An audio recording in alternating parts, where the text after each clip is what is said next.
It was pretty spooky. I thought Subnautica was pretty spooky, but I mean, hey, we'll figure it out. This game is not suitable for children or those who are easily disturbed. Okay. Individuals suffering from anxiety or depression may not have a safe experience playing this game. For content warnings, please visit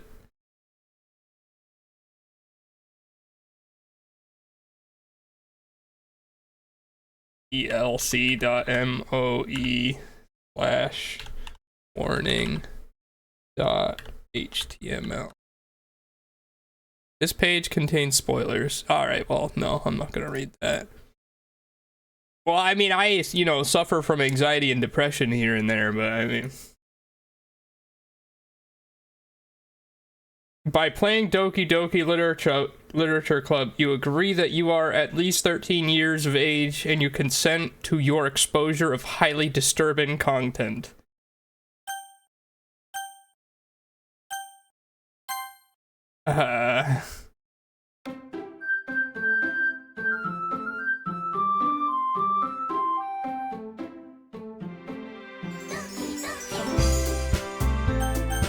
That's really loud.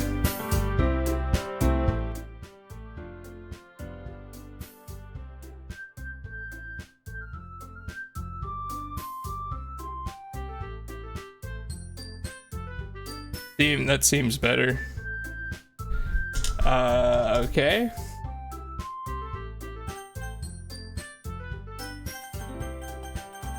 Good volume there. Alright. Please enter your name. Plop. That's me.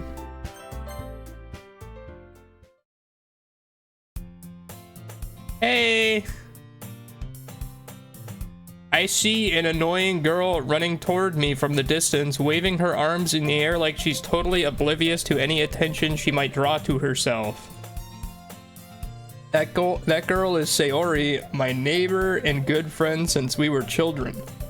You know, the kind of friend you'd never see yourself making today, but it just kind of works out because you've known each other for so long. We used to walk to school together on days like this, but starting around high school, she would oversleep more and more frequently, and I would get tired of waiting up. But if she's gonna chase after me like this, I almost feel better off running away. However, I just sigh and idle in front of the crosswalk and let Sayori catch up to me. I overslept again, but I caught you this time. Maybe only because I decided to stop and wait for you. You say that you like you were thinking about ignoring me? That's mean, Slop. Well, if people stare at you for acting weird, then I don't want them to think we're a couple or something. Oh, that's me saying that. Fine. But you did wait for me after all. I guess you don't have it in you to be mean even if you want to. Whatever you say, Sayori. We cross the street together and make our way to school. As we draw near, the streets become increasingly speckled with other students making their daily commute. By the way, Slop, have you decided on a club to join yet? A club? I told you already, I'm really not interested in joining any clubs. I haven't been looking either. That's not true. You told me you would join a club this year. Did I? I'm sure it's possible that I did in one of our many conversations where I dismissively go along with whatever she's going on about. Sayori likes to worry a little too much about me when I'm perfectly content just getting by on the average while spending my free time on games and anime. I was talking about how I'm worried that you won't learn how to socialize or have any skills before college. Your happiness is really important to me, you know. And I know you're happy now, but I die at the thought of you becoming a NEET in a few years because you're not used to the real world. You trust me, right? Don't make me keep worrying about you. Alright, Sayori, yeah, okay. I'll look at a few clubs if it makes you happy. No promises, though. Will you at least promise me that you'll try a little? Yeah, I guess I'll promise you that. Yay!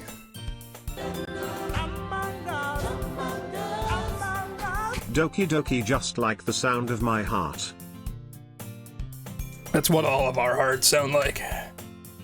Old Jerry Sign, thank you for the 39 months. 39 in a row, dude. Appreciate it. Thank you. Why do I let myself get lectured by such a carefree girl? More than that, I'm surprised I even let myself relent to her. I guess seeing her worry so much about me makes me want to ease her mind at least a little bit, even if she does exaggerate everything inside of her head. The school day is as ordinary as ever, and it's over before I know it. After I pack up my things, I stare blankly at the wall, looking for an ounce of motivation. Clubs. Sayori wants me to check out some clubs. I guess I have no choice but to start with the anime club. Hello? Sayori? Sayori must have come into the classroom while I was spacing out. I look around and realize that I'm the only one left in the classroom. I thought I'd catch you coming out of the classroom, but I saw you just sitting there and spacing out, so I came in. Honestly, you're even worse than me sometimes. I'm impressed. You don't need to wait up for me if it's gonna make you late to your own club. Well, I thought you might need some encouragement, so I thought, you know... No what? Well, that you could come to my club. Sayori. Yeah? There's no way I'm going to your club. Meanie? Sayori is vice president of the literature club. Not that I was ever aware that she had any interest in literature. In fact, I'm 99% sure she only did it because she thought it would be fun to help start a new club. Since she was the first one to show interest after the one who proposed the club, she inherited the title vice president. That said, my interest in literature is guaranteed to be even less. Yeah, I'm going to the anime club. Come on, please. Why do you care so much anyway? Well, I kind of told the club yesterday I would bring in a new member, and Natsuki made cupcakes and everything. Don't make promises you can't keep. I can't tell if Sayori is really that much of an airhead, or if she's so cunning as to have planned all of this out. I let out a long sigh. Fine, I'll stop by for a cupcake, okay? Yay, yes, let's go! This game is too real already. I know it knows me too well. How does it know I like anime? What the hell? It's a big farce. Little plop.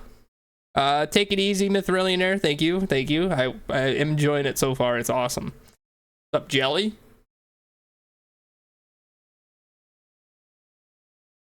Sorry, I'm gonna be drinking a lot of water if I need to talk this much today. Today marks the day I sold my soul for a cupcake. I dejectedly follow Sayori across the school and upstairs, a section of the school I rarely visit, being generally used for third year classes and activities. Sayori, full of energy, swings open the classroom door. Everyone, the new member is here. I told you, don't call me a new member. I glance around the room. Welcome to the literature club. It's a pleasure meeting you. Girl 1. Sayori always says nice things about you. Seriously? You brought a boy? Way to kill the atmosphere. Ah, Slop, what a nice surprise. Welcome to the club. All words escape me in this situation. This club is full of incredibly cute girls. Yo, let's go, dude. What are you looking at? If you want to say something, say it. Sorry. Natsuki. The girl with the sour attitude whose name is apparently Natsuki is one I don't recognize. Her small figure makes me think she's probably a first year. She is also the one who made cupcakes, according to Sayori. You can just ignore her when she gets moody. Sayori says that quietly into my ear, then turns back to the other girls. Anyway, this is Natsuki, always full of energy. And this is Yuri, the smallest in the club, the smartest in the club. Don't say things like that. Yuri, who appears comparably more mature and timid, seems to have a hard time keeping up with people like Sayori and Natsuki. Well, it's nice to meet both of you. And it sounds like you already know Monika, is that right? That's right. It's great to see you again, Slop. Monika smiles sweetly. We do know each other. Well, we rarely talked, but we were in the same class last year. Monika was probably the most popular girl in class. Smart, beautiful, athletic, basically completely out of my league. So having her smile at me so genuinely feels a little... you too, Monika. Oh, come sit down, Slop. We made room for you at the table so you can sit next to me or Monika. I'll get the cupcakes.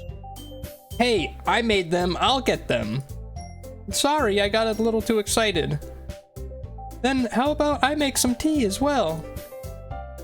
The girls have a few desks arranged to form a table.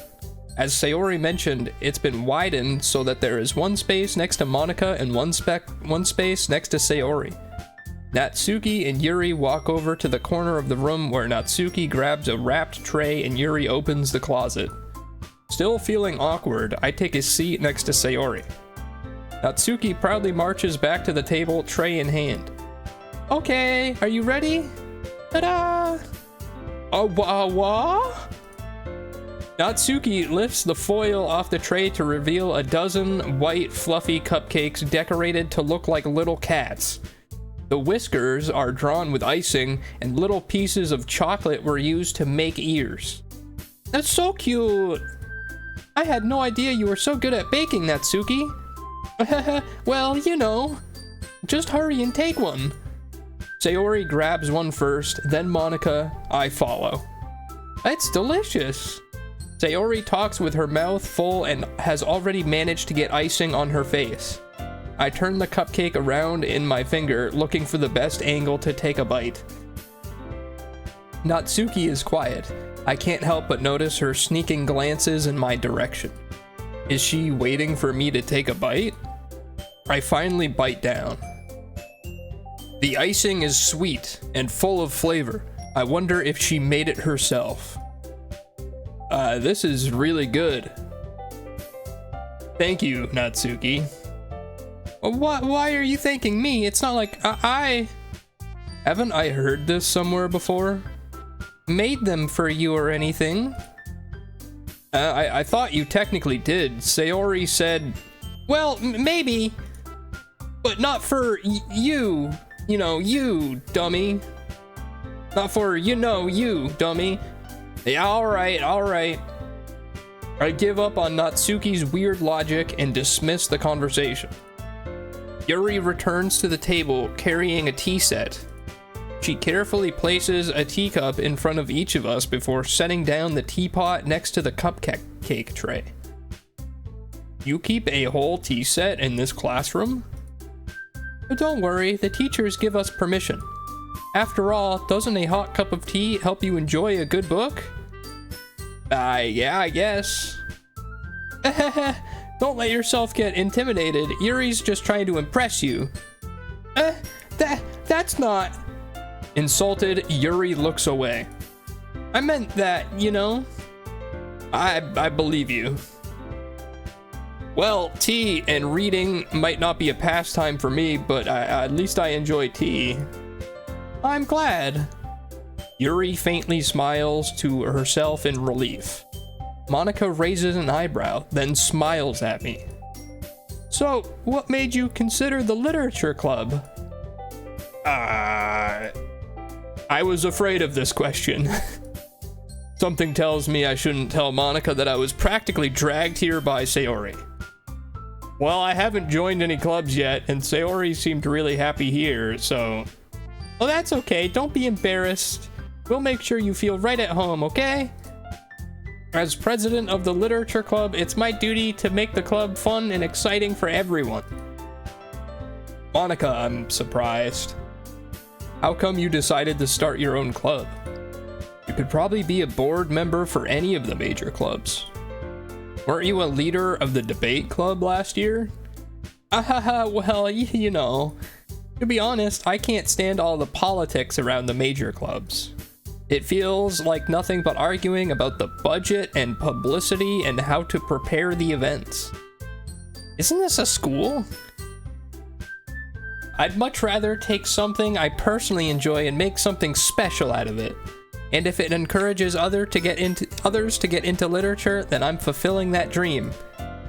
Monica really is a great leader. Yuri also nods in agreement. Then I'm surprised there aren't more people in the club yet. It must be hard to start a new club. Oh, you could put it that way. Not many people are very interested in putting out all the effort to start something brand new, especially when it's something that doesn't grab your attention, like literature. You have to work hard to convince people that you're both fun and worthwhile. But it makes school events like the festival that much more important. I'm confident that we can all really grow this club before we graduate. Right, everyone? Yeah, we'll do our best. You know it. Everyone enthusiastically agrees. Such different girls, all interested in the same goal. Monica must have really worked hard to just to find these three. Maybe that's why they were all so delighted by the idea of a new member joining. Though I still don't really know if I can keep up with their level of enthusiasm about literature. So, Slop, what kind of things do you like to read? Considering how little I've read these past few years, I don't really have a good way of answering that. Manga, I mutter quietly to myself, half joking. Natsuki's head suddenly perks up. It looks like she wants to say something, but she keeps quiet. Not much of a reader, I guess. Well, that can change. What am I saying? I spoke without thinking after seeing Yuri's sad smile. Anyway, what about you, Yuri? Well, let's see. Yuri traces the rim of her teacup with her finger. My favorites are usually novels that build deep and complex fantasy worlds. The level of creativity and craftsmanship behind them is amazing to me. And telling such a good story in such a foreign world is equally impressive. Yuri goes on, clearly passionate about her reading.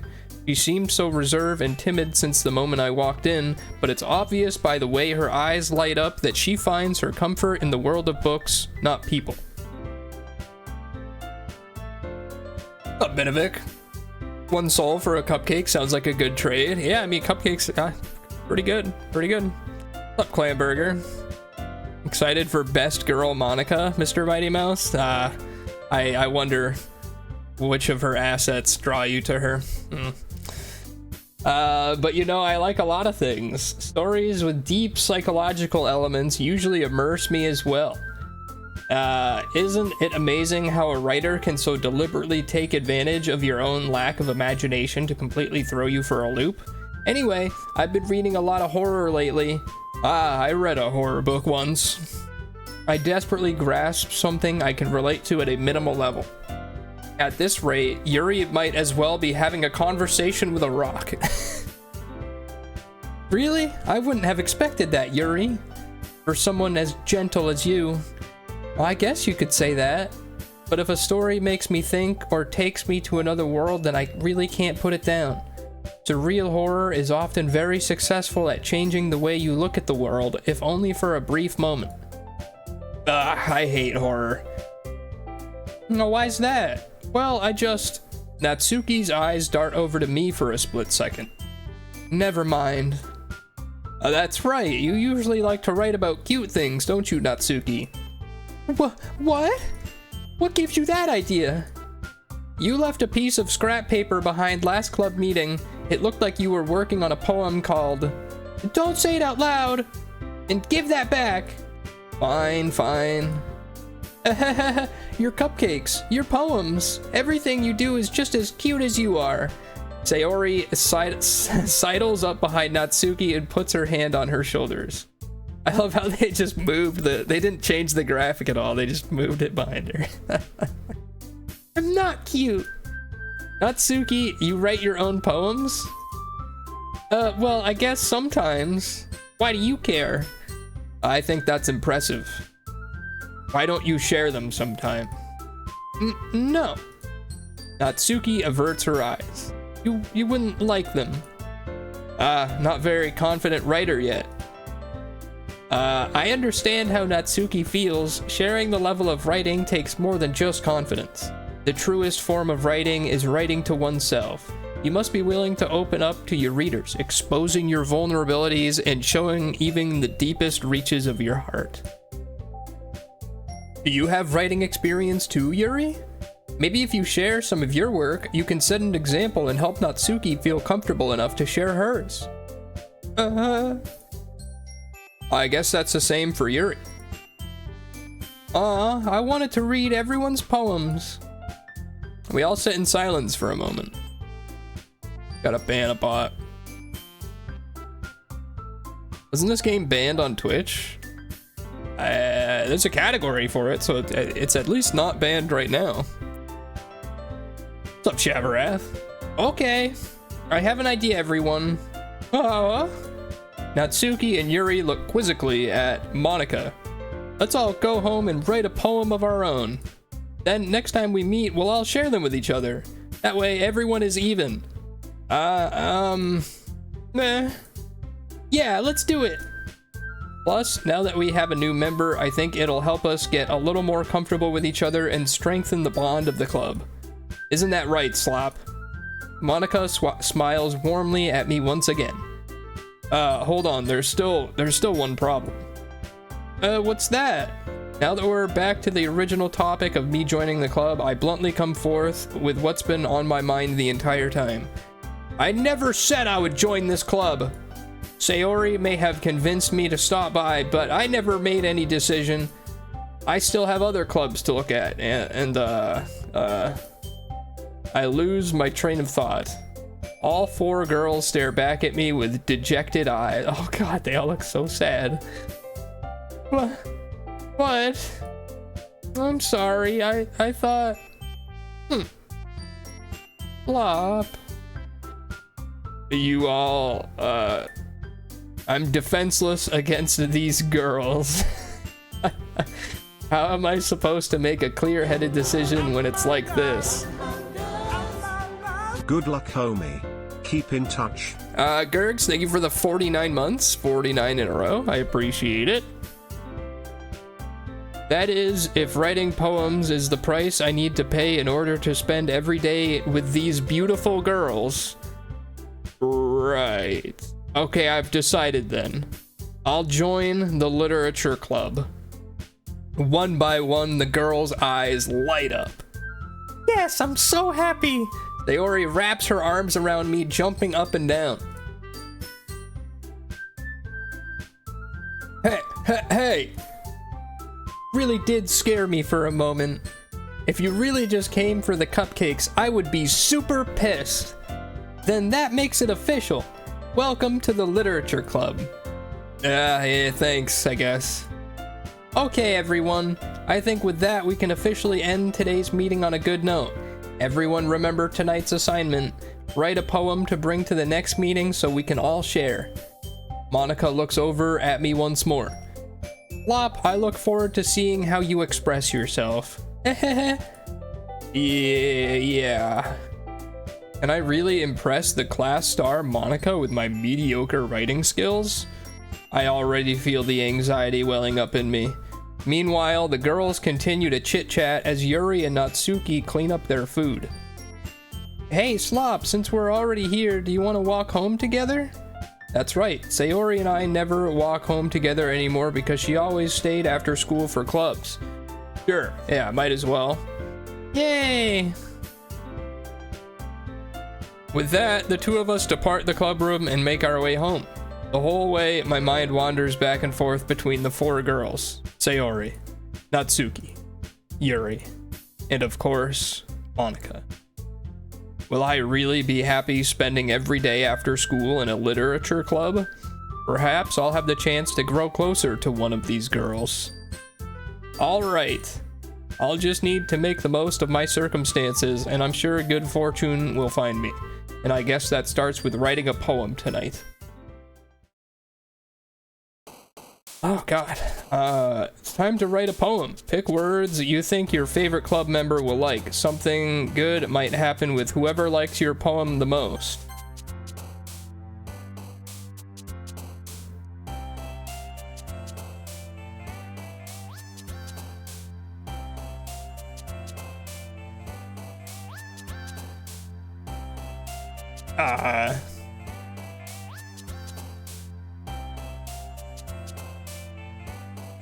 Smile.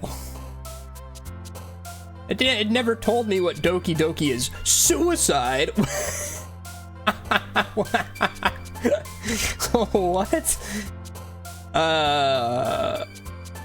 What? Variance, breathe, vertigo, what the fuck? Well, Doki Doki is the name of the video game. Secretive, color, time, tenacious, passion, covet, fickle, pout, sunny, fun. Passion. Memories, atone, prayer, graveyard, vibrant, bliss, after image, philosophy, forgive, landscape. Landscape. Lucky, vivacious, happiness, fantasy, flee, anger, question, boop, cute, and rainbow. Vivacious. Bouncy, lazy, dazzle, disarray, hurt, existence, judgment, aura, sensation, melody. Well, I gotta go with, you know, orator. I didn't know he was in this game.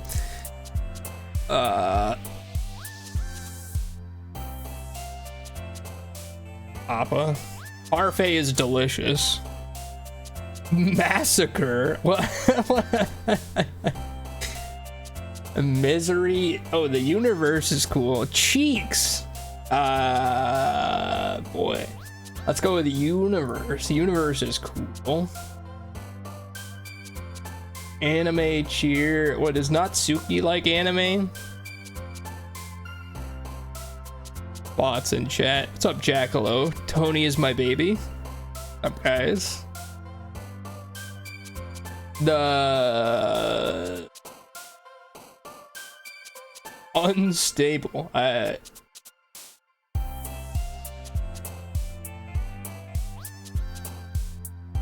Dark. Incongruent. Uncontrollable scars. Disaster. Pleasure. Flower. So is the girl that it pertains to jumping after I pick a certain word?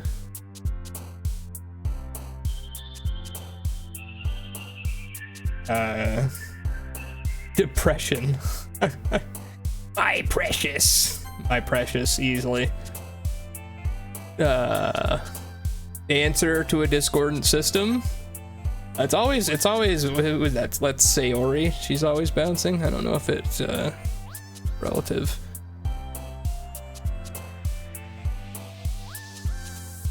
I do like video games. Oh no, okay, so it is different each time. I wonder if that even matters. Music is awesome. I like music. Fester.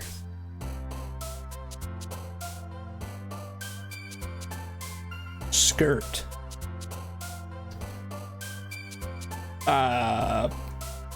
Oof. Effulgent? I don't even know if I know what that word means.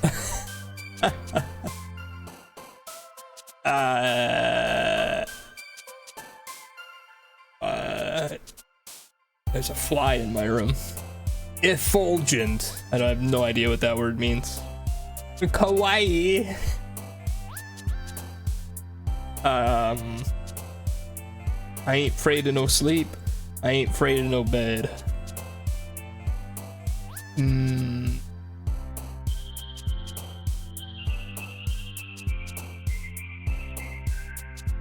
Headphones, because I'm wearing some right now.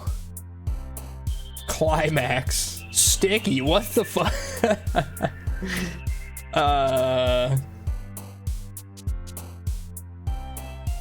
The ocean, because I'm about to be underneath it in a couple days. Because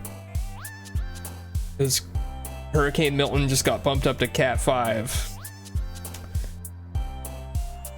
Is that the real horror for this game? Heaven Analysis. Firefly. Heaven Sent. Kawaii.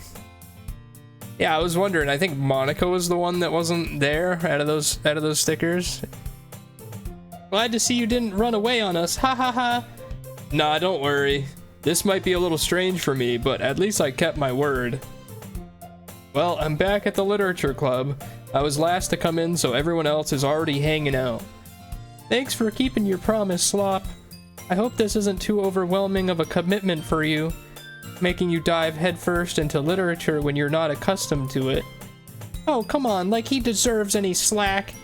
Sayori told me you didn't even want to join the club this year. And last year, too. I don't know if you plan to just come here and hang out or what, but if you don't take us seriously, then you won't see the end of it. Natsuki, you certainly have a big mouth for someone who keeps her manga collection in the club room. Natsuki finds herself stuck between saying Monica and manga. Manga is literature! Swiftly defeated, Natsuki plops back into her seat. Don't worry, guys. Slop always gives it his best as long as he's having fun. He helps me with busy work without even asking. Like cooking, cleaning my room. How dependable. Sayori, that's because your room is so messy it's distracting. And you almost set your house on fire once. Is that so? You two are really good friends, aren't you? I might be a little jealous. Well, how come? You and Slop can become good friends too. Sayori. As usual, Sayori seems oblivious to the weird situation she just put me into. Oh, Yuri even brought you something today, you know? Wait, Sayori. Me? Not really. Don't be shy. It's really nothing. What is it? Never mind. Sayori made it sound like a big deal when it's really not. What do I do? I'm sorry, Yuri, I wasn't thinking. I guess that means it's up to me to rescue this situation. Hey, don't worry about it. First of all, I wasn't expecting anything in the first place. So any nice gesture from you is a pleasant surprise. It'll make me happy no matter what. Is that so? Yeah, I won't make it a big deal if you don't want it to be. Alright. Well, here. Yuri reaches into her bag and pulls out a book. I didn't want you to feel left out, so I picked out a book I thought you might enjoy. It's a short read, so it should keep your attention even if you don't usually read. And we could, you know, discuss it if you wanted. This is... How is this girl accidentally being so cute? She even picked out a book she thinks I'll like despite me not reading much. Yuri, thank you. I'll definitely read this. I enthusiastically take the book. A few. Well, you can read it at your own pace. I look forward to hearing what you think. Now that everyone's settled in, I expected Monica to kick off some scheduled activities for the club, but that doesn't seem to be the case. Sayori and Monica are having a cheery conversation in the corner. Yuri's face is already buried in a book. I can't help but notice her intense expression, like she was waiting for this chance. Meanwhile, Natsuki is rummaging around in the closet. Man, It looks like no one wants to be bothered today. I slump down into the nearest desk. How am I supposed to occupy myself with something literature related by myself like this? I guess I could always read some of the book Yuri gave me, but I'm feeling a little too tired to read. I could probably fall asleep right now. I close my eyes and end up listening in on Sayori's conversation with Monica. What's up, Gingerly, Linearu, Rembo?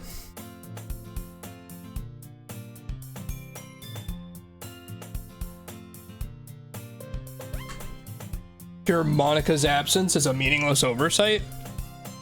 Are we doing uwu voices for this game, or are we coward? No, I'm doing my best, doing the best I can. I think my voices are pretty good. We're probably gonna seem really lame compared to all the other clubs, though.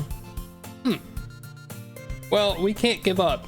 The festival is our chance to show everyone what literature is all about. The problem is that the idea of a literature club sounds too dense and intellectual. But it's not like that at all, you know. We just need a way of showing that to everyone. Something that speaks to their creative minds. That doesn't solve the problem, though. What do you mean? Even if we come up with the most fun thing ever, nobody will come in the first place if it's a literature event. So it's more important to figure out how to get people to show up in the first place, you know? And after they come, we can do the thing to speak to their creative minds. What's this? Sayori is taking this really seriously. It's rare to hear her deliberating like this. Huh, that's a good point. In that case, do you think food will do the trick? What kind? Well, I guess we could... Cupcakes! Ahaha, good thinking. Natsuki would love to do that. Ah, you're right. Natsuki makes the best cupcakes. That works out perfectly. That wasn't why you suggested it? Cupcakes speak to my creative tummy. Cupcakes it is then. I'm hungry. Anyway, we still need to work out the details of the event itself. I find myself smiling. In the end, Sayori is still her usual self, but therein lies the unexpected reason I admire her. Unlike me, who has trouble finding any motivation at all, Sayori can put her mind to things and make them come to life. I suppose that's why I ended up letting her get on my case about things. I can't help but wonder what it would be like to see the world through her eyes. Oh, what? I open my eyes to find Sayori's face filling my vision. I nearly fall out of my chair. Sorry. Wait, actually, I'm not sorry at all. It's your fault for sleeping like that. This isn't the napping club. Does our school have... Yo, does the school have a napping club, bro? You're staying up late again, aren't you? Now that you're in a club, you're gonna have less time for anime, you know. You'll need to get used to it. Don't say that so loud. I glance over my shoulder to see if Monica overheard. It's true, though. Yeah. I know. You're always looking out for me, Sayori. It's what I do best. That's a problem. What about you? You look out for me better than you look out for yourself. You're still oversleeping every day, aren't you? Not every day. Oh, that's not very convincing. How many days this past week have you gotten up on time? It's a secret. I knew it. Oh, come on. At least give me the benefit of the doubt. I can't even do that. Look, Sayori, it's written all over you. Sayori glances around at herself. How is it written all over me? You were clearly in a rush this morning. Look, your hair is sticking out all around here. I run my fingertips down the side of Sayori's hair, trying to straighten it out. Man, you really need a brush for this. My hair is just really hard to get right. I won't fall for that. There's more than just your hair. Look, your bow isn't straight either. And there's a toothpaste stain on your collar right here. I try to wipe off the stain with my finger. But nobody would ever even notice that. Of course they would. No one's gonna tell you about it because they don't want to embarrass you. Fortunately, I really don't care about that. Hey, you meanie. And you don't even keep your blazer buttoned up. Seriously, Sayori, why do you even think you don't have a boyfriend just yet? Huh? That's super mean. Sorry, but yeah, I mean, you'll thank me later. I start to button her blazer from the bottom. Once you see how much better it looks, you'll change your mind.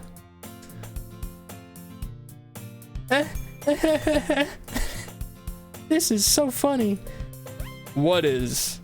Well, I was just thinking how weird it is to have a friend who does these kind of things. Huh? Don't say that. You'll make me feel weird about it, stupid. It's okay though. I'm happy we're like this. Aren't you? Yeah, I guess. Hey, be careful. That button might come off. Why is this one so hard to close? I struggle to fully close the button near her chest. Does this thing even fit you properly? It did when I bought it, but my boobs have just gotten so much fucking bigger. If you ever buttoned it, you would have noticed it sooner that it doesn't fit you anymore. What are you smiling about? Oh.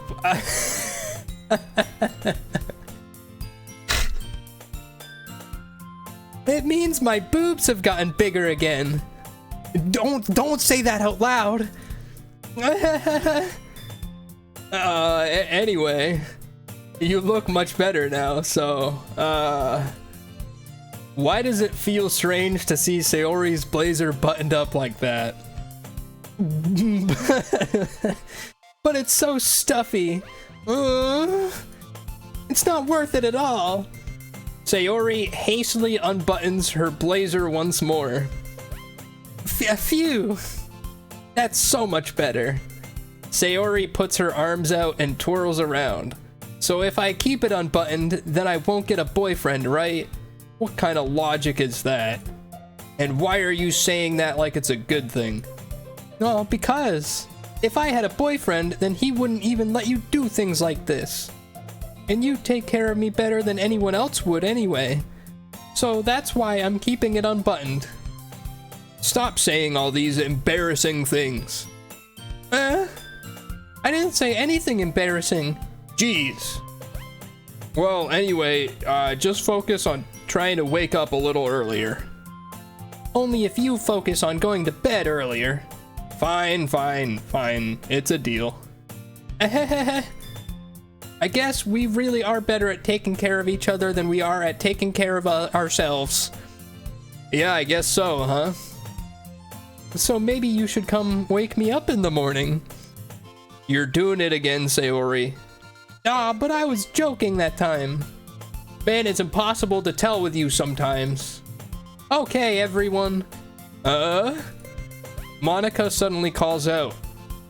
Why don't we share the poems we wrote now? Yay! Slop, I can't wait to read yours. Yeah, same. I failed to sound enthusiastic, but Sayori still trots away to retrieve her poem. By the way, did you remember to write a poem last night? Yeah. My relaxation ends. I can't believe I agreed to do something so embarrassing. I couldn't really find much inspiration since I've never really done this before. Well, now that everyone's ready, why don't you find someone to share with? I can't wait. Sayori and Monica enthusiastically pull out their poems. Sayori's is on a wrinkled sheet of loose leaf torn from a spiral notebook. On the other hand, Monica wrote hers in a composition notebook. I can already see Monica's pristine handwriting from where I sit. Natsuki and Yuri reluctantly comply as well, reaching into their bags. I do the same myself. Oh, God. Alright, you guys want to decide?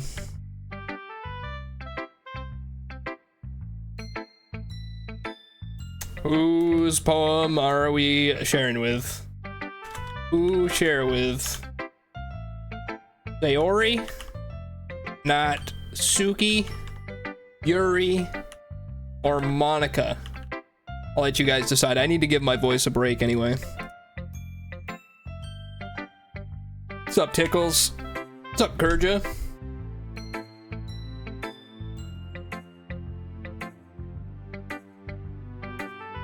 Yuri, Natsuki? Yeah, this is a lot of reading. I kind of thought this game would be voice acted, but try PUBG. Okay. I don't think that's one of the options. No, vote in the poll. Who should we share the poem with?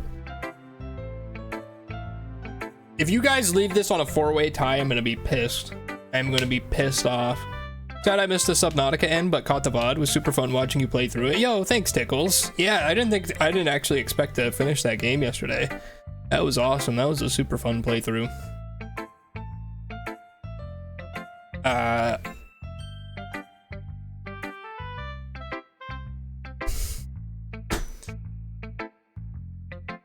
Okay, all right. Thanks, chat. Yeah, that's great. That's fucking great. Okay.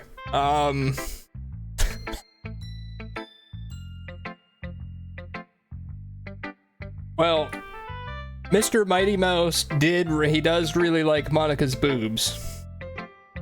But Sayori's boobs have gotten bigger. Natsuki doesn't really have any boobs. I broke the 4-way, you guys just put it back.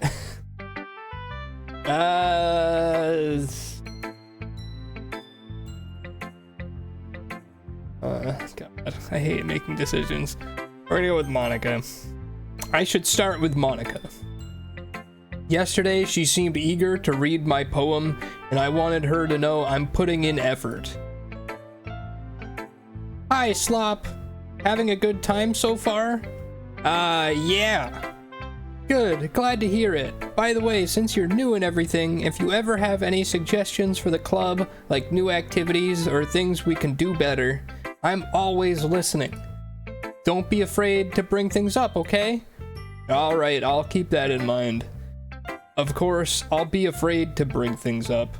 I'm much better off just going with the flow until I'm more settled in. Anyway, want to share your poem with me? It's kind of embarrassing, but I guess I have to. Don't worry, Slop. We're all a little embarrassed today, you know? But it's that sort of barrier that we'll all learn to get past soon. Yeah, that's true. I hand Monica my poem. I like this one.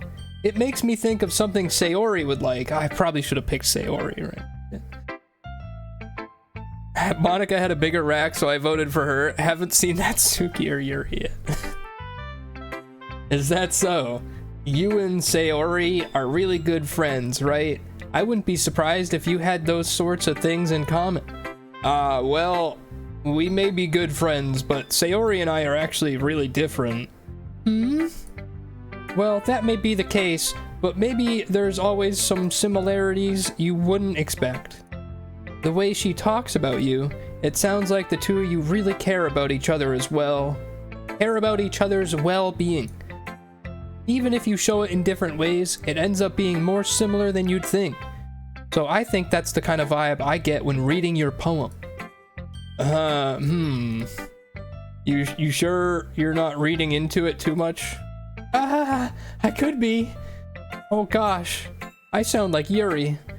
But in any case, Sayori's writing has kind of a gentle feel to it.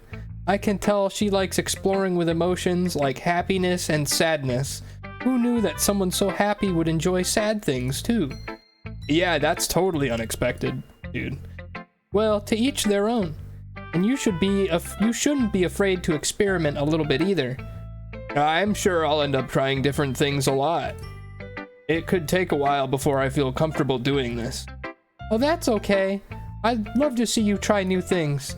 That's the best way to find the kind of style that suits you. Everyone else might be a little biased towards their own kinds of styles, but I'll always help you find what suits you most. So don't force yourself to write the way everyone else wants you to write. It's not like you have to worry about impressing them or anything. Anyway, do you want to read my poem now? Don't worry, I'm not very good. You sound pretty confident for someone who claims to not be very good. Well, that's because I have to sound confident. That doesn't mean I always feel that way, you know? I see. Well, let's read it then. Hole in a wall.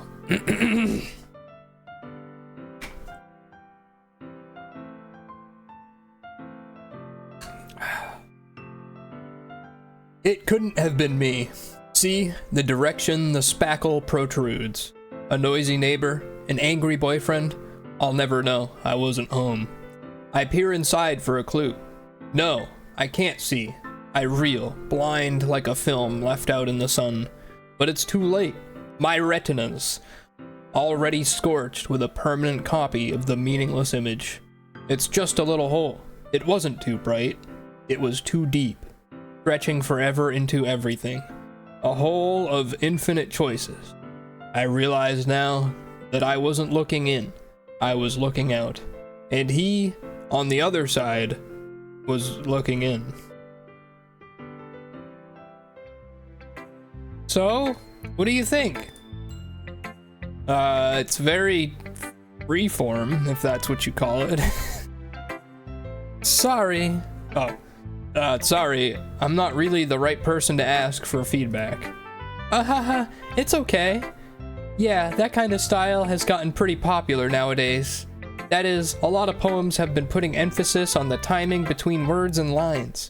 When performed out loud, it can be really powerful. What was the inspiration behind this one? Well, I'm not sure how to put it.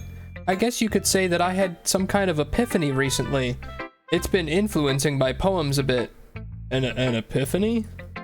Yeah, something like that. I'm kind of nervous to talk about deep stuff like that because it's kind of coming on strongly. Maybe after everyone is better friends with each other. Anyway, here's Monica's writing tip of the day. Sometimes when you're writing a poem or a story, your brain gets too fixated on a specific point. If you try so hard to make it perfect, then you'll never make any progress. Just force yourself to get something down on the paper and tidy it up later. Another way to think about it is this. If you keep your pen in the same spot for too long, you'll just get a big dark puddle of ink. So just move your hand and go with the flow. That's my advice for today. Thanks for listening. Who should I show my poem to next? Alright, well, we'll do Sayori. We seem to be pretty good friends with Sayori. Oh my goodness! This is so good, Slop! I love it! I had no idea you were such a good writer. Sayori, you must be seriously overreacting. I'm not a good writer at all. I honestly have no idea what I'm doing. Well, maybe that's why, because I have no idea what I like either. Jeez. I'm sure Yuri's opinion has to be a little more constructive than this. Maybe even Natsuki's. Are you sure you don't like it just because I wrote it? Huh? Well, I'm sure that's part of it. I think I understand you better than a lot of other people, you know? So when I read your poem, it's not just a poem, it's a slop poem. And that makes it feel extra special. Like I can feel your feelings in it. Sayori hugs the sheet against her chest. You're so weird, Sayori. I'm really happy just that you wrote one. It reminds me of how you're really a part of this club now. Not to mention the fact that I'm standing in front of you in the club room. Yeah, well, of course. I'm not really into it yet, but that doesn't mean I'll break my promise. See? It's like I said before, Slop. Deep down, you're not selfish at all, you know. Trying new things like this for other people, that's something that only really good people do. Thanks, Sayori. I'm not sure if Sayori sees the full picture of my motive here. Then again, I can't deny that she's part of the reason I joined. knowing how much this means to her and all. Yeah, and I'm gonna make sure you have lots of fun here, okay? That will be my way of thanking you. Alright, I'm gonna hold you to that then. Yay! Now you'll read my poem too, right? Don't worry, I'm really bad at this. Well, we'll see about that. Dear Sunshine. The way you glow through my blinds in the morning, it makes me feel like you missed me. Kissing my forehead to help me out of bed, making me rub the sleepy from my eyes. Are you asking me to come out and play? Are you trusting me to wish away a rainy day? I look above, the sky is blue. It's a secret, but I trust you too. If it wasn't for you, I could sleep forever. But I'm not mad. I want breakfast. Sayori, this is just a guess, but did you wait until this morning to write this? No, just a little bit. You can't just answer just a little bit to a yes or no question. I forgot to do it last night. Well, at least that makes me feel a little bit better about myself. Don't be mean. I still tried my best. Yeah. I didn't mean to say that it was a bad poem. It came out nice. Or how should I put it? It sounds just like you. Really? Yeah. Especially that last line. I made eggs and toast. Even though you were late to school? It's bad to skip breakfast. I get all cranky. Well, I guess there's no point in arguing.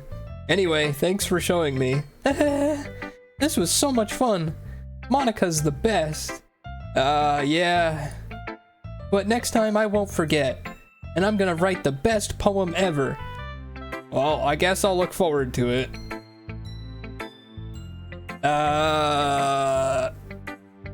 Yeah, great poem. Great poem. What's up, Seyfrit? Yeah, this game is cute. We're just playing just a regular old dating simulator. I guess we'll go with Yuri next.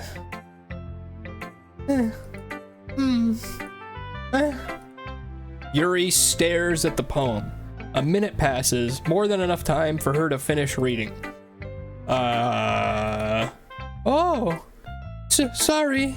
I forgot to start speaking. It's fine. Don't force yourself. I'm not. I just need to put my thoughts into words. Hold on. Okay. This is your first time writing a poem, right? Yeah? Why do you ask?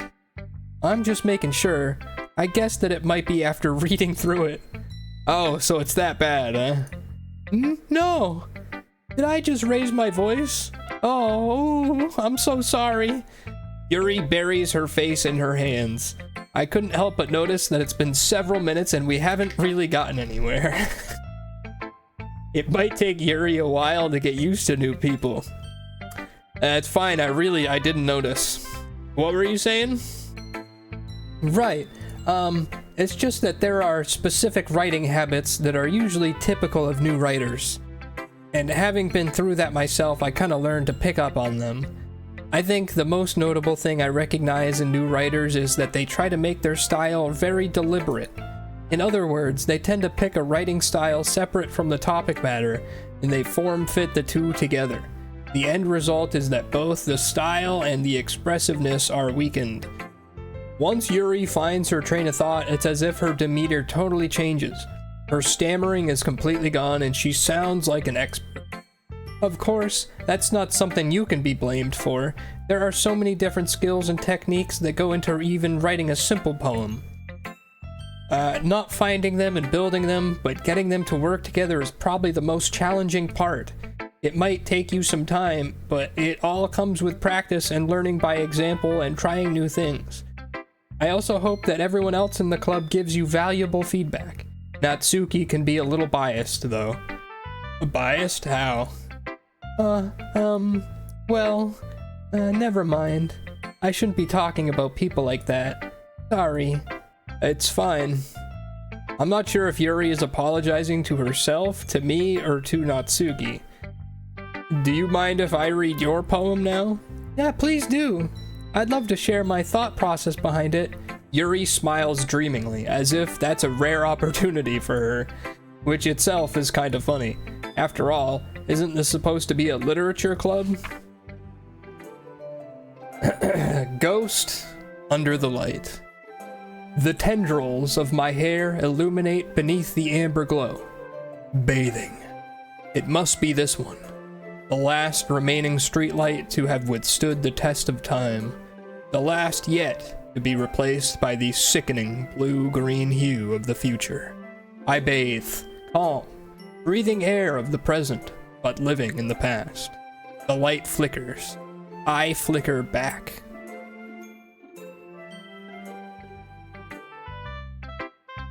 I'm sorry I have such terrible handwriting. What? I wasn't thinking that at all. But it took you a long time to read. Well, I just don't read script very often. I actually think your handwriting is pretty. Huh? That's a relief. Also, I liked the poem. Even though it's short, it was really descriptive. It wasn't too short. I usually write longer poems. Nope, not at all. I'm really glad you liked it. I'll be honest. Since it's our first time sharing, I wanted to write something a little more mild. Something easy to digest, I suppose. Are you into ghosts, Yuri? Actually, the story isn't about a ghost at all, Slop. Really? I must have totally missed the point. Well, I suppose you did only glance over it after all. But remember that poets often express their own thoughts, feelings, and experiences in their work. They usually do more than tell a simple story or paint a picture. In this case, perhaps the subject of the poem is only being symbolically compared to a ghost.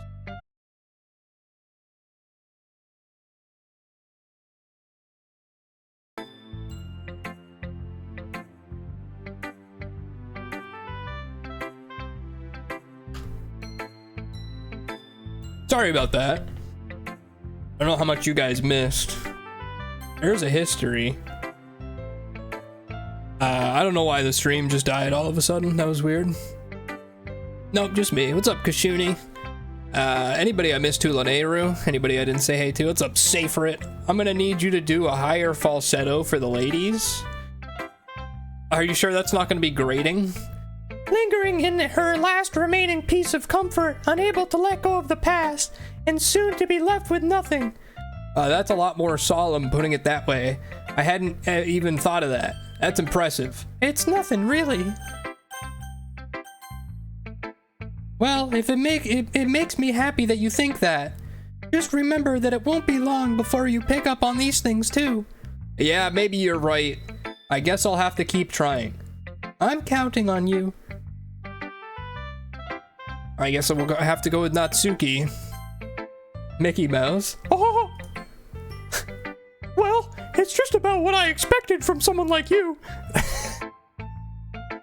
That's a little blunt. Well, excuse me. It's not like I said it was bad. It just didn't evoke any emotions. So basically, it's not cute enough for your tastes? Oh, do you want to get smacked?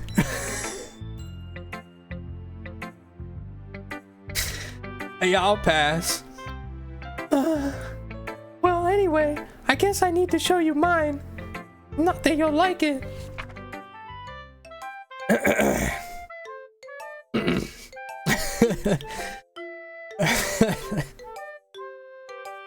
Eagles can fly. Monkeys can climb. Crickets can leap. Horses can race. Owls can seek. Cheetahs can run. Eagles can fly. People can try. But that's about it. That's a sick poem, dude. What the fuck? Yeah, I told you you weren't gonna like it. No, I like it. What? Just be honest. I am.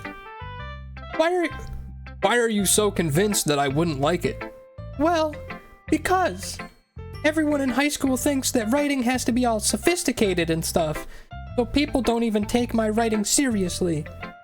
But isn't that the point of poems, for people to express themselves? Your writing style wouldn't make your message any less valid. Yeah, exactly. I like when it's easy to read, but it hits you hard. Like in this poem, seeing everyone around you do great things can be really disheartening. So I decided to write about it. Yeah, no, I understand. But the other nice thing about simple writing is that it puts more weight on the wordplay. Like, I set up for a rhyme at the end, but then I made it fall flat on purpose. It helps bring out the feeling in that last line. No, I actually, legitimately, that's like a decent poem. I liked it. Natsuki's pimp hand game was strong. It was just you? Oh, the stream? So you did? I guess more went into it than I realized. That's what it means to be a pro. I'm glad you learned something. Didn't expect that from the youngest one here, did you? Yeah, no, I guess not, no. I decided to humor her with the last comment. I don't really care how old everyone is, but if Natsuki is feeling proud, then I won't take that away from her. Whew. I guess that's everyone. I glance around the room. That was a little more stressful than I anticipated. It's as if everyone is judging me for my mediocre writing abilities. Even if they're just being nice, there's no way my poems can stand up to theirs. This is a literature club, after all. I guess that's what I ended up getting myself into. Across the room, Sayori and Monica are happily chatting. My eyes land on Yuri and Natsuki. They gingerly exchange sheets of paper, sharing their respective poems. As they read in tandem, I watch each of their expressions change. Natsuki's eyebrows furrow in frustration. Meanwhile, Yuri smiles sadly. What's with this language? Huh? Did you say something? Oh, it's nothing. Natsuki dismissively returns the poem to the desk with one hand. I guess you could say it's fancy. Ah, thanks. Yours is cute. Cute? Did you completely miss the symbolism or something? It's clearly about the feeling of giving up. How can that be cute? I know that. I just meant the language, I guess. I was trying to say something nice. Eh? You mean you have to try that hard to come up with something nice to say? Thanks, but it really didn't come out nice at all. Well, I do have a couple suggestions. If I was looking for suggestions, I would have asked someone who actually liked it. Which people did, by the way. Sayori liked it, and Slop did too. So based on that, I'll gladly give you some suggestions of my own. First of all... excuse me. I appreciate the offer, but I've spent a long time establishing my writing style. I don't expect it to change anytime soon, unless of course I come across something particularly inspiring, which I haven't yet. And Slop liked my poem too, you know. He even told me he was impressed by it. Natsuki suddenly stands up. Oh, I didn't realize you were so invested in trying to impress our new member, Yuri. It's like Simpsons hit and run music. That's not what I... You're just... Yuri stands up as well. Maybe you're just jealous that Slop appreciates my advice more than he appreciated yours. And how do you know he didn't appreciate my advice more? Are you that full of yourself? No. If I was full of myself, I would deliberately go out of my way to make everything I do overly cutesy. Ooh! Is everyone okay? Well, you know what? I wasn't the one whose boobs magically grew a size bigger as soon as Slop started showing up. Natsuki! Natsuki, that's a little... This doesn't involve you. I don't like fighting, guys. Suddenly, both girls turned towards me, as if they noticed I was just standing there. Slop. She's just trying to make me look bad. That's not true. She started it. If she could get over herself and learn to appreciate that simple writing is more effective, then this wouldn't have happened in the first place. What's the point of making your poems all convoluted for no reason? The meaning should jump out at the reader, not force them to have to figure it out. Help me explain that to her, Slop. Wait, there's a reason we have so many deep and expressive words in our language. It's the only way to convey complex feelings and meaning the most effectively. Avoiding them is not only unnecessarily limiting yourself, it's also a waste. You understand that, right, Slop? Well? How did I get dragged into this in the first place? It's not like I know anything about writing. But whomever I agree with, they'll probably think more highly of me. Oh god.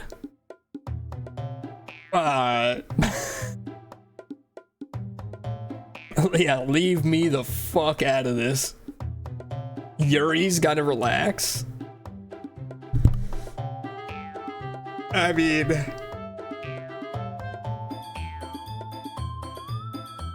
I feel like they both gotta relax. Help me, Sayori. I can't deal with this shit.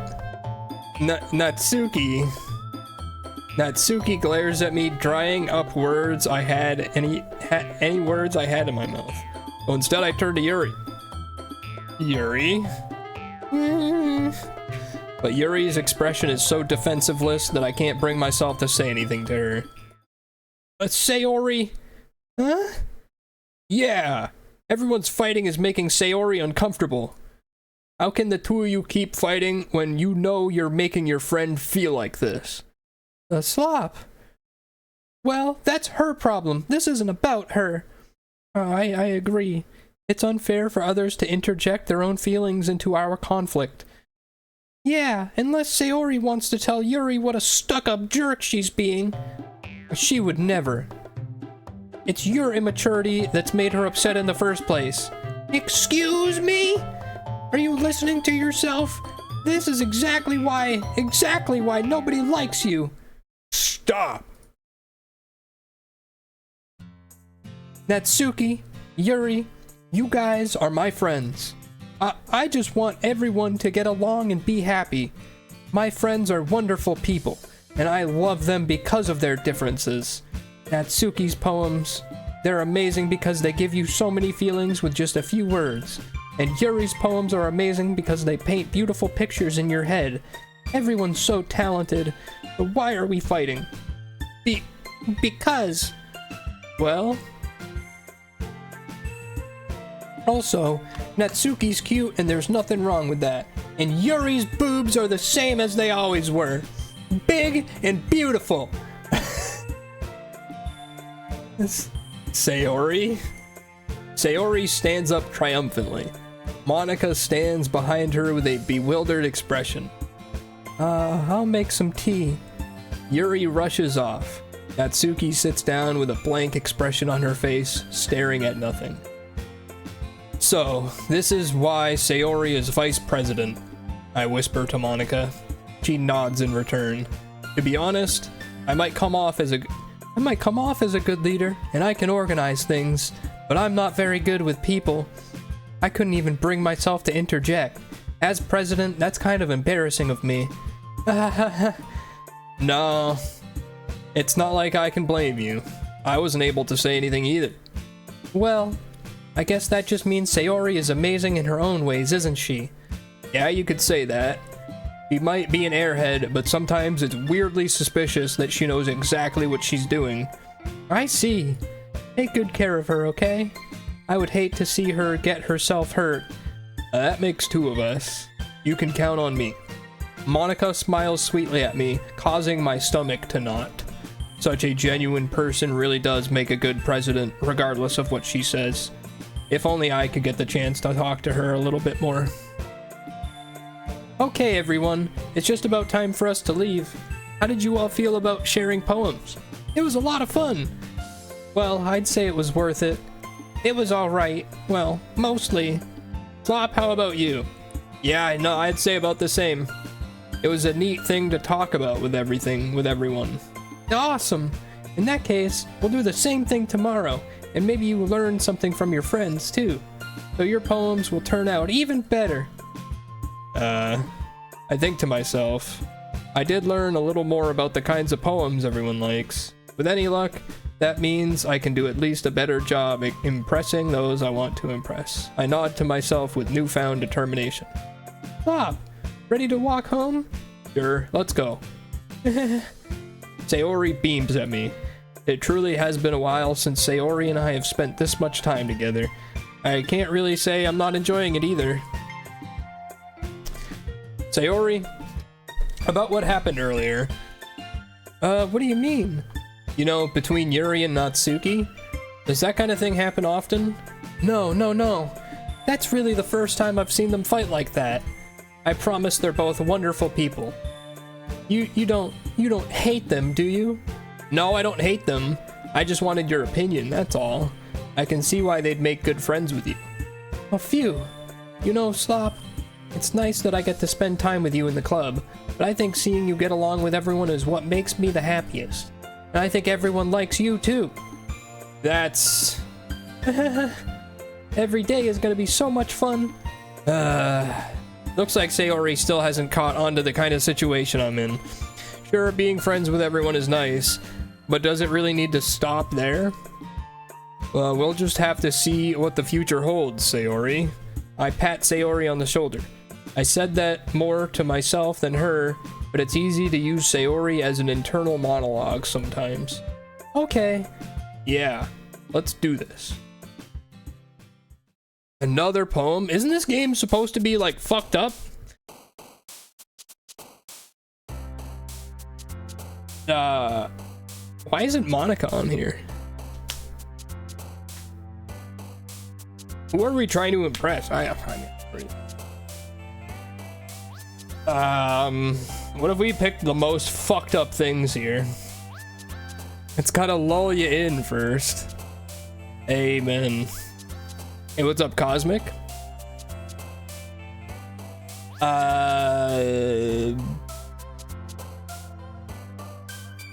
Shiny. Disarray.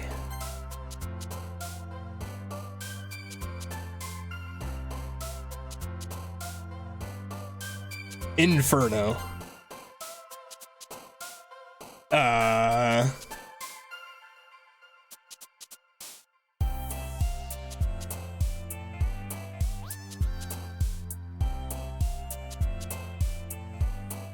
Judgment.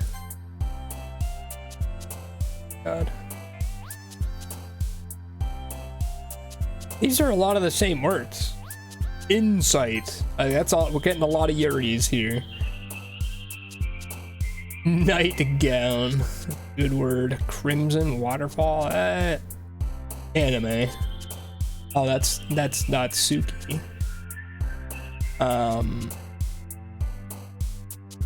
Misery. Why is Misery Sayori? I guess, is that because she's like, there was that thing about her seeming so happy but being able to write about being sad? So is Cry Sayori? Cry is Sayori. Yeah. Fireworks Sayori. Fester is that probably Yuri? That's Yuri. The fuck is Suicide? I'm gonna pick Suicide. I just want to see whose that is. That is Yuri, okay? Peace. Natsuki. Intellectual, probably Yuri. Happiness, is that Sayori? That's Sayori.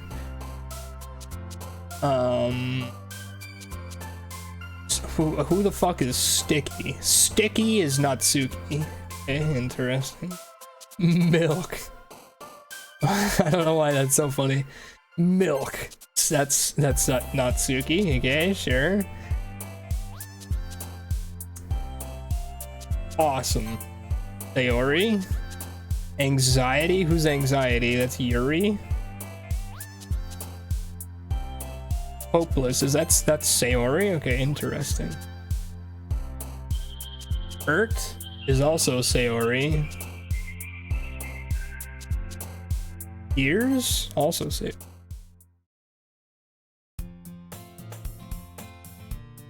They're making you write 2 poems. That's kind of fucked up. That's a good point. Another day passes and it's time for the club meeting already. I've gotten a little more comfortable here over the past couple days. Entering the club room, the usual scene greets me. Hi, Slop. Yo, Sayori. Looks like you're in a good mood today.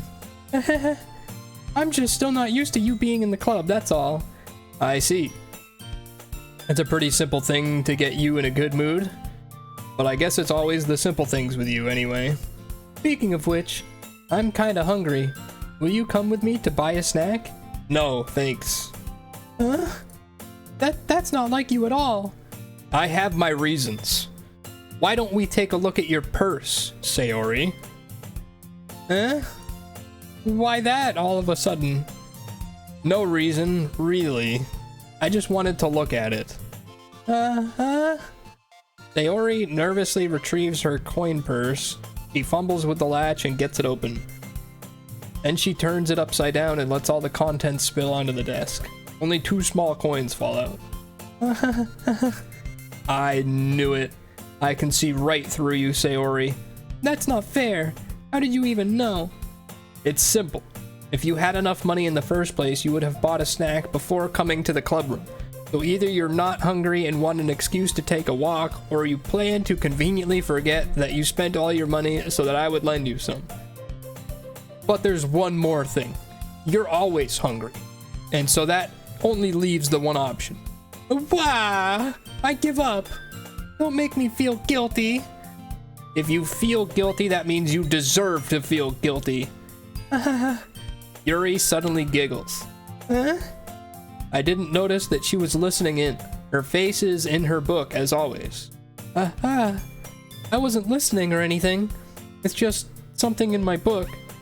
Yuri, tell Slop to let me borrow some money. Don't get me involved like that, Sayori. Besides, you should only buy what you can responsibly afford. And frankly, after pulling a mischievous little stunt like that, your suffering is fair enough retribution.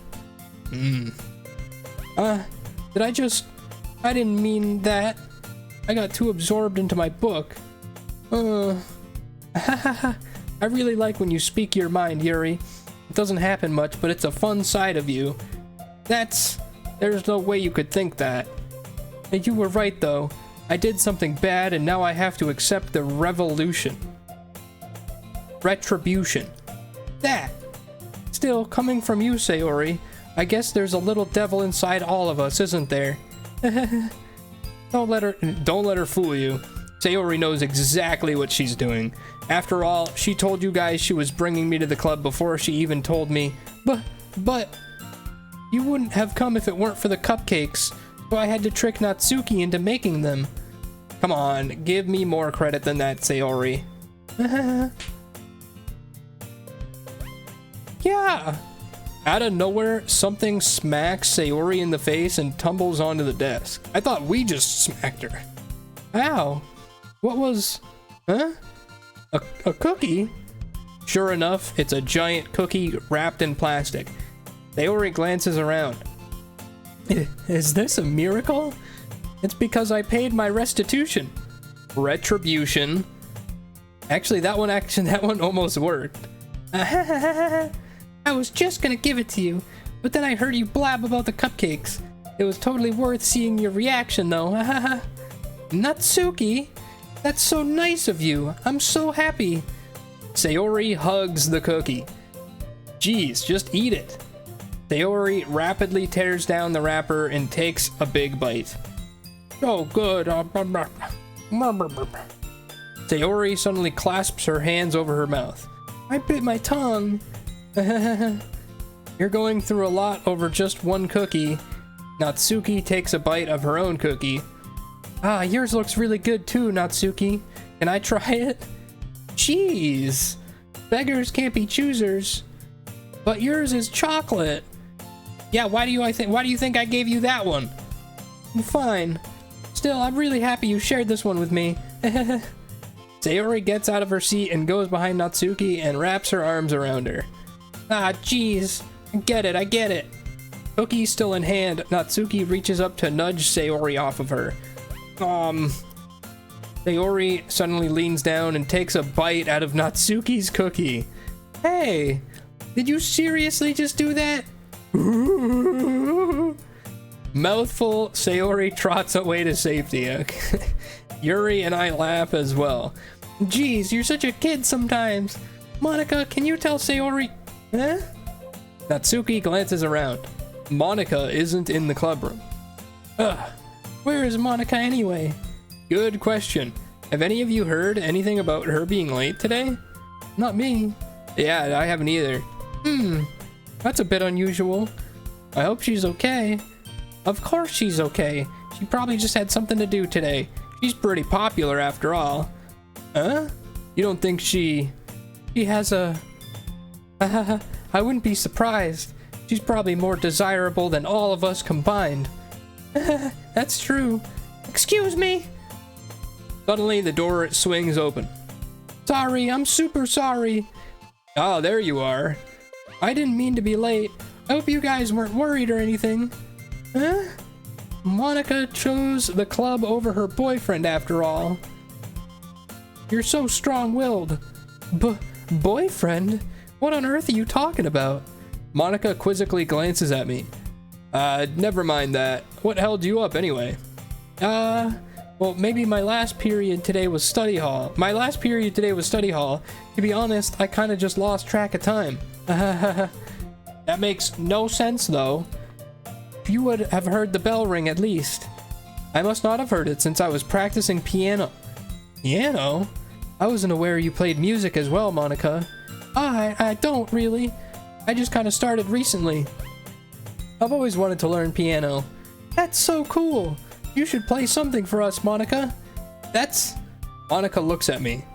Maybe once I get a little bit better, I will. Hey, that sounds cool.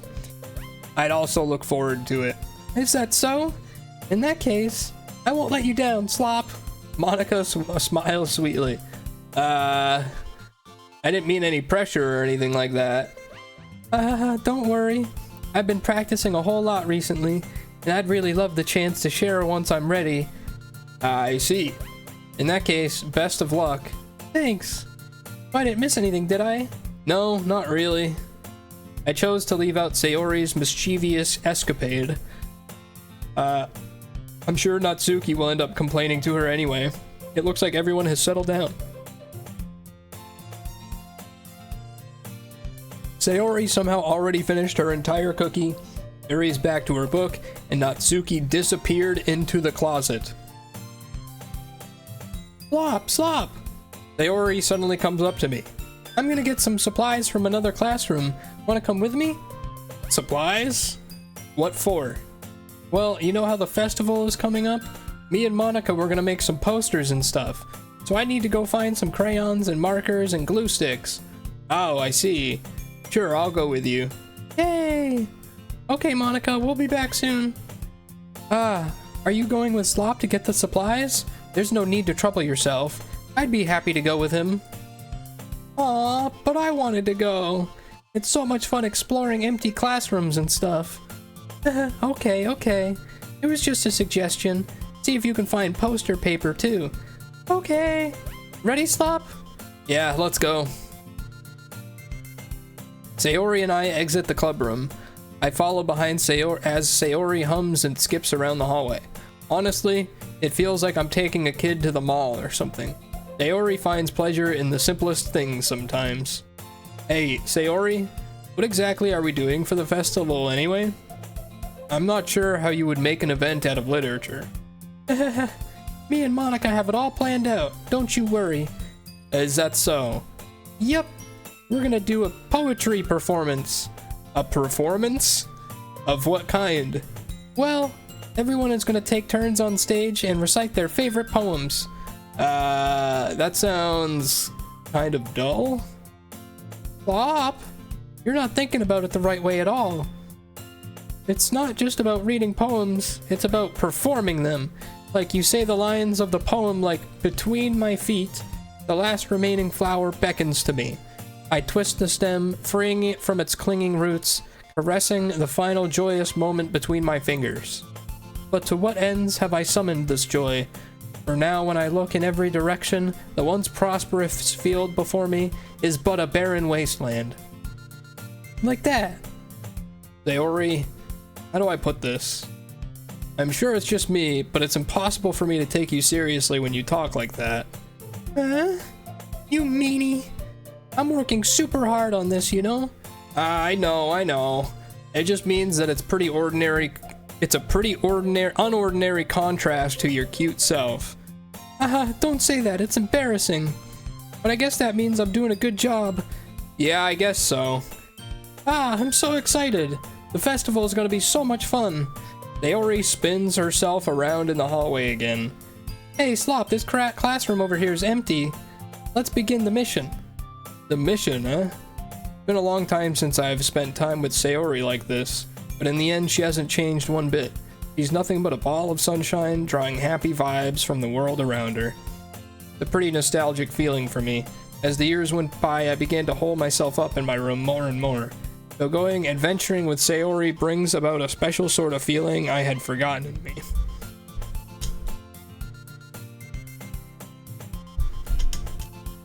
The two of us enter the classroom. Sayori heads straight to the closet and I follow. Let's see what we have in here. Crayons. Sayori pulls a box of crayons off the shelf. They're the best brand, too. They're kind of dirty, though. Sayori starts pulling various crayons out of the box, reading the color names. Alright, that's one down. Don't get distracted, we still need to find... Wait, I'm looking for my favorite color. Fine. Then at least move aside so I can look for the poster paper. No, I dropped one by accident. Smack. Yeah! Sayori bends over and smacks her forehead right into the shelf. She falls to the floor and crayons spill all over her lap. Oh, wow. Are you okay? My forehead. Sayori clutches her forehead. Geez, Sayori, that's just like you, isn't it? Come on, let me see. Since Sayori is sitting on the floor, I grab her by the waist, and pull her out of the closet. You have to move your hands, Sayori. But it hurts. Just do it for a sec.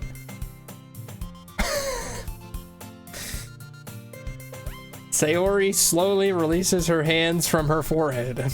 I gently brush her bangs to the side. Ow! Sorry. There's a huge red mark on the center of her forehead. A bump is starting to form as well. Man, that's gonna swell up. I should find you some ice. Flop. Where would I even find ice around this time? I guess a cold drink would do. You don't have to. I'm fine with looking like a unicorn. Even wincing from the pain, Sayori makes a silly joke. What are you saying? I'll be right back, okay? Oh, okay. I pat Sayori on the shoulder and run out into the hallway. I locate the nearest vending machine. What should I get? It doesn't really matter since it will be used as an ice pack rather than to drink. But I know Sayori likes apple juice, so I purchased that one. In just a moment, I'm already returning to the classroom where I left Sayori. She has one palm on her forehead and is using the other to clumsily scoop crayons back into the box. At least they were already in the wrong spots before I spilled them. Sayori, here. I hand Sayori the bottle of apple juice. It's nice and cold. Sayori opens the cap and starts drinking from it. Sayori, what are you doing? It's for your forehead, you fucking idiot. Sorry, I forgot. How hard did you hit your head? Sayori places the bottle against the bump on her head. It stings. Just bear with it, it'll feel better soon. Looks like you cleaned up most of the crayons, so that's good. Hey, Slop. This kind of reminds you of growing up, doesn't it? What do you mean? You know how we used to play outside all the time? I would always try to keep up with you. You were kind of oblivious in some ways. Like I usually fell behind or had trouble climbing on the things you did. But sometimes when I tried to do things I couldn't, I would get myself hurt. I'd fall and scrape myself or get a bump, and I would start crying really hard. and you would rush over as quick as you could. You would try really hard to get me to stop crying. It was almost like you blamed yourself and were afraid of getting in trouble if someone found out, even though it really wasn't your fault at all, you know? Did I really do that? Yeah, you don't remember? Come to think of it, maybe I do remember a little bit. I guess I was always so focused on my games that I didn't pay enough attention to you. So in a way, it was my fault. Kinda like this time, too. If I wasn't rushing you out of the closet, you probably wouldn't have hit your head. Flop, I don't think you realize it, but you're always thinking about other people. Even after all these years, you're rushing to help me even though I'm just being really clumsy. You're really a sweetheart. Don't call me that. And I don't really do this kind of thing all the time. I guess when it comes to you, it just feels natural. Before I even know it, I'm treating you like that. I guess that's what happens when you've been friends for so long. Really? Maybe you're right. Pop, I'm so glad nothing's changed between us. Do you think it'll be like this forever? Forever? If I'm honest to myself, there's no telling where we'll each end up for college or after that. So it wouldn't be fair to make any promises. What? Well, I hope so. It's been this long already, right? I can't imagine you ever changing, so my hopes are up. I'm so happy. Sayori has a whimsical expression in her eyes. We remain silent for a moment. She's so silly and clumsy on the outside that when I see her deep in thought like this, it makes me not want to disturb her. I guess we should go back. I don't want to worry Monica, you know? Yeah, good luck with that. She's gonna see your forehead either way. And not if I hide it under my bangs. Sayori hops to her feet. Ah! She clutches her forehead again. Don't stand up so fast after hurting yourself. Ooh. Well, I guess it's too late now. Anyway, let's go.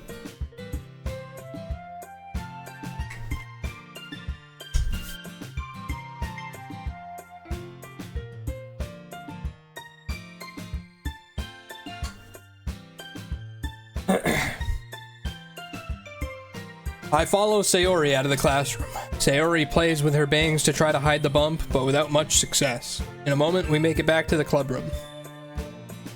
Ah, you're back. Good timing. I was just about ready to start with sharing our poems. Sayori, your forehead. She's fine, don't worry about it. I was playing with the crayons and smacked my forehead into the shelf. Well, anyway, were you able to find everything we needed? I have it right. Sayori frantically glances around herself. I forgot all the stuff. Calm down, Sayori. I have it all right here. I found the poster paper, too. Sounds like you ended up doing all the work, Slop. Well, Sayori... I failed to come up with an excuse for Sayori. I made it an adventure. Yeah, that, yeah. Okay. In any case, good work. I'll start working on the posters tonight. Me too. Okay, everyone. Are you ready to share our poems? Yeah, I guess I should go grab mine. After making sure the crayon box is closed tightly, I return to my seat.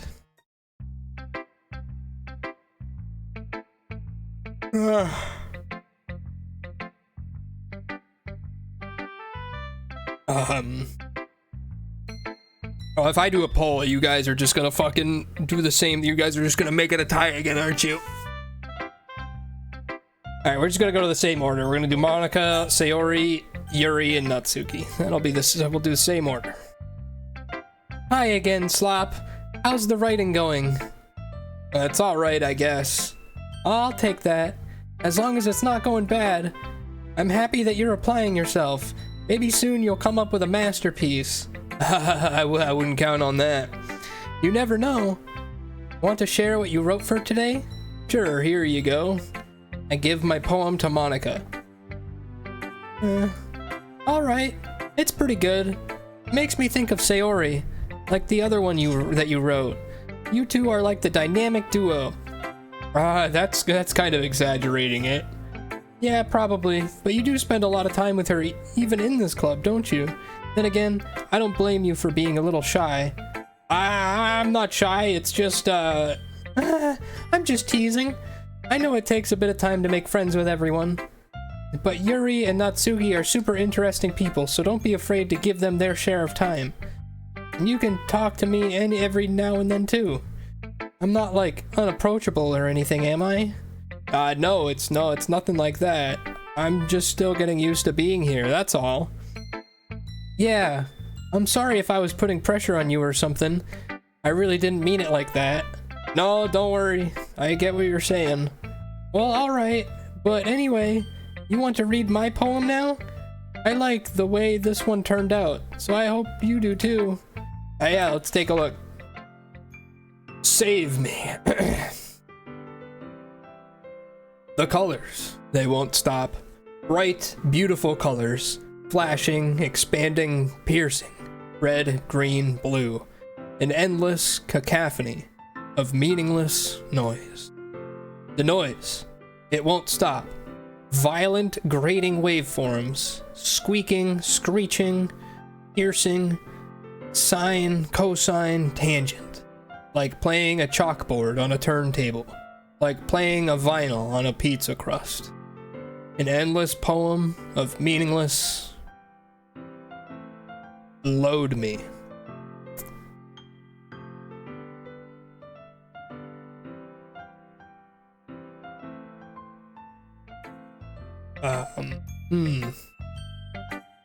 It's even more abstract than your last one, huh?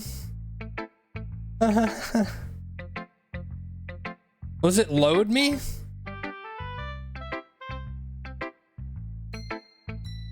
Lead me? Was it lead me? I thought it said load me. I was saying I guess it's just the way I write. I'm sorry if you don't like it. No, I never said that. It's just the kind of thing I've never really seen before, I guess. I kind of like playing with my space on the paper. Choosing where and how to space your words can totally change the mood of the poem. It's almost like magic.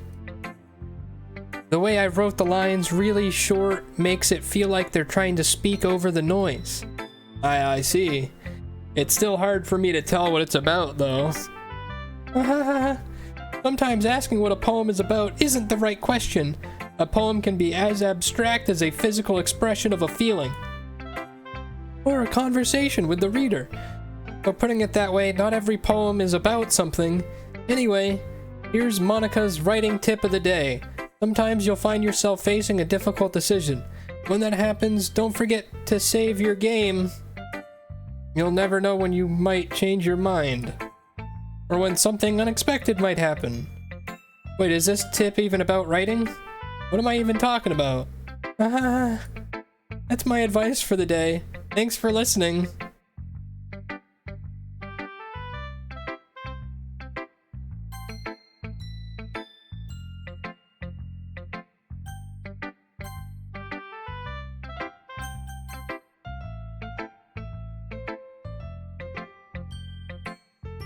Flop? I really love your poems. I can't believe you've been hiding these from me. I'm not hiding anything. But your poems are so good. Yesterday, and this one's too. You can't tell me you haven't done this before. I mean, you're really the only one who feels that way, so... No way. Not even Natsuki? Well, I guess Natsuki is the least likely to admit how much she likes something. But I don't think it's that. What do you mean? Well, I guess I'll be honest about it. It's a lot easier to write poems when I'm thinking about you. Wah wah wah! Stop thinking weird things, idiot. I just mean that you're really an expressive person, I guess. How am I supposed to write poems about my own stupid life?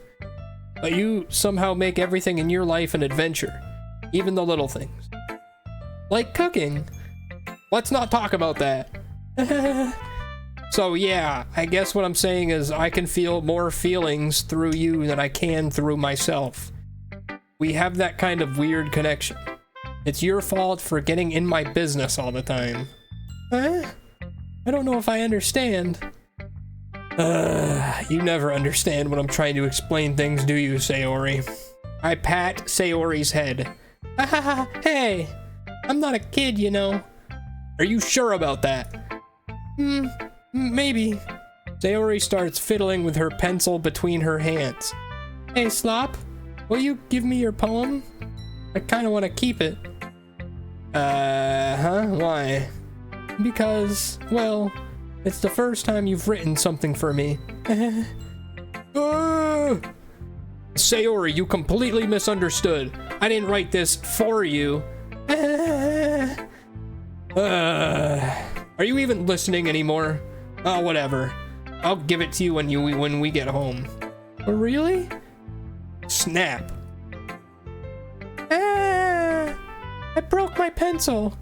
Sayori hastily bends down to pick up the piece she dropped, but being inattentive of her surroundings, she bumps right into me. Sorry. It's fine, it's fine. I'll get it for you. I bend down and pick up the broken pencil. Sayori clutches the desk beside her to support herself, knees shaking. I'm a little clumsy today. Let's sit down, Sayori. Yeah. I grab Sayori's arm and help her sit at the desk. Anyway, I still haven't read your poem. Oh, sorry, I forgot about that. But it's not as good as yours. Jeez, don't worry. I'm sure I'll like it. Good God. Bottles. I pop off my scalp like the lid of a cookie jar. It's the secret place where I keep all my dreams. Little balls of sunshine, all rubbing together like a bundle of kittens. I reach inside with my thumb and forefinger and pluck one out. It's warm and tingly. But there's no time to waste. I put it in a bottle to keep it safe.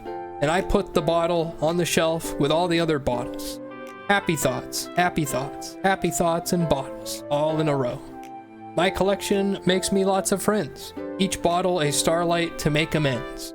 Sometimes my friend feels a certain way, down comes a bottle to save the day. Night after night, more dreams. Friend after friend, more bottles.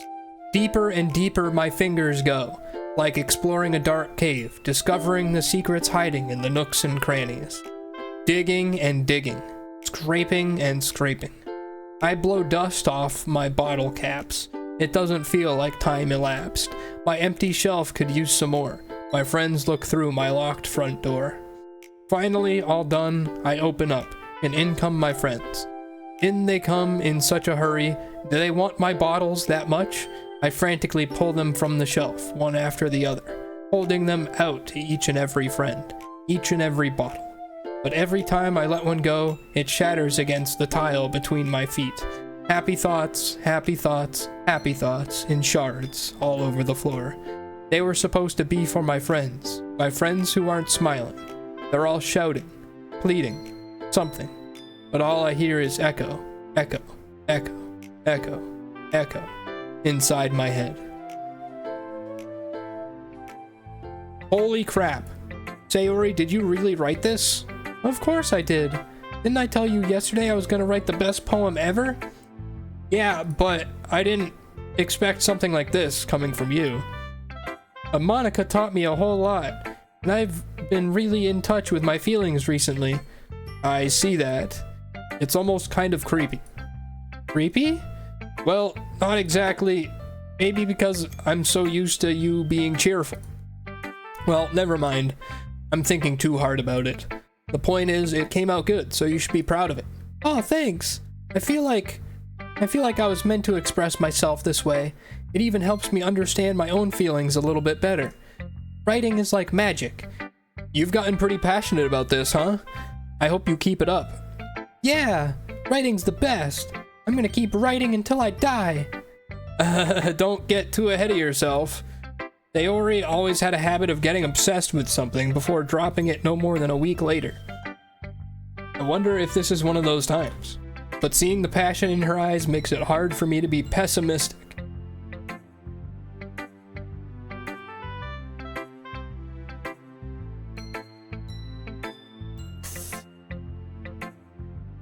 Fourth wall broken. What is going on in this fucking game?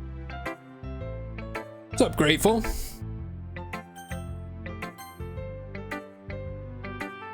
Let's see what you've written for today. Well done, Slop. Your skills are already improving. Really? Thanks, Yuri. Coming from you, that means a lot.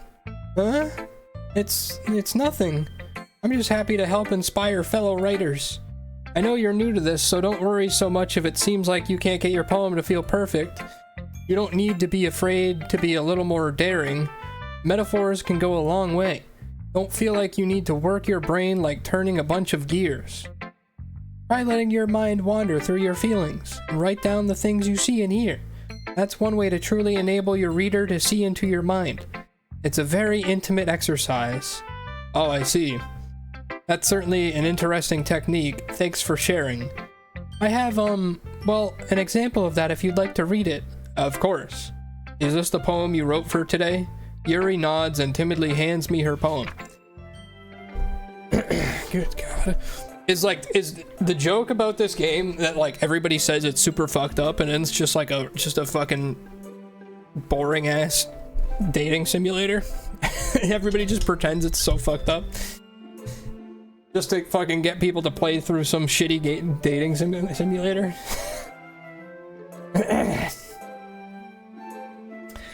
The raccoon.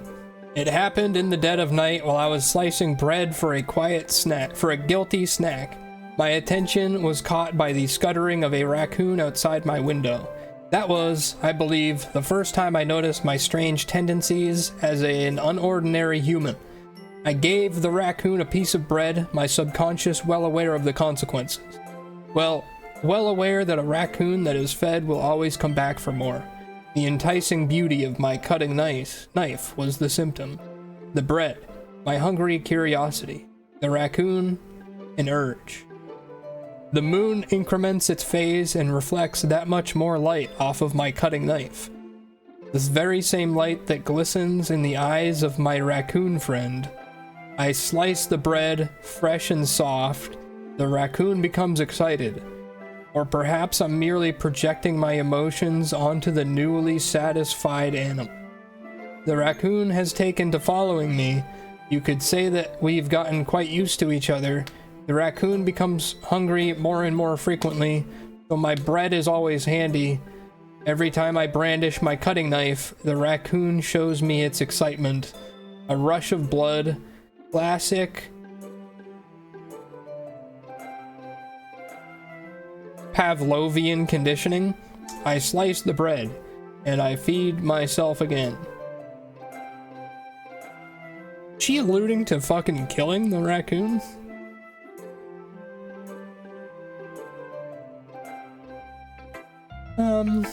I was a little more daring with this one than yesterday's. I can see that. It's a lot more metaphorical. I don't know if it's my fault, but I can't begin to imagine what this poem is about. That's right. It's a bit closer to my preferred writing style, using the poem as a canvas to express vivid imagery and conveying emotions through them. Yeah, if I take it at face value that I can't even figure out what it's supposed to mean.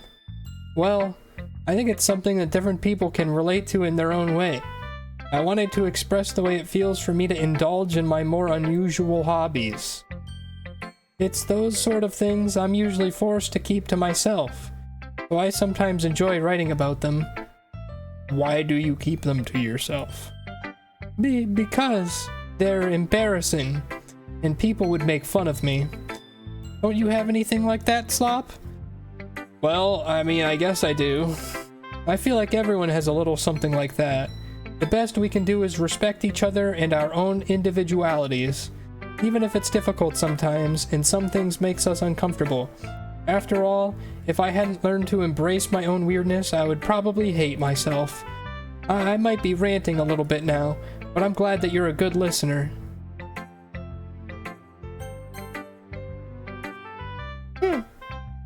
Well, it's not really any worse than your last one, but I can't really say it's any better either. Whew. Phew, what? Well, anything that isn't a train wreck, I'll take it as a win. And I get the feeling you're probably the most critical. Hey, what makes you... Wait, maybe that was a compliment? I'm glad to see someone recognizes my experience. Well then, keep practicing and maybe you'll be as good as me someday. That's, something tells me Natsuki completely missed the point. Come to think of it, this kind of reminds me of Sayori's poem from yesterday. Yeah, you think so? Yeah, I guess if you've been friends with her for so long, you might be on the same wavelength. But you never really struck me as her type. Sayori has a type, all of a sudden? Well, I don't know, but honestly, how can someone so, fluffy spend so much time with someone like you? It's like she's dragging around a dead weight. That was a little unnecessary.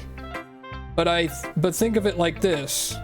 If it weren't for me, she would probably just fly away like letting go of a balloon. You could say we each take care of each other in our own way. Whatever it is, I don't get it. Oh, yeah, I guess I'm supposed to show you my poem. Here. Amy likes spiders.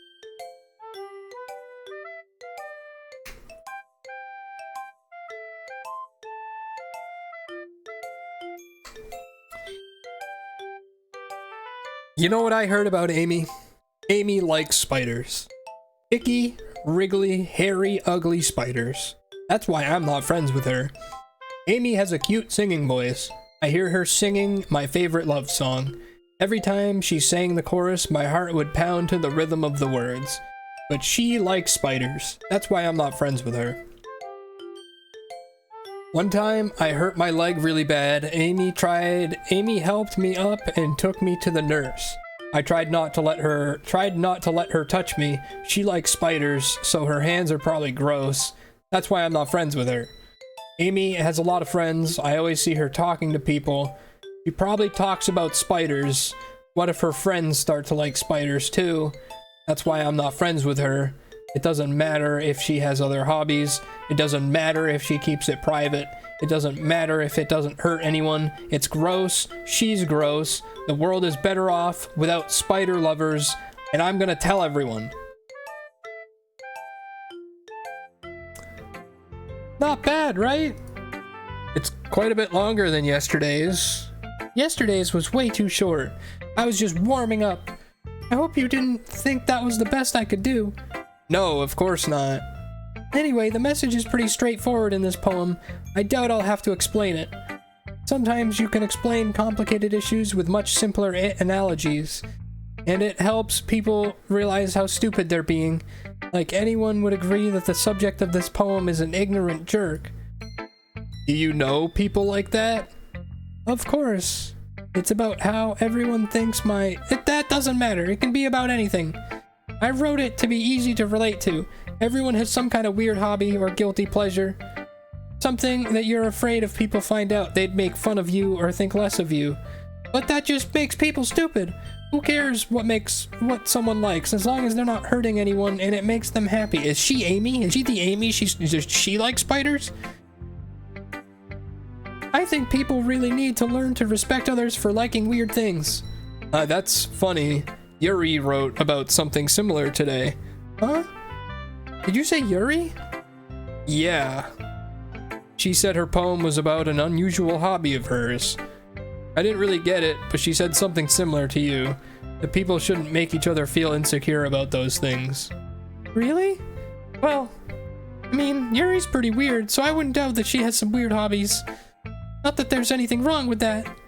Not like I would judge her or anything. Natsuki has trouble finding words. I guess I should try not to be so mean to her. If she feels insecure about her weird behaviors and stuff. I mean, I always hate people who make me feel insecure. Yuri made me feel insecure yesterday. But the way you put it, it sounds like she's learned her lesson. Well, I would say so. Even if her writing style is really different, I'm sure she'll appreciate the message in your poem. It's what I do best, after all. I don't like writing unless there's a good message to take away from it. Like, conveying emotions is important, but I want to make people think, not just feel. Remember that. I'm gonna write a good one for tomorrow too, so look forward to it. God, how many fucking days of poems. God. Okay, everyone. We're all done reading each other's poems, right? I have something extra planned today, so if everyone could come sit at the front of the room. Is this about the festival? Well, sort of. Do we really have to do something for the festival? It's not like we can put together anything good in just a few days. We'll just end up embarrassing ourselves instead of getting any new members. That's a concern of mine as well. I don't really do well with last-minute preparations. Don't worry so much. We're gonna keep it simple, okay? We won't need much more than a few decorations. Sayori has been working on posters, and I've designed some pamphlets we can give out during the event. Okay, that's great and all, but that doesn't tell us what we're actually going to be doing for the event. Ah, sorry, I thought you heard about it already. We're gonna be performing. Performing? Monica. Yeah, we're gonna be having a poetry performance. Each of us are going to choose a poem to recite during the event. But the cool part is, we're also going to let anyone else come up and recite poems too. Sayori's putting it all on the posters in case anyone wants to prepare ahead of time. Sayori, who's been coloring a poster, holds it up for us to see. Are you kidding me, Monica? You didn't already start putting those posters up, did you? Well, yeah, I did. You really think it's that bad of an idea? Well, no, it's not a bad idea. But I didn't sign up for this, you know. There's no way I'm going to be performing in front of a group of people like that. I agree with Natsuki. I could never in my life do something like that. Imagining it, Yuri shakes her head in fear. Guys! No, Sayori, I understand where they're coming from. Remember that Natsuki and Yuri have never shared their poems with anyone until just a couple days ago. It's a lot to ask for them to recite their poems out loud to a whole room full of people. I guess I kind of overlooked that. So I'm sorry. But I still think we should give it our best. We're the only ones responsible for the fate of this club. If we start the event and each put on a good performance, then it will inspire others to do the same. And the more people who perform, the better we'll be able to show everyone what literature is all about. Yeah, it's about expressing your feelings, being intimate with yourself, finding new horizons, and having fun. That's right. And it's those reasons that we're all in this club today. Don't you want to share that with others? To inspire them to find the same feelings that brought you here in the first place? I know you do. I know we all do. And if all it takes is standing in front of the room for 2 minutes and reciting a poem, then I know you can do it. Natsuki and Yuri remain silent. Sayori looks worried. I guess that leaves me no choice. I agree. I don't think it's too much to ask.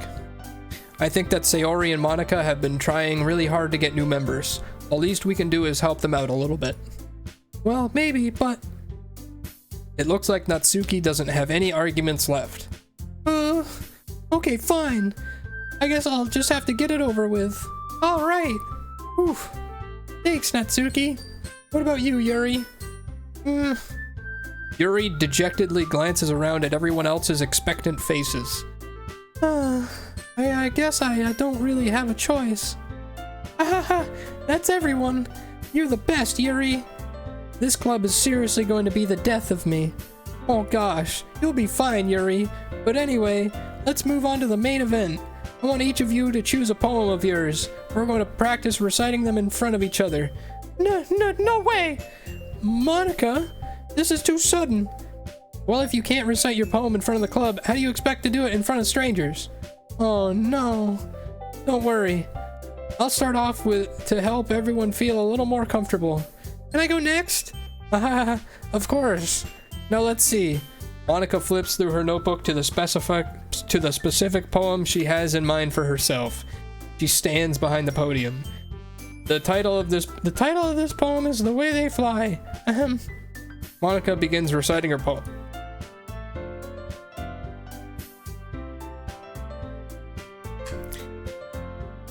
What's up, Tori? Her clear, confident voice fills the room. More than that, her inflection is pristine. She knows exactly how to apply emotion behind each line she recites, bringing the words to life. Is this something she's done before, or is she simply a natural? I glance around me. Everyone has their eyes on Monica. Sayori looks amazed. Yuri has an intense expression on her face that I don't understand. Finally, Monica finishes the recitation. Recitation? Did I say that right? Finishes reciting. The four of us applaud. Monica takes a breath and smiles. That was so good, Monica. Thank you very much. I was hoping to set a good example. Are you ready to go next, Sayori? I'll go next. What? Yuri's fired up all of a sudden. Yuri clutches a sheet of paper between her hands and stands up. Keeping her head down, she walks quickly over to the podium. This poem is called... Yuri anxiously glances at each of us. You can do it, Yuri. It's called After Image of a Crimson Eye. Yuri's voice shakes as she starts reading the poem. Just a moment ago, she practically refused to do this. Why is she suddenly putting in so much effort? As Yuri gets past the first couple of lines, her voice changes. It's almost like what happens when Yuri gets absorbed into her books. Her quivering words transform into the sharp syllables of a fierce and confident woman. Days. Milton looks like an asshole. Yo, thanks, Doug. Thank you for the 40 months, 40 in a row. Yeah, I just got bumped up to category 5, so we'll see how that goes. We'll see how that goes. Thanks, man. Thank you. I appreciate it, dude. Thank you. The poem is full of twists and turns in its structure that she enunciates with a perfect timing. This must be a rare glimpse into the whirling fire Yuri keeps concealed inside of her head. Suddenly, she's finished. Everyone is stunned. Yuri snaps back into reality. Snap back to reality. Oh, there goes gravity. Glances around her as if she bewildered even herself. It's up to me to save this situation. I'm the first to start applauding. Everyone joins me afterward, and we give Yuri the recognition she deserves. It's not that we didn't want to applaud for her, but we were so caught off guard that we must have forgotten. As we applaud, Yuri holds the poem to her chest and rushes back into her seat. Yuri, that was really good. Thank you for sharing. Looks like Yuri is down for the count. Okay, I guess I'm next then. Sayori hops out of her chair and cheerfully walks to the podium. This one's called My Meadow. Sorry, I giggled. Sayori. It's a lot harder than I thought. How did you guys do it so easily? Try not to think of it like you're reciting to other people. Imagine you're reciting it to yourself, like in front of a mirror or in your own head. It's your poem, so it'll come out best that way. I see. Okay then. Sayori begins her poem.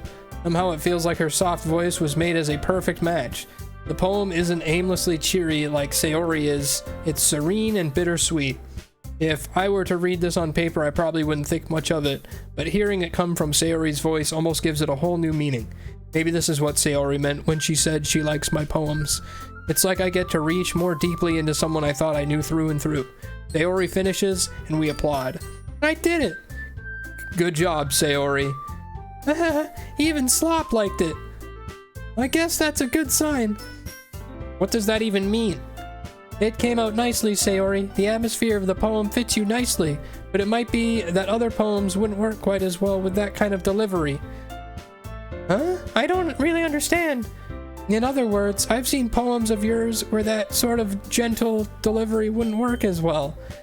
They might need more force behind them depending on what you're reading. No, I know what you mean. I've been practicing that kind of thing. It's just embarrassing to do it in front of everyone. Then next time, I'm going to make you pick a poem that challenges you a little more. We don't have much time before the festival, you know. Okay. Now, who's next? Natsuki? Don't make me go before Slop. It's not like I can compare to you guys anyway. Might as well let Slop lower everyone else's standards a little before I have to do it. Natsuki, it's fine. It's fine. I might as well get it over with. But it's not like I have much of a selection of what to read. I'll just have to go with what I wrote for today. I stand up and step in front of the podium. Everyone has their eyes on me, making me feel terribly awkward. I recite my poem. Since I'm not exactly confident in my own writing, it's hard to put energy to it. Despite that, once I finish, I receive applause anyway. Sorry, I'm not really as good as everyone else. Don't worry about it so much. I think it's less about your abilities and more about your lack of confidence in your writing. That's something that'll improve over time, though. Yeah, maybe. I need more water. I need more water. You thought I was in New York? You give off strong New Yorker vibes. I lived 25 years in New Hampshire, which is pretty close to New York. We're more Boston up there, though. What's up, Chio? Give me just 1 second, guys. I need more water. I didn't realize I was going to be just doing a dating simulator for 2 hours. I'll be right back.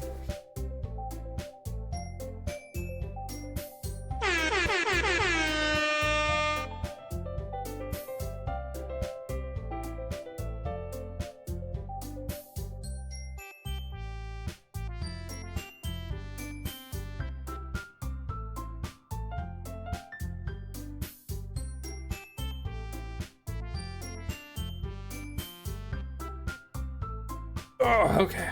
Okay. Waddler, thank you for the giant Slopco feet. Thank you, sir. I appreciate it.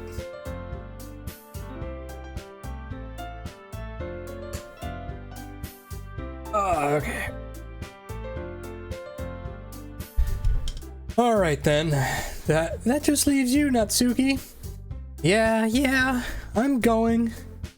Natsuki begrudgingly gets out of her. Oh, I need to plug my headphone back in. Begrudgingly gets out of her seat and makes her way to the podium. The poem is called. It's called. Why are you all looking at me? Because you're presenting. Anyway, the poem is called Jump. Natsuki takes a breath. When she starts reciting the poem, her sour attitude disappears a little. While she's still a little unenthused, her poem has a rhythm and rhyme to it. It's Natsuki's trademark style, and it works surprisingly well when spoken aloud. The words feel like they bounce up and down, as if giving life to the poem. Natsuki finishes, and everyone applauds. She huffs back to her seat. Well, that wasn't so bad, was it? It's easy for you to say. You better not make me do that again. Well... Do you at least feel prepared enough to recite a poem in front of other people? I mean, doing it in front of other people will be way easier. I can put on whatever face I want for other people, but when it's just my friends, it's just embarrassing. That's a surprise, Natsuki. I think it would be the other way around for me.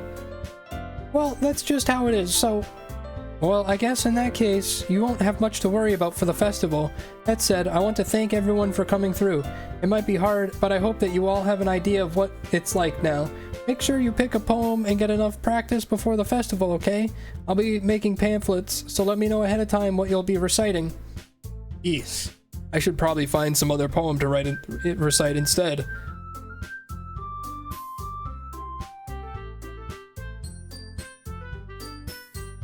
That's fine too. It doesn't have to be your own. I'm already pleasantly surprised that you're putting in all this effort for the club. It makes me really happy. Yeah, no problem. Okay, everyone. I think that's about it for today. I know the festival's coming up, but let's try to write poems for tomorrow as well. I've been working out really nice. It's been working out really nicely so far, so I'd like to continue that. As for the festival, we'll finish planning tomorrow, and then we'll have the weekend to prepare. Monday's the big day. I can't wait. I can do this. I can do this. All right.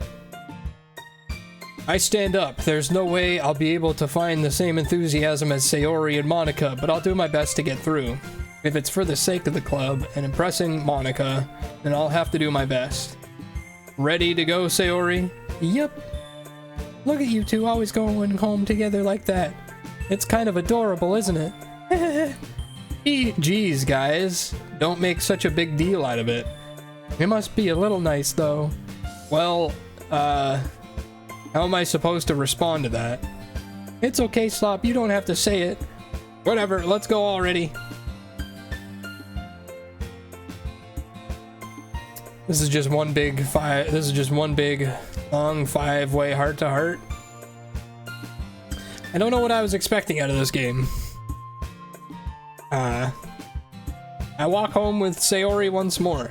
Even though it's only been a few days, a lot of things have already changed, but today Sayori is being a little quieter than usual on the way home. Hey, Sayori. Sorry, I was spacing out. No wonder. I was thinking about something from earlier. I like how we get to... Sayori fumbles with her words.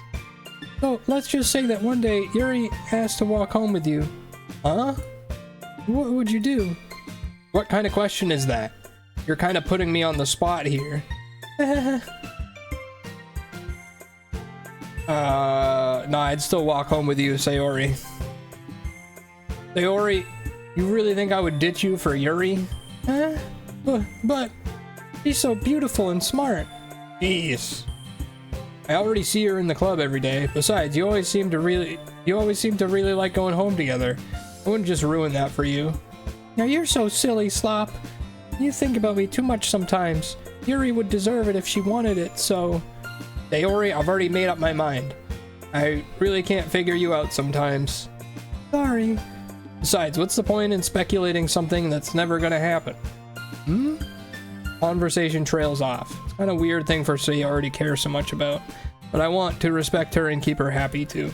Then again, the festival is only a few days away. Who knows what will happen in that time?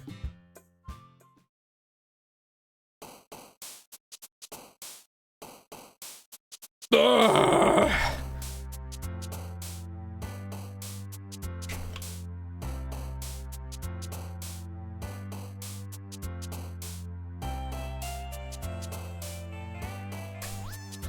Essence. Uncanny. Journey. Orator.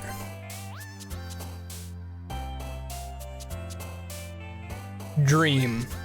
Wouldn't that have been Sayori? She wrote the poem about her little dream bottles, right? Summer. Holiday. Brief. Daydream. Extreme. Strawberry. Vitality. Imagination.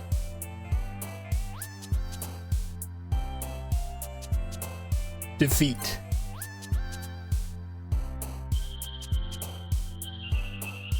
Incapable. Lucky. Bed. Anger. Doki Doki. I don't even know what Doki Doki means. Scars. What's up, Samps? Oh man, I'm the last one here again. Don't worry, I just walked in too. Were you practicing piano again? Yeah. You must have a lot of determination. Starting this club and now picking up piano? Well, maybe not determination, but I guess passion. Remember that the club wouldn't be here if it wasn't for all of you. And I'm super happy you're all willing to help out for the festival too. I can't wait for the festival. It's gonna be great. Huh? Weren't you complaining about it yesterday, Natsuki? Well, yeah. I'm not talking about our part in the festival, but it's a whole day of school where we get to play and eat all kinds of delicious food. You sound a bit like Sayori all of a sudden. Sorry, my monitor's glitching out.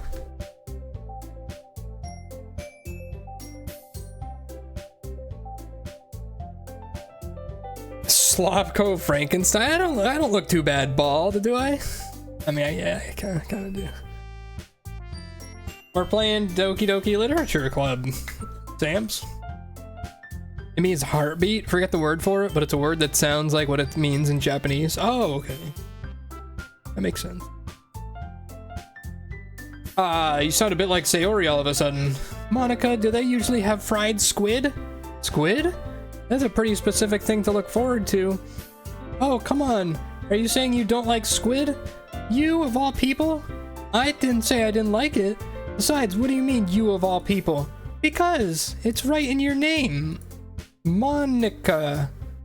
Huh? That's not how you say my name at all. Also, that joke makes no sense in translation. Never mind. Let's just focus on our own event today. Yeah?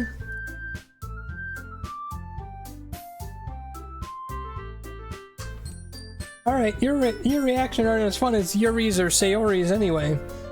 Excuse me? Where is Sayori anyway? Oh, there you are. Sayori's sitting at a desk in the corner of a room looking down at nothing. I walk over to her. Hey, Sayori. I wave my hand in front of her face. Huh? You're spacing out again. Sorry. Don't mind me. You can go talk to everyone else. Huh? Is everything okay? Of course. Why wouldn't it be? Just feels like you're a little off. Sorry for assuming things. Geez, you worry too much about me. I'm fine, see? Sayori shows me a big smile. Don't let me distract you from having fun with everyone. Well, alright, if you say so. I worldly glance at Sayori before turning back towards everyone else. The conversation has already dispersed with everyone back at their usual activities. Maybe I should ask Monica if she's noticed anything about Sayori recently.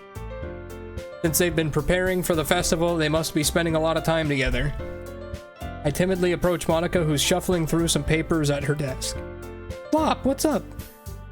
Hey, this might sound a little strange, but have you noticed anything up with Sayori recently? Anything up with her? In what way do you mean?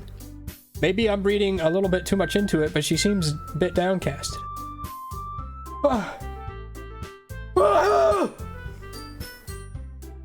Oh, you think so? I can't say I've noticed anything about her. Monica peers across the room at Sayori, who's idly dragging a rubber eraser up and down her desk. Maybe there's something on her mind, but I'm surprised I'm not the one asking you, Slop. You certainly know her a lot better than I do. Yeah, but she's never really like this. She has always talked to me about things that bothered her, but at this time when I asked her, she was really dismissive. Sorry, I know it's not your problem. I just wanted to ask if you knew anything, so I'll drop it now. No, it's important to me too. I mean, I'm also friends with her, and I also care about the well-being of my club members, you know? Maybe I'll try talking to her myself. Are you sure about that? She seemed like she wanted to be left alone. Are you sure? Maybe she just has a hard time bringing it up with the person of interest. Person of interest? What do you mean by that? I'm saying maybe the thing on her mind is you, Slop. Me? How on earth would you come to that conclusion? Well, I probably shouldn't say too much, but Sayori talks about you more than anything else, you know? She's been so much happier ever since you joined the club. It's like an extra light was turned on inside of her. What? No way. Sayori is always like that. She's always been full of sunshine. It's not any different now than it always has been. You're so funny, Slop. Have you thought that maybe you've always seen her as so cheerful because that's how she is when she's around you? I've said too much. I'm sorry. What do I know anyway? I didn't mean to jump to conclusions, so you should just forget about what I said. I'll try to talk to her, so try not to think about it for now. Okay. Monica smiles meaningfully. I know she said to forget about it, but I already know that I won't be able to get her words out of my head. Monica stands up from her desk and walks over to the room where Sayori is sitting. I watch her kneel down next to Sayori and gently talk to her, but she's keeping her voice so quiet that I can't hear her from here. I sigh and sit myself down. I know Sayori told me not to worry about her and to have fun with everyone else, but that's impossible to do when she's behaving like this. Exactly how much do I care about her that I'm letting this weigh me down so much? Now it feels like I'm the one behaving out of ordinary, but there's nothing I can do besides wait for Monica. We've got a bot in chat, hold on. Okay everyone, after some time passes, Monica calls out to the club room. Why don't we share our poems now? Before I know it, everything's back to normal. Everyone goes to retrieve their poems and I do the same. I make eye contact with Monica and she smiles at me. I wonder what she was talking about with Sayori. Same order. Same order as every day. Forget about it.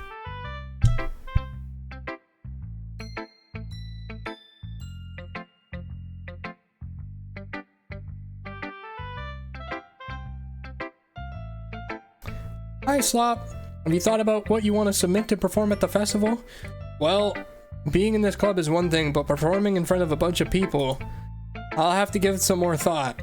Okay, no pressure, but whatever you do, I'm sure it'll turn out great. It would also make me happy to see. Anyway, let's take a look at today's poem. Sure. I let Monica take the poem I'm holding in my hands. Kinda funny. How so? No, not the poem. I mean, it's funny how your poems and Sayori's poems have been getting more and more similar to each other each and every day. I'm surprised you're so in sync with her. Then again, you've been spending a lot of time together lately, haven't you? I guess you could say that. Although we kinda grew up as best friends, I haven't been seeing as much of her this past year. But since I joined the club, we've been spending a lot of time together again. I see. That reminds me about how Sayori's been a little off today. Yeah, did she tell you something? Well, Stop, you haven't been flirting with her, have you? Of course not. I've been treating her like I always do. Alright, just making sure. I know how much you care about her. It would be terrible if something bad happened to her, so keep an eye on her. Sayori's been acting so much happier ever since you joined the club. What could have happened all of a sudden? Well, never mind. This really isn't the time to be talking about this. Anyway, I'll share my poem with you now, alright? Okay. The Lady Who Knows Everything.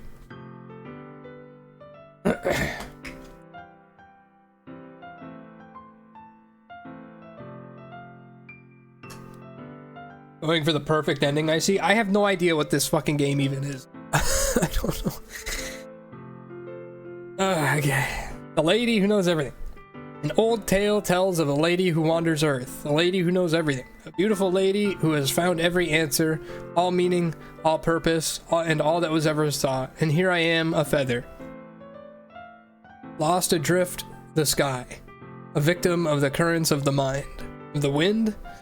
Day after day I search with little hope, knowing legends don't exist.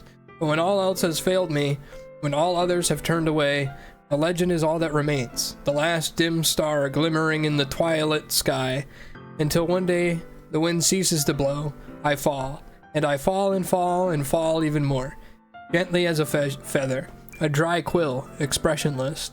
But a hand catches me between the thumb and forefinger, the hand of a beautiful lady. I look at her eyes and find no end to her gaze. The lady who knows everything knows what I am thinking, or before I can speak she responds in a hollow voice. I have found every answer, all of which amount to nothing.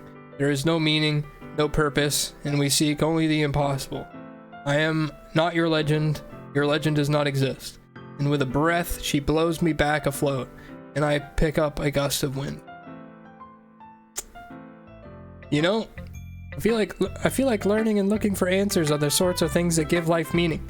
Not to get too philosophical or anything, but it was kind of on my mind, so that's what I wrote about. I see. I never really put much thought into it. In a way, it's almost paradoxical, because if we had all the answers, wouldn't the world start to lose its meaning? You know, there's one thing I noticed. It seems like everyone in the club prefers writing about things that are more sad than happy. Are you surprised? I mean, if everything was okay, we wouldn't really have anything to write about, would we? Humans aren't two-dimensional creatures. I think you'd know that better than anyone. You mean one-dimensional? Yeah, that. Anyway, here's Monica's writing tip of the day. Are you ever too shy to share your writing because you're afraid it's not that good? It can be really disheartening to get a lukewarm response to something you've put so much into, but if you find other people who enjoy writing, then sharing becomes a lot easier. But because of just telling you that your writing is good or okay or bad, don't want to focus more on everything that went into it and the things that you can work on. It's much more encouraging that way, and it will make you want to continue improving. It's almost like having your own literature club, don't you think? That's my advice for today. Thanks for listening. Okay, I need to run to the restroom. I gotta pee. I will be right back. I'll be right back. Thank you guys for hanging out.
Oh, okay.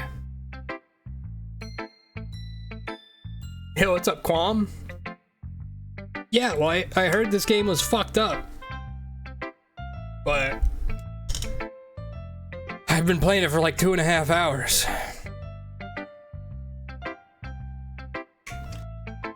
Hope you're doing good. Do any of these girls remind you of girls you've dated? No. Not really. I guess,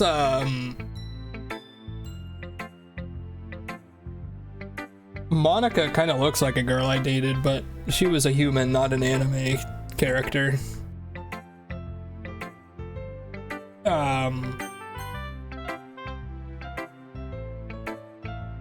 This is your best one so far. It's really nice, Slop. Thanks. Sayori, you've been a little quiet today. Is everything okay? Of course. Everything's fine. Maybe I'm just a little tired today. Do you want to nap or something? No, that's silly. Don't worry about me, okay? I really want to see smiles on your face. Well, alright. Hey, Slop. I'm still a little surprised. I really thought that you would try writing your poems like the way Yuri does. Or even Natsuki, but in the end... Yeah? I guess you're the one who likes this one the most. Why? You don't want to get closer with everyone else? Wait, of course I do. But that doesn't mean I need to try so hard to impress them. I still understand you the most, Sayori. I know you have to sometimes put up with me, and I have to sometimes put up with you, but we have a wavelength or something. And this is how the poem came out.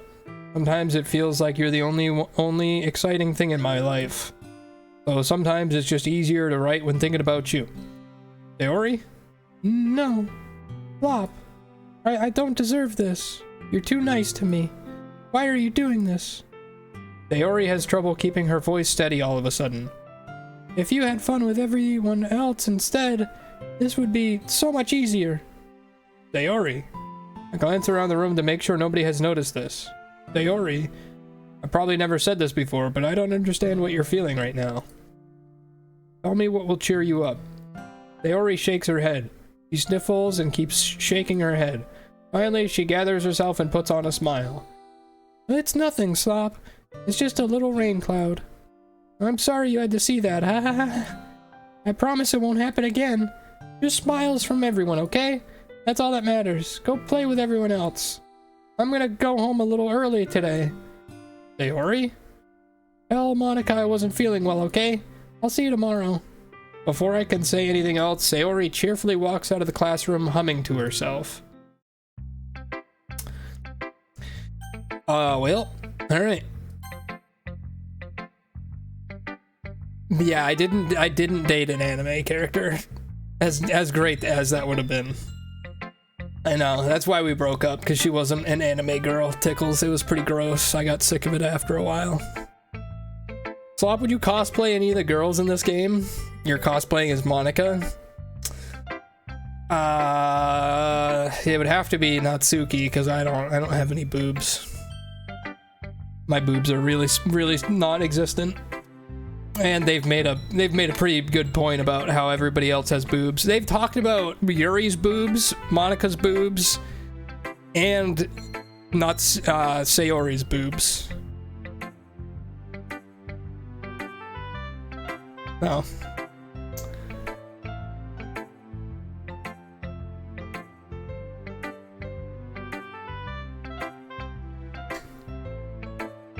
Understandable. Well done, Slop. You've definitely improved your writing over the course of these few days. Has my advice been helpful to you? Yeah, definitely. I'm glad. Sharing our writing like this, it's a lot more fun and rewarding than I anticipated. I need to remember to thank Monica. I think we all felt a little awkward at first, but now it seems like everyone is enjoying sharing their writing and seeing what others think. I guess I can't really disagree. I was afraid this whole thing would be a chore. But it's a great way for me to spend some personal time with all the girls in the club. But it's been fun getting to know everyone in their writing. and I guess doing some writing myself. Well, have you learned anything about yourself, Slop? Well, you know how I like to say that writing is a very personal way to get in touch with yourself. In the end, it doesn't matter if you're a good writer or a bad writer.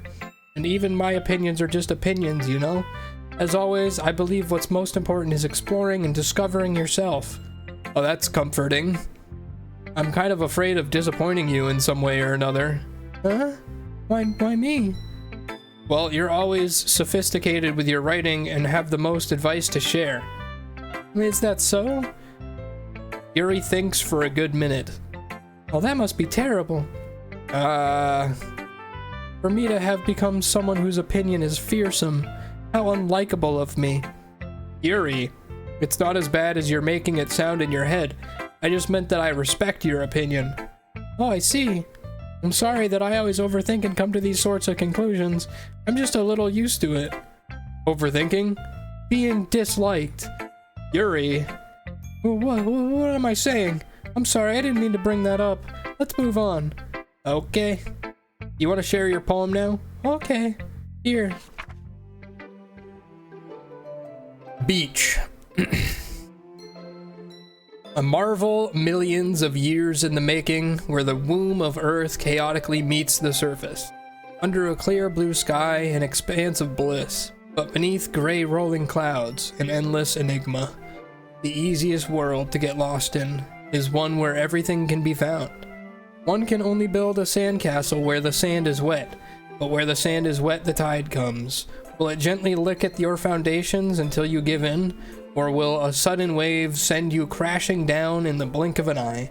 Either way, the outcome is the same, yet we still build sandcastles. I stand where the foam wraps around my ankles, where my toes squish into the sand. The salty air is therapeutic. The breeze is gentle yet powerful.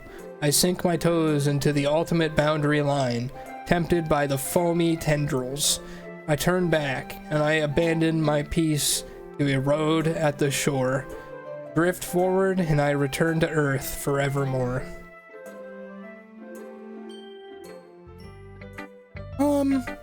I'm aware that the beach is kind of an inane thing to write about, but I did my best to take a metaphorical approach to it.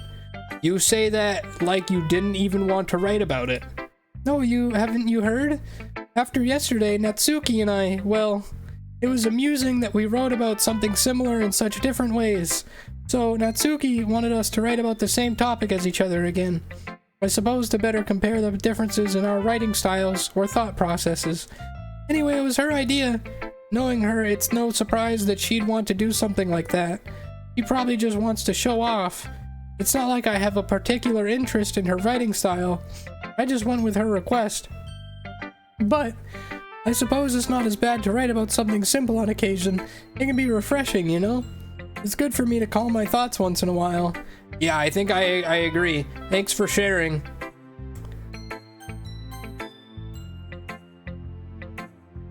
Yeah, I got the itty bitty titties. That's right.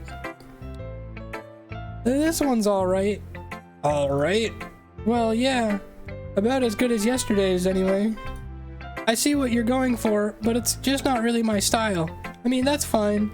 I'm mostly just glad you're trying a little bit. Well, of course I'm trying. Why are you so emotionally invested in my poems anyway? Isn't it more of a compliment to me? Huh? No, gross. Not like I care.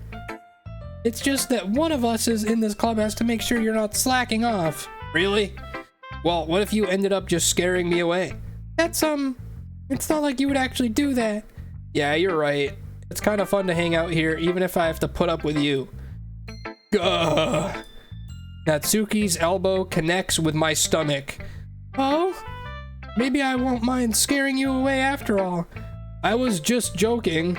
Oh, I know. Don't worry, I was too. How the hell do you call that a joke? That seriously hurt. Well, maybe it was funny to her. I guess that's kind of the point. I should really just watch my mouth around Natsuki. Anyway, Natsuki holds up her poem out to me like nothing even happened. I'll be your beach.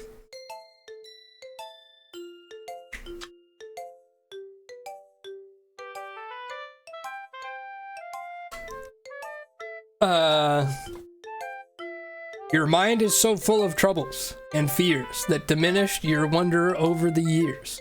But today I have a special place, a beach for us to go, a shore reaching beyond your sight, a sea that sparkles with brilliant light. The walls in your mind will melt away before the sunny glow.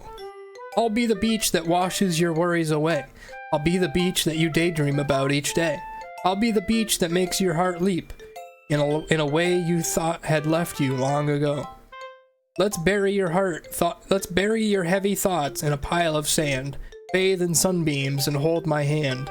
Wash your insecurities in the salty sea and let me see you shine. Let's leave your memories in a footprint trail. Set you free in my windy sail. And remember the reasons you're wonderful when you press your lips to mine.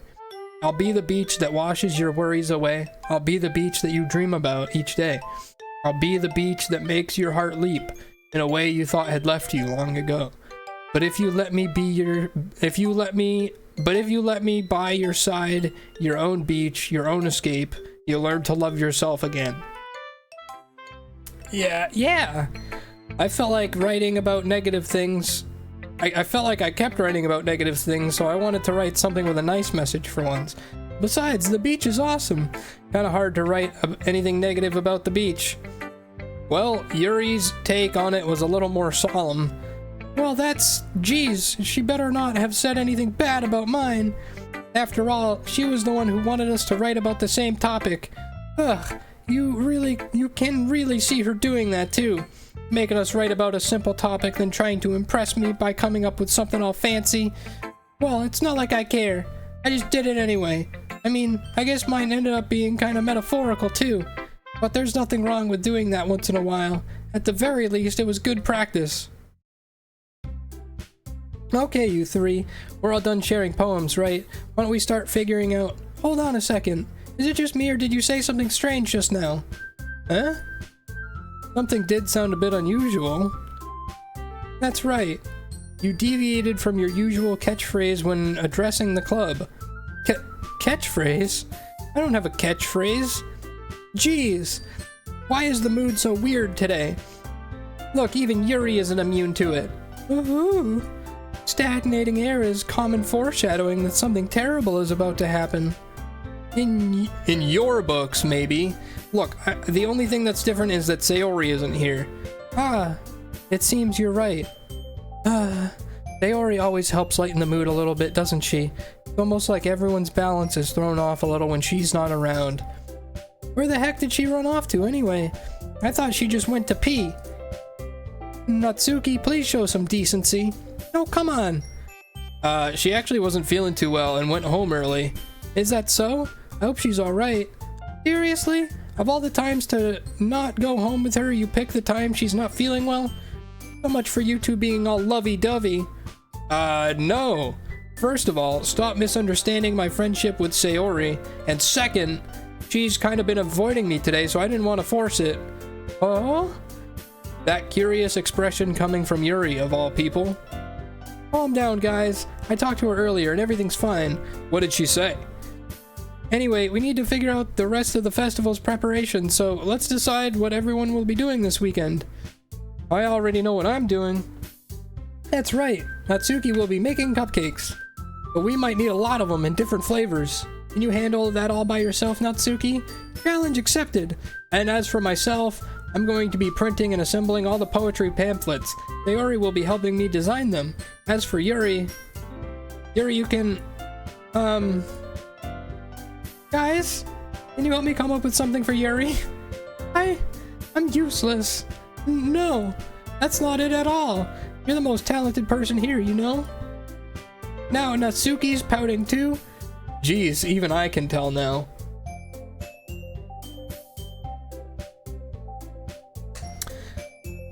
I guess I never gave Sayori enough credit, but I can tell things are even harder on you when she's not around. Ah, that may be the case, but if I can't also be a leader on my own, then I won't grow as a person. So Yuri, you have beautiful handwriting, you know? You should make some banners and decorations to help set the atmosphere. Atmosphere? About that. I love atmosphere. Yuri's expression suddenly changes as she stares at her desk in focus and starts nodding to herself. Your mind is already racing, I see. Oh, that's great. You'll be a wonderful help, Yuri. But anyway, that just leaves you, Slop. The one who is truly useless. Don't say that. In fact, both Natsuki and Yuri have some pretty heavy tasks to handle. It would probably go a long way to give one of them a hand. You could always help me out as well. I would be really appreciative of that. Is Monica suggesting I spend the weekend with one of my club members? How on earth are they gonna respond to a suggestion like that? I suppose I wouldn't mind a bit of help. Well, even if you don't know how to bake, there's always some dirty work I could give you. Not like Monica's going to give me a choice, and you shouldn't be sitting on your butt anyway. Natsuki tries to mumble a bunch of excuses like that. If I recall, Natsuki, you mentioned that you would like to handle the baking on your own. Plot may not be around if you only make him out to be a nuisance, so therefore, he may be more suited to assisting with the decorations. Hold on, I never said that. How hard could it be to make a few decorations anyway? Sounds more like you're just making excuses for Slop to... What are you saying? It will be extremely meticulous work. And baking isn't? What do you think? Guys, let's settle down for a moment. In the end, I think it's up to Slop to decide how he'd like to contribute. Besides, he hasn't really gotten the chance to spend any time with me yet, you know? That's a good point. And so I'm sure he's interested in... You literally just said, I'm surprised as well. Sorry. I was just saying, though. Jeez, can we just settle this already? Yeah. Slop, you're okay with this, right? In the end, it's up to you. Of course. Very well. Well, in that case, everyone looks straight at me. Oh, God.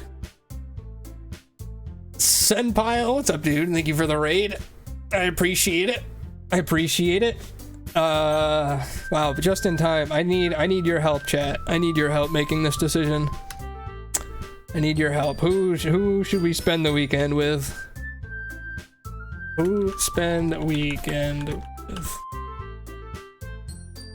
Natsuki, Yuri, Monica, or Sayori. How was your stream, Senpai? Thank you for the raid. We're playing Doki. We've been playing this game for 3 hours now, and it's just been Waifu Simulator, except in high school.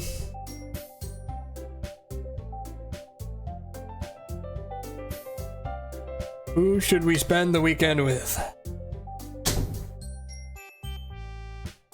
Get your votes in. I swear to God, if you guys leave it on a tie this time, I swear to God, I'm gonna turn this literature club around and go home.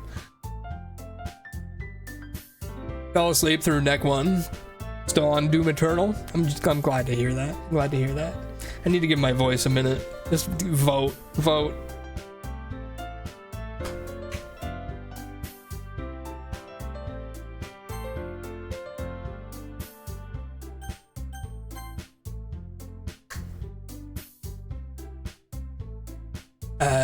Sayori. You will pick Sayori.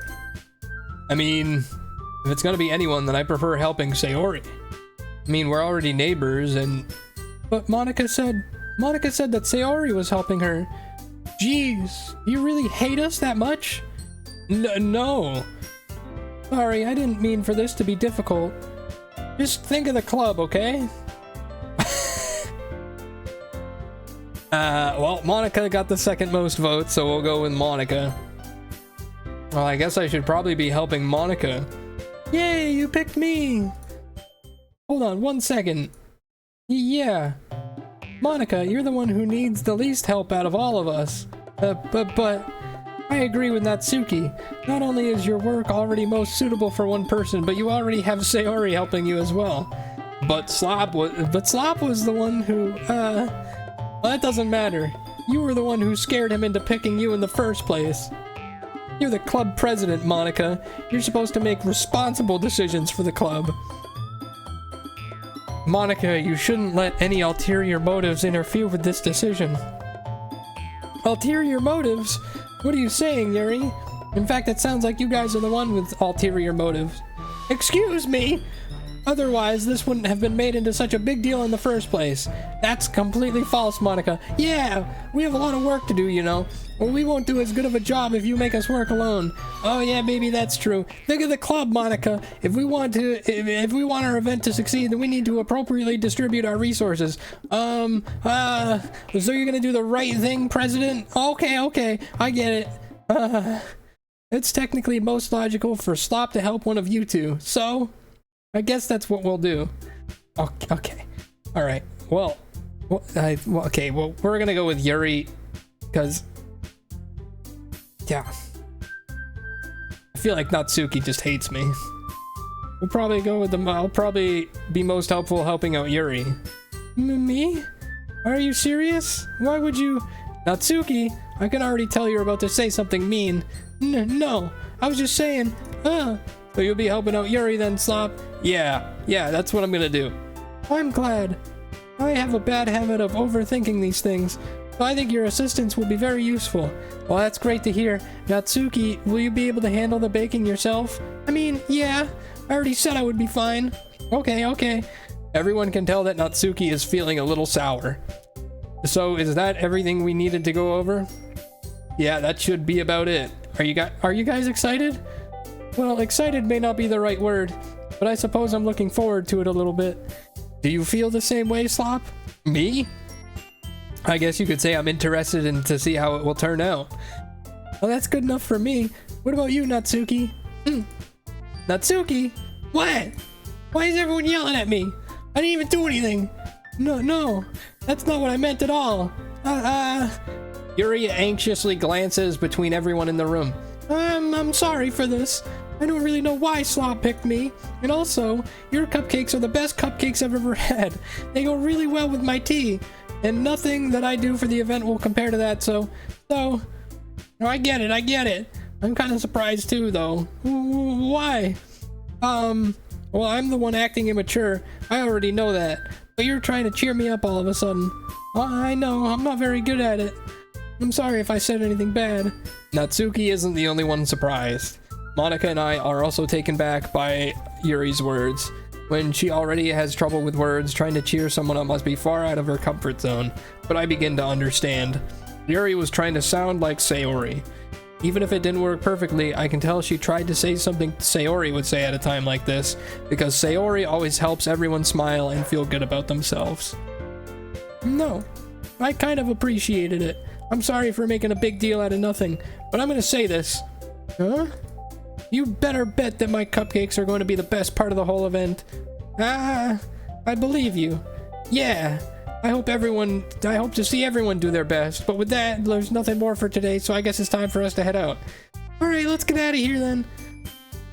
Everyone packs up their things. I start to follow Monica and Natsuki out the door as they chat between each other. I turn around. Sorry, I realized that I don't have any way of contacting you this weekend. Oh, you're right. I can't believe that slipped my mind. Should I give you my phone number? I think that would be the best way, yes. Alright then. Yuri and I exchange phone numbers. Okay.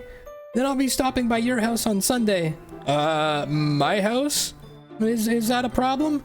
No, not at all. I just thought that I would be the one going to your house since I'm the one helping you. I suppose that makes sense, but if you don't mind, I think I would prefer going to your house. Okay. In that case, it won't be a problem. I decide not to press Yuri for a reason. It's not like it should matter much either way, so I'll just need to make sure my room is clean.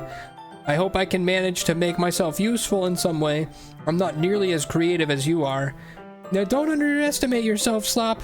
I think we'll make a very productive team, even if you only chose me because you felt bad or something. Wait, you don't actually think that, do you? I don't know. It's difficult to come up with any other reason why you may have chosen me. You're forgetting the one reason with the most common sense. I chose to help you because that's what I want to do. But Yuri thinks to herself with an extremely tense expression. Yuri, you're overthinking this. You wanted me to point out when you're overthinking, right? Huh? I didn't realize. I'm telling you, I want to. That's all there is to it. Do you believe me? Oh, Yuri thinks really hard again. She looks straight into my eyes for a long while. I believe you. As if it took her tremendous effort, Yuri finally says that and relaxes her expression. Man, I'm really looking forward to Sunday. Yeah, I am too. After that exchange, I make my way out the door and Yuri follows. Okay, Jesus fucking Christ. Shit.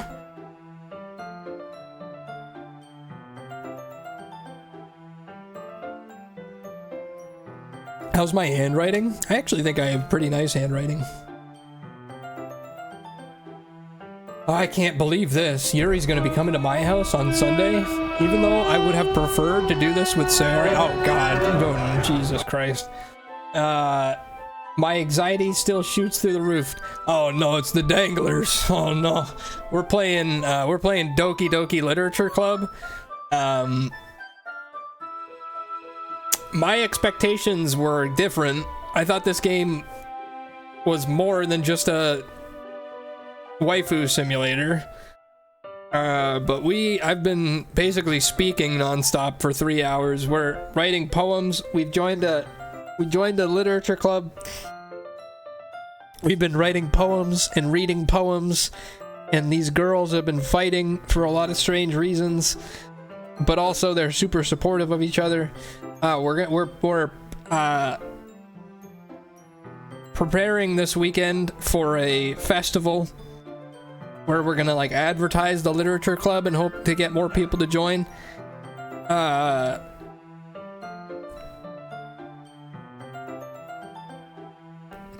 Yeah, I hope you had a good stream, dude. Hope you had a good stream. Thank you for the raid. I haven't played, and that's what I thought it was too. Well, it has like, the fucking game has like content warnings. If there's a, you open this game and there's a warning that's like, if you suffer from anxiety or depression, don't fucking play this. Go to they give you a link. It gives you a link. It's like, go to this link for the content warnings. We don't recommend that you play this. I'm like, okay, well, this game's got to be fucked up. Well, I've been playing this for 3 hours. I've been playing this for 3 hours. I guess I've gotten pretty used to handling her at this point. I hope you had a good stream. Welcome in, everybody. How was it? How was it, Dangle? What were you doing today? What were you doing today? My voice is dying too. Are you a better poet now? I think so. Yeah, I think they've really helped me with my internal expressionism and the different styles of poetry.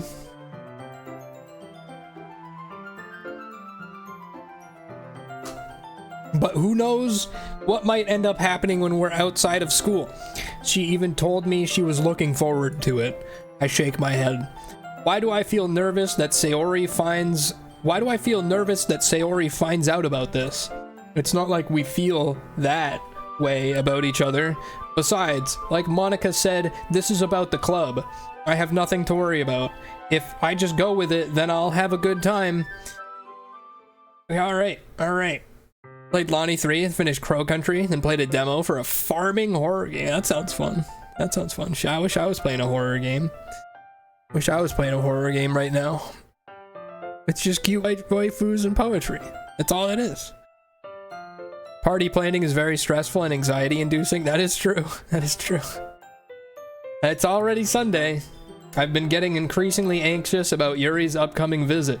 I keep telling myself there's no reason to be nervous, but it doesn't help much. Yuri is clearly an introvert and also an intimate person in general. There's no doubt that she'll open up a little bit when it's just the two of us. Meanwhile, we've even been texting occasionally. She was extremely apprehensive at first, but it wasn't long before I was already learning more about her. But putting Yuri aside, I haven't heard a thing from Sayori since she left club early the other day. It's not like we text each other all the time or anything, but I've been worried about her in the back of my mind. Between what Sayori said and what Monica said, is it really okay for me to put Sayori's feelings aside when she might need me? I decide to visit Sayori before Yuri comes over. Rather than asking, I simply tell her I'm coming over, much like we've done in the past. Once I reach Sayori's house, I knock on the door before entering it myself. Again, we used to play so often that we've made it a habit of simply entering each other's houses that we were family. The house is quiet. Sayori isn't anywhere on the first floor, so I assume she's up in her room. It's already strange of her not to run down and greet me. I head up to her bedroom where I finally find her. Sayori? Hi, Slop. I sit down in her room. Sayori forces a smile, but it's easy to tell that she's different. There's a minute of silence between them. You haven't come over like this in a long time, have you? Ah, I guess you're right. It has been a long time. Not much has really changed, has it? Sayori's room is as messy as it's always been. I also recognize the same stuffed animals and wall decorations that she's had for years now. If you came over more often, it wouldn't be such a mess. That's because I end up cleaning for you. How come you suddenly wanted to come over today? Aren't you supposed to see Yuri today? Yeah, but wait, how did you know that? Sayori had already left by the time we decided the last meeting. Monica told me. It's only natural for her to keep me informed about the festival preparations, right? Yeah, that's true. But what about you? Aren't you going to be helping Monica today? Of course. But I'm just helping her online. We didn't plan to meet up or anything. So it's just me and Yuri then. Yep. There's more silence between us. Sayori stares in a random direction. Everything about her behavior is really uncharacteristic. I finally get to the point. I just wanted to see how you were doing. After you left on Friday. When something's wrong, you can't hide it from me. I know you too well. So, Sayori smiles, shaking her head.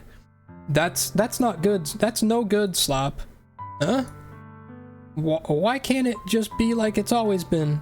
This is all my fault. If I didn't get so weak and accidentally express my feelings, if I didn't make that stupid mistake, then you wouldn't have been worried about me at all.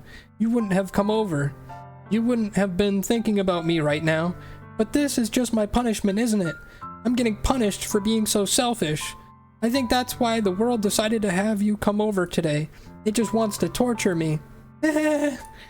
Sayori. I grab Sayori by the shoulders. What on earth are you saying? Are you listening to yourself right now? I know something happened to you. There's no other explanation for you to be like this. So tell me already. Until I know, I won't be able to stop thinking about it. Sayori gives me an empty smile. You really put me in a trap, Slop. You really put me in a trap, Slop, but you're wrong.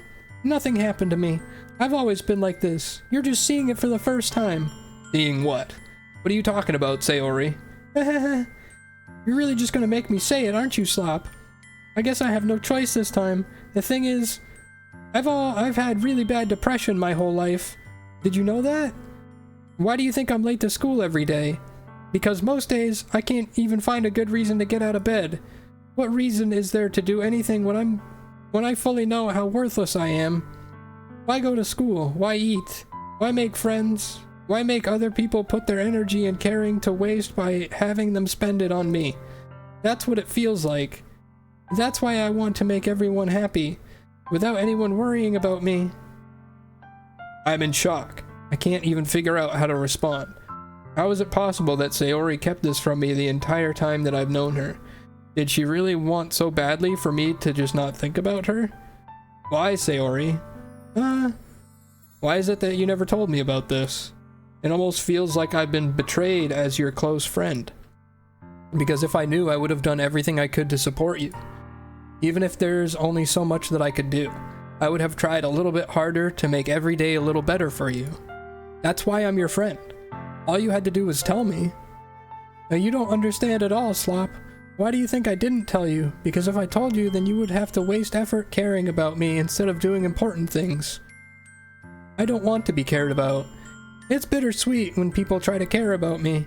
It feels nice sometimes, but it also feels like a bat being swung against my head. That's why I wanted so badly for you to make friends with everyone else. Helping everyone be happy is the best thing for me. But then I discovered something else too. Seeing you make friends and get closer with everyone else in the club, it feels like a spear going through my heart. Well, that's why I decided the world just wants to torture me. Every path leads to nothing but hurt. Sorry, we've got a Cat 5 hurricane coming, so I've got alerts and stuff. You're right that I don't understand. I don't understand your feelings at all, Sayori. But I don't need to understand.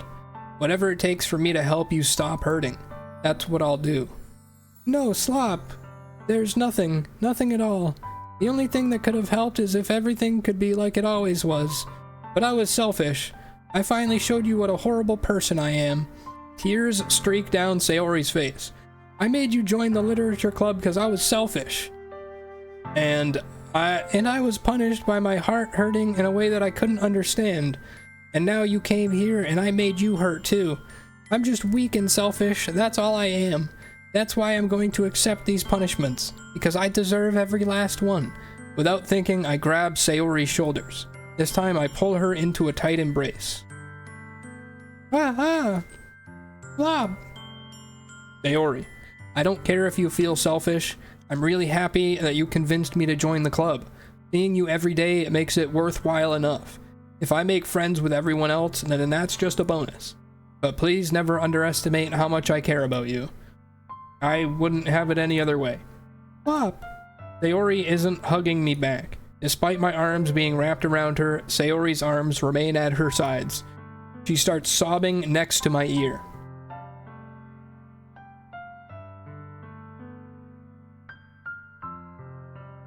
Yeah, I live in Florida.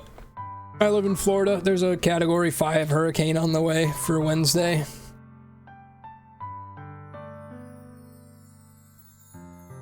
Do you know what you did wrong, Slop? I don't know what I don't know what I'm doing right. This is not the game I expected to play today. This is not the game I thought I was going to be playing today. No, don't do this to me. Please don't do this. Slop. Sayori barely manages to speak between her sobs. I don't know if I'm doing the right thing, but all I want is for her to know that I care. If you have it in you to call yourself selfish, then you have to let me be selfish too. No matter what it takes, I'll figure out what needs to change. I'll make these feelings go away. If there's anything that you need me to do, then you better tell me. I'll get mad if you don't. I don't know. Gently, Sayori finally puts her arms around me in return. I don't know anything. It's all really scary. I don't understand any of my feelings, Slop. The only time I'm not feeling nothing is when I'm feeling pain. But your hugs are so warm, and that's really scary too. Sayori lets me go. As she does, I let her go as well. The festival is tomorrow. Yeah. It's gonna be fun, right? Yeah. How would you like for me to spend it all with you? It's what I want. I promise. I think that would be nice then. Yeah. Sayori wipes her eyes. If I could spend the whole day here, I would. Of all days, this has to be the one where I have other plans. Maybe I should cancel. No, don't. Please don't. If you did that, then I really wouldn't forgive you.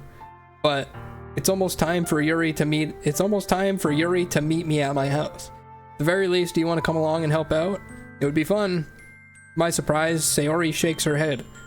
I'm sorry. I don't know if that would be very good for me today. You understand, right? It's kind of hard for me to fully understand, but I'm trying my hardest. It's okay. Don't worry about it too much. I'll see you tomorrow, okay? Okay, alright. I'll look forward to it. Say goodbye to Sayori and exit her house. On the way home, I find myself still feeling uneasy, but it's hard for me to keep thinking about it when Yuri is about to come over too. I think Sayori is right. Shouldn't be worrying too much, and we're definitely going to have a great time tomorrow. I should just focus on what's ahead of me. Okay. I need to grab more water. I am chugging through water. I'm going to run to the restroom too. I will be right back. Thanks for hanging out, guys. Thank you, Dangle, for the raid. Thank you guys for the follows. I will be right back. Just a minute.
Okay.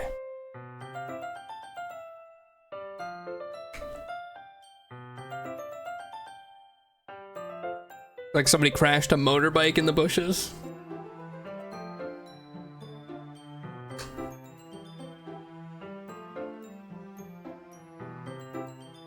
That was Yuri's bike. As I approach my house, I see something that makes me feel a moment of panic. Is it the motorcycle crashed in the bushes? Yuri? Ah, thank goodness. You're a little early. I'm sorry I wasn't home yet. You waiting a long time? No, I just got here. Plug my headphones back in. But I started to get really nervous when nobody answered the doorbell. You always could have texted me. If I had known, I would have reassured you and hurried more on my way home. I suppose that's true. I didn't think of that for some reason. It should be common sense to do that, but I decide to ignore it. Anyway, let's go inside. I see you brought a lot of stuff with you. That's right. And did you manage to find everything I asked you to buy as well? Yeah, pretty much. At least I hope I got everything right. I'm sure it'll be fine. I take Yuri to my room. The first thing she does is glance around curiously, which makes me feel anxious. It's so clean. I cleaned it before you came over, so... That's very considerate of you. Why do I have so many books? We literally established that I haven't read in like 3 years in the beginning of this game. Why do I have so many fucking books? That makes no sense. Makes no fucking sense. Ah, no. I'd be really embarrassed for my room to be a mess while you were here. Well, I do enjoy cleaning. I would have gladly helped you clean. That would be even more embarrassing. Wait, don't look in there. I snatch Yuri's wrist, which was in the process of opening a desk drawer of mine. I'm sorry. I wasn't thinking for some reason. I was just spacing out. It's fine, it's fine. I let go of Yuri's wrist. She puts both of her hands firmly on her lap as if making sure she's keeping track of them. So, should we get started? Yes. I have a few things planned out that you can help with. Decorations and other atmospheric enhancements. Atmospheric enhancements? You know, mood lighting, aromatherapy candles. Oh, wow. I didn't know you planned on taking it that far. Oh, of course. I want to help take our guests to a faraway place. Although many will stop by just out of curiosity. And for cupcakes, I guess. I'm determined to provide an experience that will leave them wanting more. That's great. It's easy to forget that you're a pretty intense person. Ah, intense. I guess that's the best way to put it. Is that a bad thing? Nope, not at all. It's something that I like about you, actually. Is that so? That makes me feel relieved and kind of happy. Yeah, no need to be so anxious. You can relax a little. Relax? I brought some things for relaxation. I was gonna use them during the poetry event. Oh yeah, like what? Let's see. Yuri rummages through her bag. She pulls out a few candles and a wooden cylinder-shaped object. I did some shopping on the way here, so I happen to have these in my bag. I plan to cover the windows in black paper and use the candles to light the room. I think that would be amazing, don't you? Yeah, that'd be super neat. What's the wooden thing, though? Oh, this? It's a diffuser for essential oils. How familiar are you with aromatherapy? I'm not familiar at all. Oh, is that so? It's one of my favorite contributors to a positive atmosphere. Depending on the oils or herbs you choose, you can change the mood of the air itself. You can even feel it permeate through your body. Relaxation, positive energy, romance, reflection. It's almost like magic. Yuri takes the cylinder and pushes a switch on the bottom. In just a moment, a thin ray of vapors begins to spout through a small hole at the top. Wow, that smells fucking wonderful. What kind of mood is that one for? This is jasmine essential oil. It smells a little sweet and flowery, right? Yeah, that's a good way to describe it. I chose jasmine for the event because it provides more than relaxation. Jasmine enhances your emotions and help you feel them flow through your body. You feel warmer and your heart pounds more heavily. Don't you think that will be perfect for sharing our poems? It does sound suitable, but you seem to know a lot about this, so I'll trust your opinion with anything. Yuri smiles gently, clearly enjoying herself. She again reaches into her bag and pulls out several spools of thin ribbon. What are those for? Well, did you purchase the origami paper I asked you to get? Yeah, I have it over here. We won't be using the paper for folding origami. What I'd like to do is write a different word on each paper. We'll need about 100 of them. Oh yeah? What will those be for? Well, I'm gonna cut pieces of ribbon to hang from the doorway of the classroom. Then we can fasten the paper onto the ribbons to create a doorway curtain. Wouldn't that be beautiful? It would also catch the eye of those passing by the room. It may attract some to peek inside. That's really creative. I had no idea you'd be so good at this, Yuri. Is that so? Well, I suppose I do get a little intense, as you put it. Yuri giggles with red cheeks. Is it just me, or is she more relaxed when it's just the two of us? Or maybe it's the excitement she feels from sharing something that she enjoys. Here's a marker, Slop. You can write any characters you want. I'll help you once you finish cutting the ribbons. Okay, alright. Sitting on the floor together, the two of us get to work. I carefully draw a different character on each paper, doing my best to manage my bad handwriting.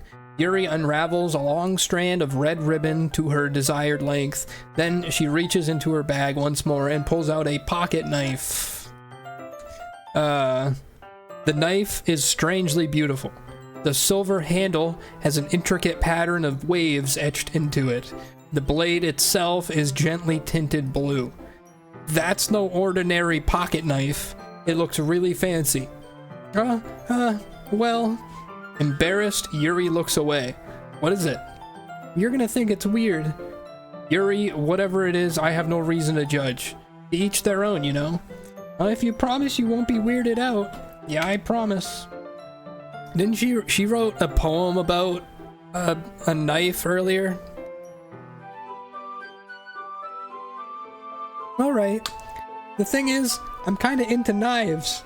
They're just so pretty. I can't help it. I don't know what it is. The combination of craftsmanship and feeling of danger, maybe. Ooh, what am I saying? Please don't think I'm weird for this. You're laughing at me. No, I'm not laughing at you. It's just funny how nervous you got about sharing.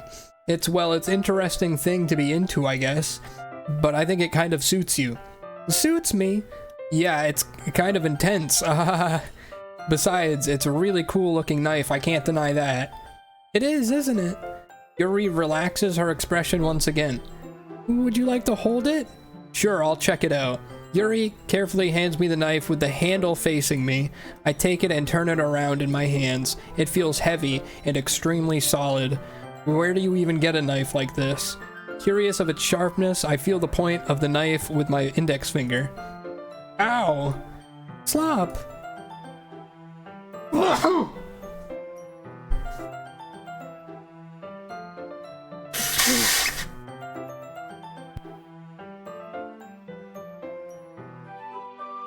Excuse me, sorry, pardon me. Why did you do that? I didn't expect it to be that sharp. I barely touched it at all. It's my fault. I should have warned you. This knife is extremely sharp. It can cut through skin like it's paper. Oh no. A small drop of blood trickles down the side of my finger. Yuri takes my hand and gives the wound a closer look. He stares at it and noticeably fidgets. If you're squeamish, I'll go wash it off now.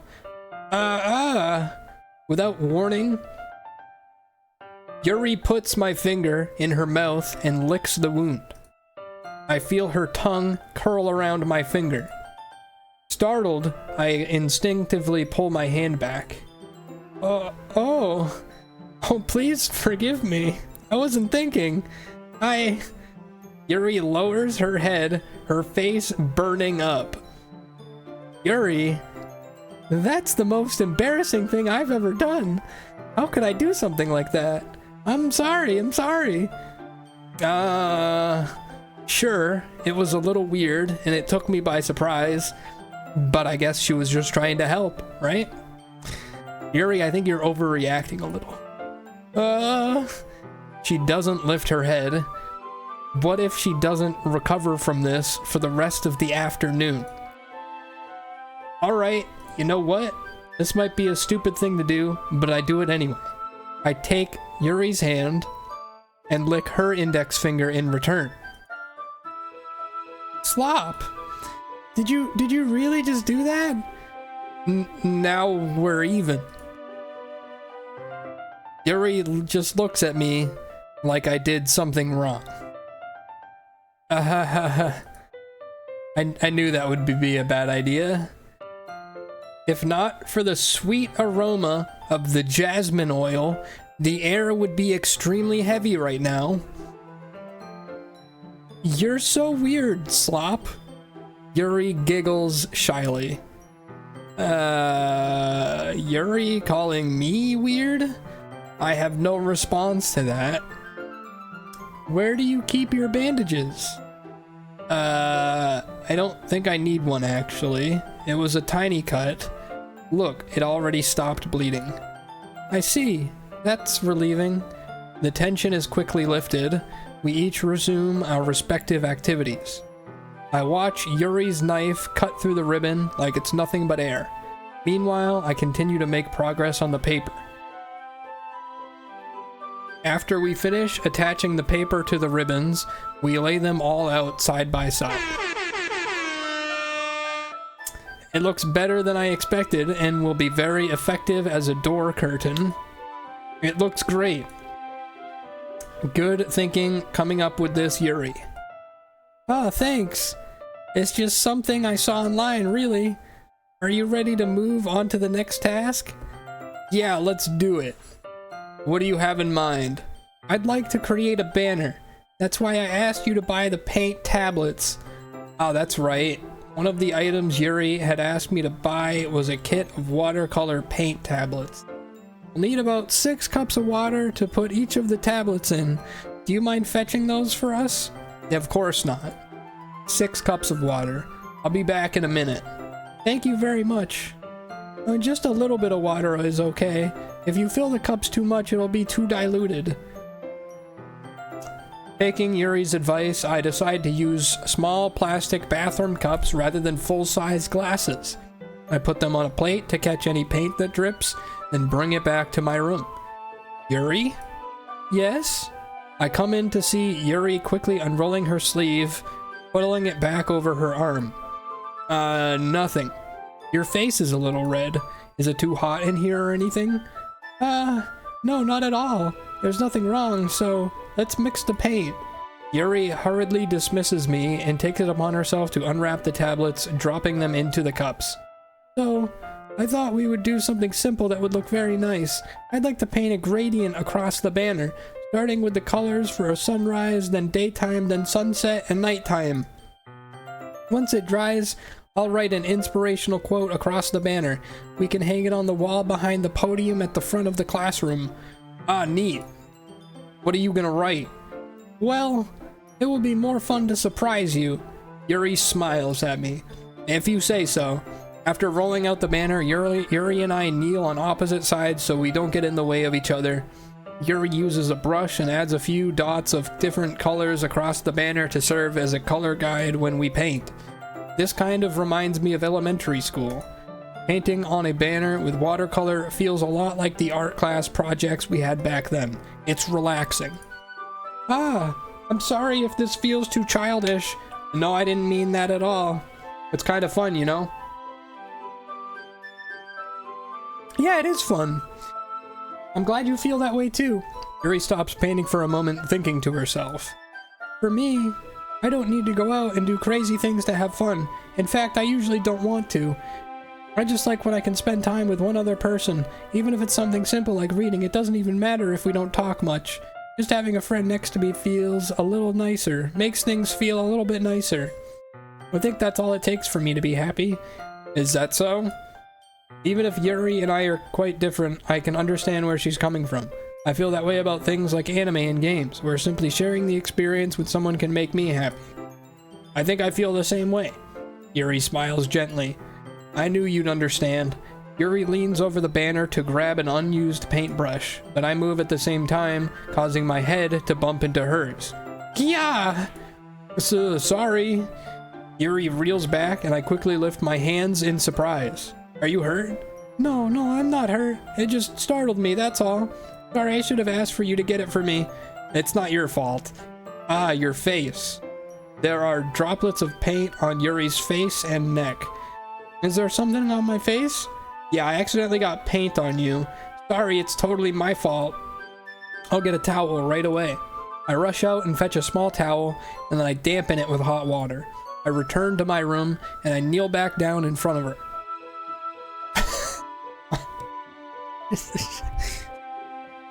What the fuck is it?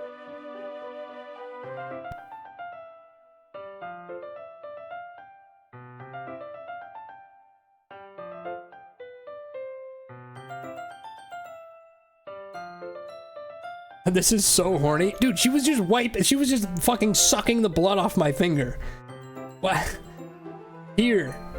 I pat down Yuri's face and neck with a towel. Ah. Is something wrong? It's hot. I just didn't expect it. Sorry. I didn't want to use cold water. Having finished, I start to retract my hand, but Yuri suddenly holds my wrist. Wait. Just for a little longer. It feels really nice. I keep my hand still against Yuri's neck. She looks into my eyes. It's an intense expression that I recognize from when she reads her books. Almost as if she's lost in a daze, enveloped by her own thoughts. She breathes gently, half through slightly parted lips. What is happening? Is it the aroma of the jasmine oil giving me this dizzy feeling? Yuri's gentle fingers wrapped around my wrist send a tingling sensation through my arm, and suddenly her face seems to be much closer to mine than it was just a moment ago. Yuri slowly pulls away. Sorry, I've been feeling a little lightheaded today. I didn't mean to space out. It's fine. The moment is over as soon as it began. Yuri picks up her brush again, but her movements seem clumsier, like she's unable to focus. I remain silent, forced to ignore the event that just transpired. I hesitantly retrieve my own brush and continue following Yuri's example. That should do it. I finish filling the night sky with white dots that look like stars. Looking at the banner as a whole, it's very pretty and natural looking. I think it came out better than I expected. I'm really happy with the results. Yeah, me too. Are you going to add the lettering now? Nah, not yet. It needs to dry first. That's true, but won't that take a while? Well, perhaps it would be best to leave it here, then have you bring it in the morning. I can do the lettering in the classroom before our event starts. Is that okay? That's fine. Wonderful. In that case, I don't think there's any more for us to do here. Whew.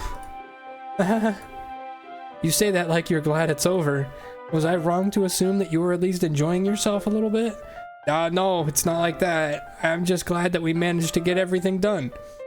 I see. I am too. I was a little concerned about time. I need to start making dinner soon. So you don't have any time left. I was secretly hoping we would have extra time after finishing the work. Well, Yuri thinks to herself. I think it would be irresponsible of me to wait much longer. I'm sorry. I was hoping there would be more time as well. It's probably my fault. Sorry for being such a slow worker. No, it's not your fault at all. And the important thing is that we got everything done, right? Yep. So, I shouldn't be disappointed or anything. Gathering all her things, Yuri seems to look a little downcast. I understand why. It sounded like she really gets the opportunity to spend time with friends in a relaxed environment. But that doesn't mean this is the last time it can happen.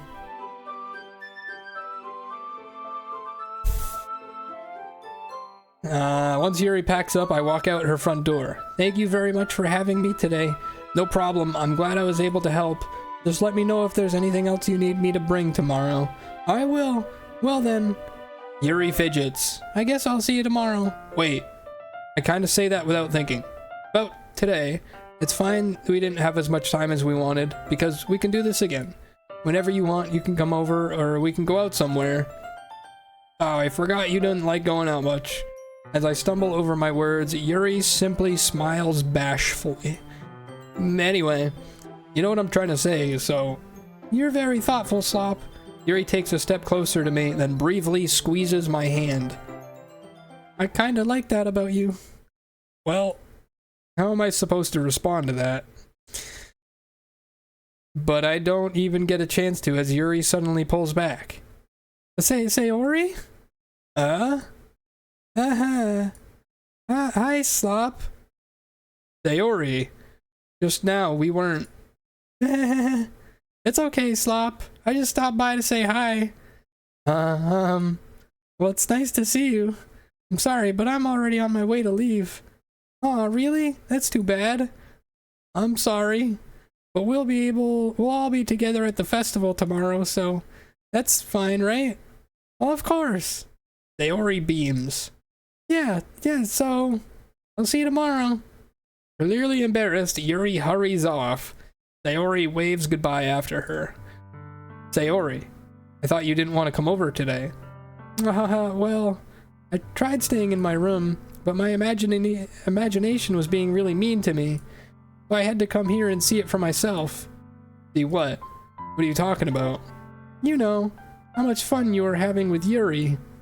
And how close you got to her. Oh no. It makes me really happy that you've made such good friends. That's all that matters to me. Tears start to fall down Sayori's face. That's all that matters to me. Why am I feeling this way, Slop? I'm supposed to be happy for you. Why does it feel like my heart is splitting in half? It hurts so much. Everything hurts so much. This would be so much better if I could just disappear. Sayori, don't say that. It's true, Slop. If I wasn't here, then you wouldn't have to waste your sympathy on me. You wouldn't have to put up with me being selfish. Monica was right. I should just... Monica? Monica was right about what? Sayori? What I said before is true. I'm not going to let this continue. Caring about you like this isn't the burden your mind is making it out to be. It's something that makes me happy. It's something that I wouldn't trade for anything else. So even if it takes an entire lifetime, I'm going to be by your side until you don't feel any more pain. But... Sayori looks away. I put a hand on her shoulder to reassure her. I'm scared, Slop. I'm really scared. What are you scared of, Sayori? I'm scared that I might like you more than you like me. Sayori? It's true, isn't it? I was weak and started to like you too much. I did this to myself. Slop, I like you so much that I want to die. That's how I feel. And... That's enough, Sayori. I don't want you to hurt anyone. I don't want you to hurt anymore. I slide my hand down Sayori's arm and squeeze her hand in my own. Do you remember how I said I always know what's best for you? Do you still believe me? Wordlessly, Sayori nods. Even if you don't understand all of your own feelings, I know what you need the most right now. And that's what I'm going to give you. Sayori...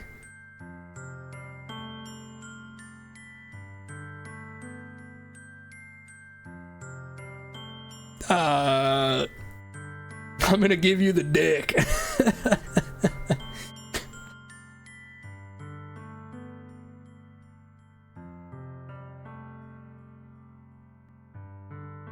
I mean, like, this game, like, hasn't, like, if this is a dating simulator, it, like, hasn't let me date Sayori. It, like, forces me to the other characters, right? It, like, forces me to the other characters. So, like, if I say you'll always be my dearest friend, she's gonna get really sad about that.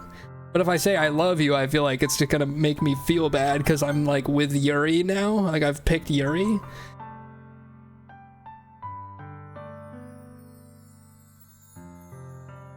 Friends is also a great option.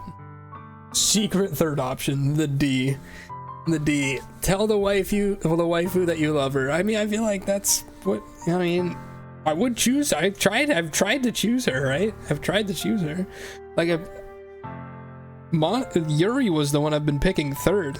And then when it wanted you to choose, like, who to hang out with over the weekend, like, I tried to pick Sayori first. And it was like, no, you can't do that. And then I picked Monica. And then Yuri was just like, hey, you can't do that either. Can't do that either, bitch. So...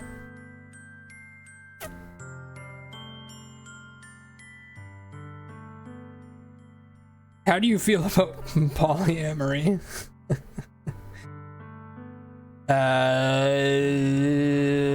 Yeah, sure. I love you, Sayori.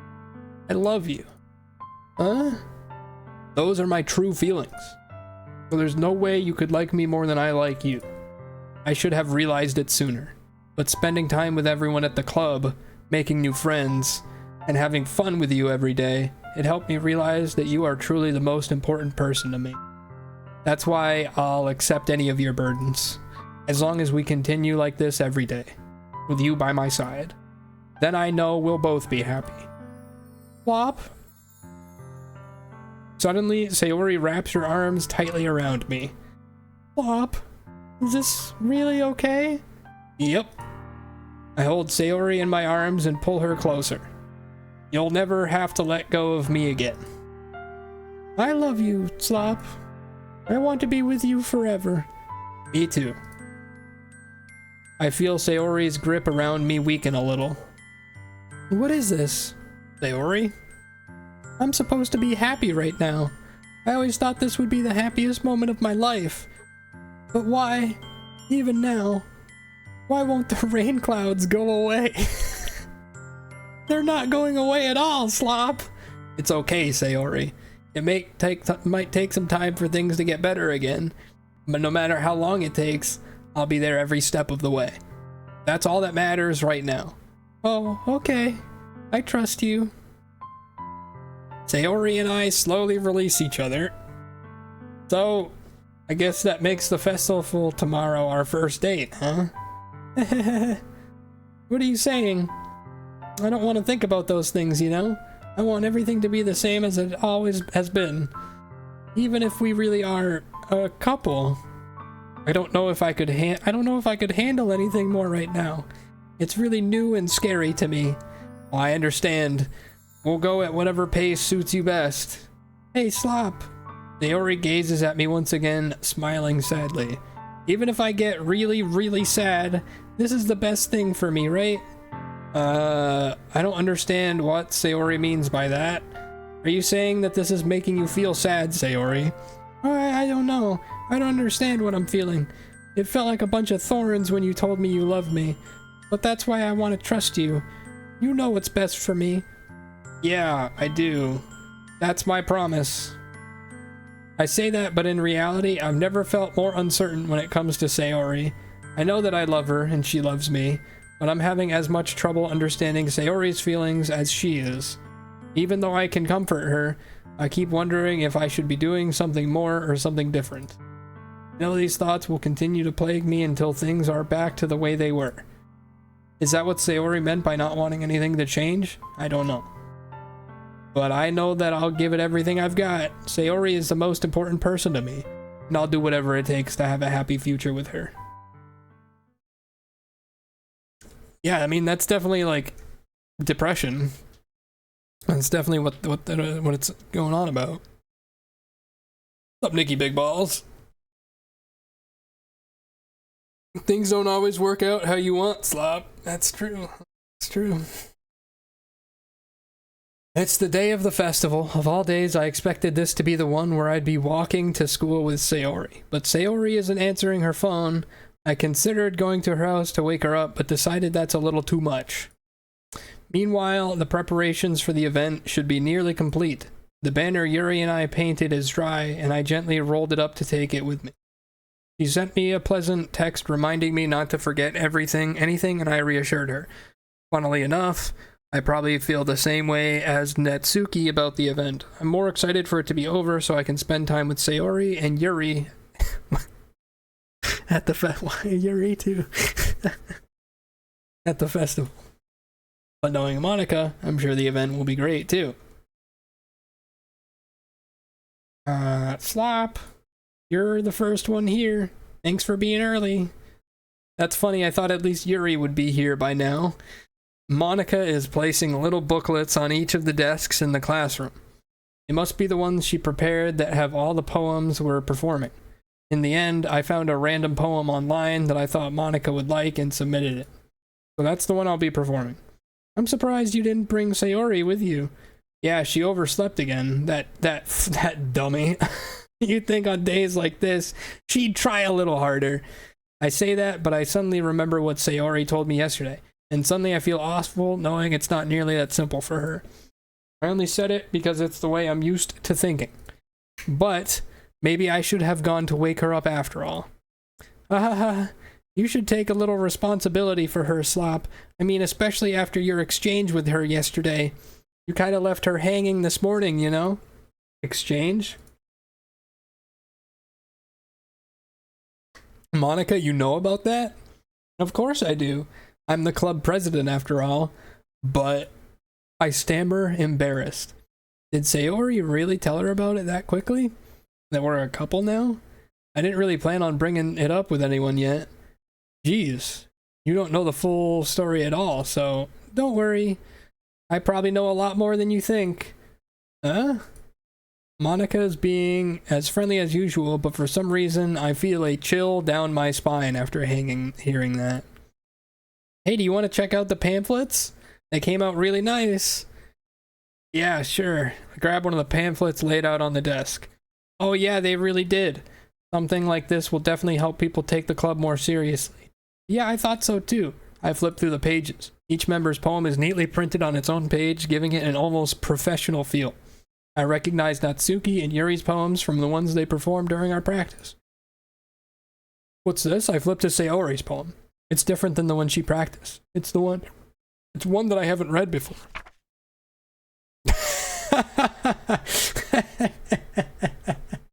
What the fuck? Get out of my head, get out of my head, get out of my head, get out of my head, get out of my head, get out of my head, get out of my head, get out of my head, get out of my head. Get out of my head before I do what I know is best for you. Get out of my head before I listen to everything she said to me. Get out of my head before I show you how much I love you. Get out of my head before I finish writing this poem. But a poem is never actually finished. It just stops moving.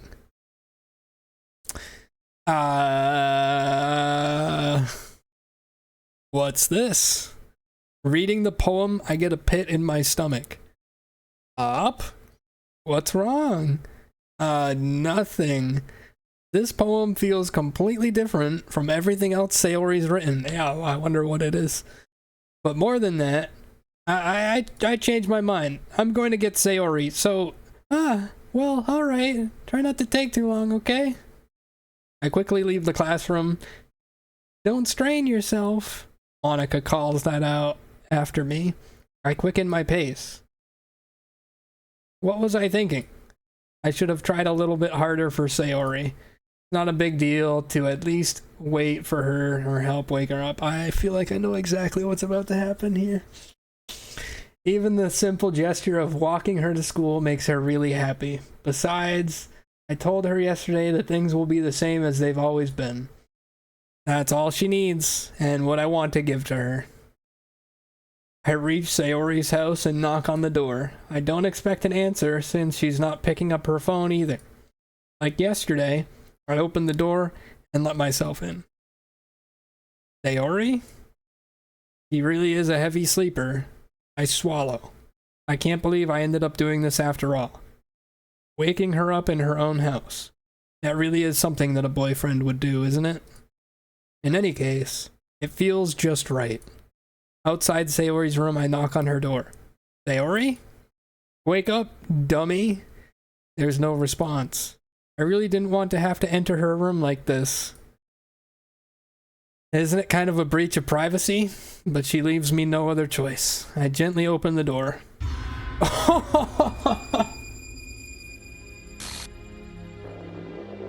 God fucking damn it!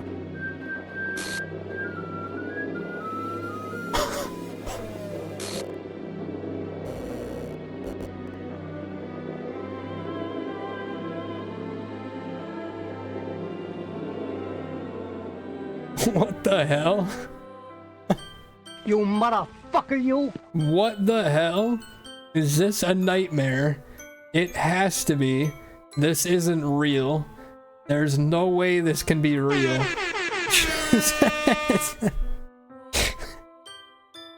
Sayori wouldn't do this. Everything was normal up until a few days ago. That's why I can't believe what my eyes are showing me. I suppressed the urge to vomit. Just yesterday, I told Sayori I would be there for her. I told her I know what's best and that everything will be okay. Then why would she do this? How could I be so helpless? What did I do wrong? Confessing to her? I shouldn't have confessed to her. That's not what Sayori needed at all. She even told me how painful it is for others to care about her. Then why did I confess to her and make her feel even worse? Why was I so selfish? This is my fault. My swarming thoughts kept telling me everything I could have done to prevent this. That's a lot of damage. If I had just spent more time with her, walked her to school, remained friends with her like it's always been, then I could have prevented this. I know I could have prevented this. Screw the literature club. Screw the festival. I just lost my best friend. Someone I grew up with. She's gone forever now. Nothing I can do to bring her back. This isn't some game where I can reset and try well, I mean... it kinda is.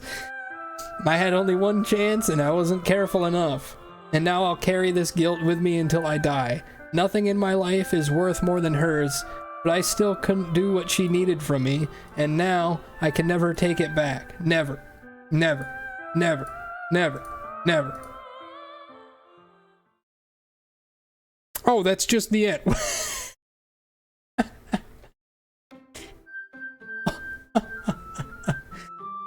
Get out of my head, get out of my head, get out of my head, get out of my head, get out of my head.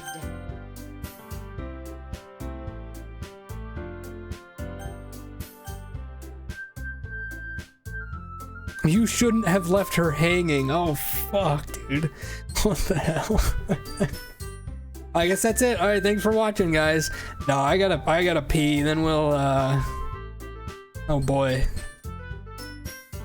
Yeah, it looks a little weird. We're gonna have to figure this out. I've been drinking so much water because I've been talking so much. I'll be right back.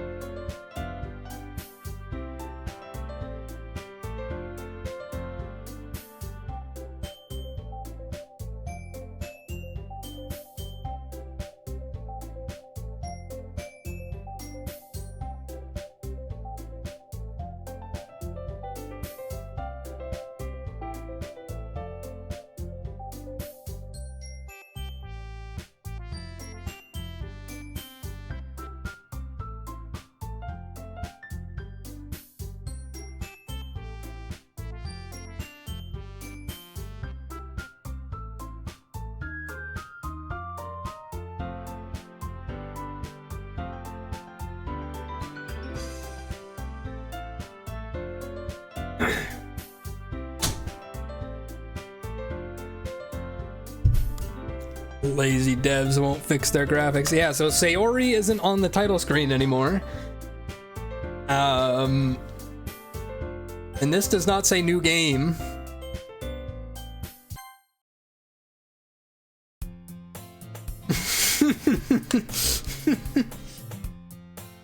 What the fuck?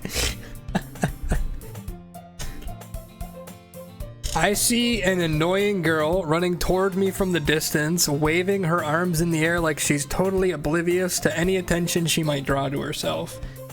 That girl is my neighbor and good friend since we were children. You know, the kind of friend you'd never see yourself making today, but it kind of works out because you've known each other for so long. We used to walk to school together on days like this, but starting around high school, she would oversleep more and more frequently, and I would get tired of waiting up.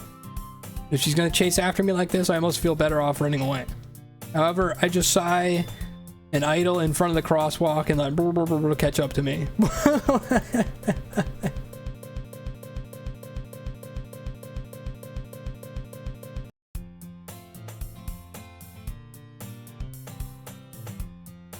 It's an ordinary school day like any other.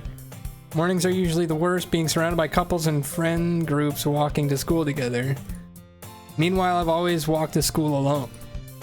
I always tell myself it's about time I meet some girls or something like that, but I have no motivation to join any clubs.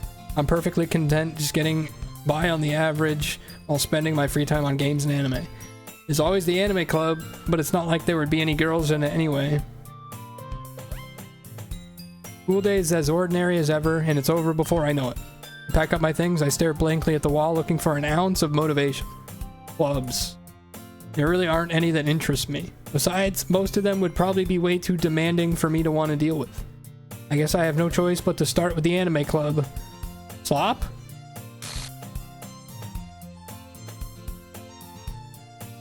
Monica?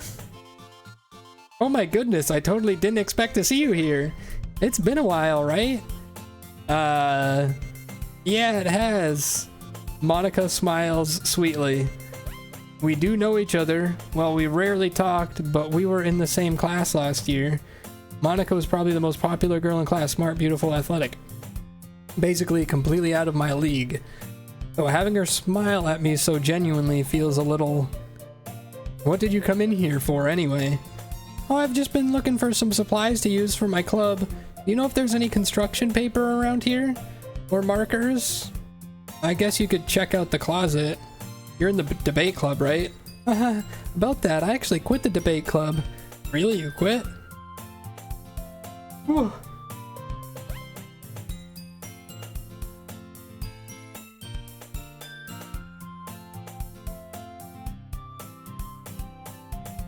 Yeah. To be honest, I can't stand all the politics around the major clubs.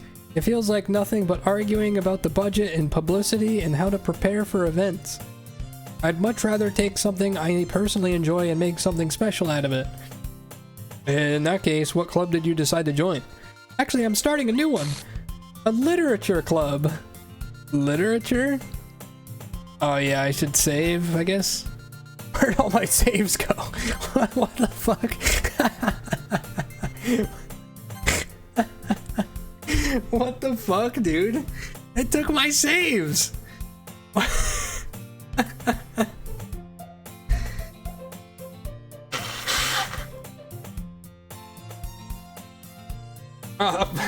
Maybe, are they like still there? I'll save in a different slot, I guess.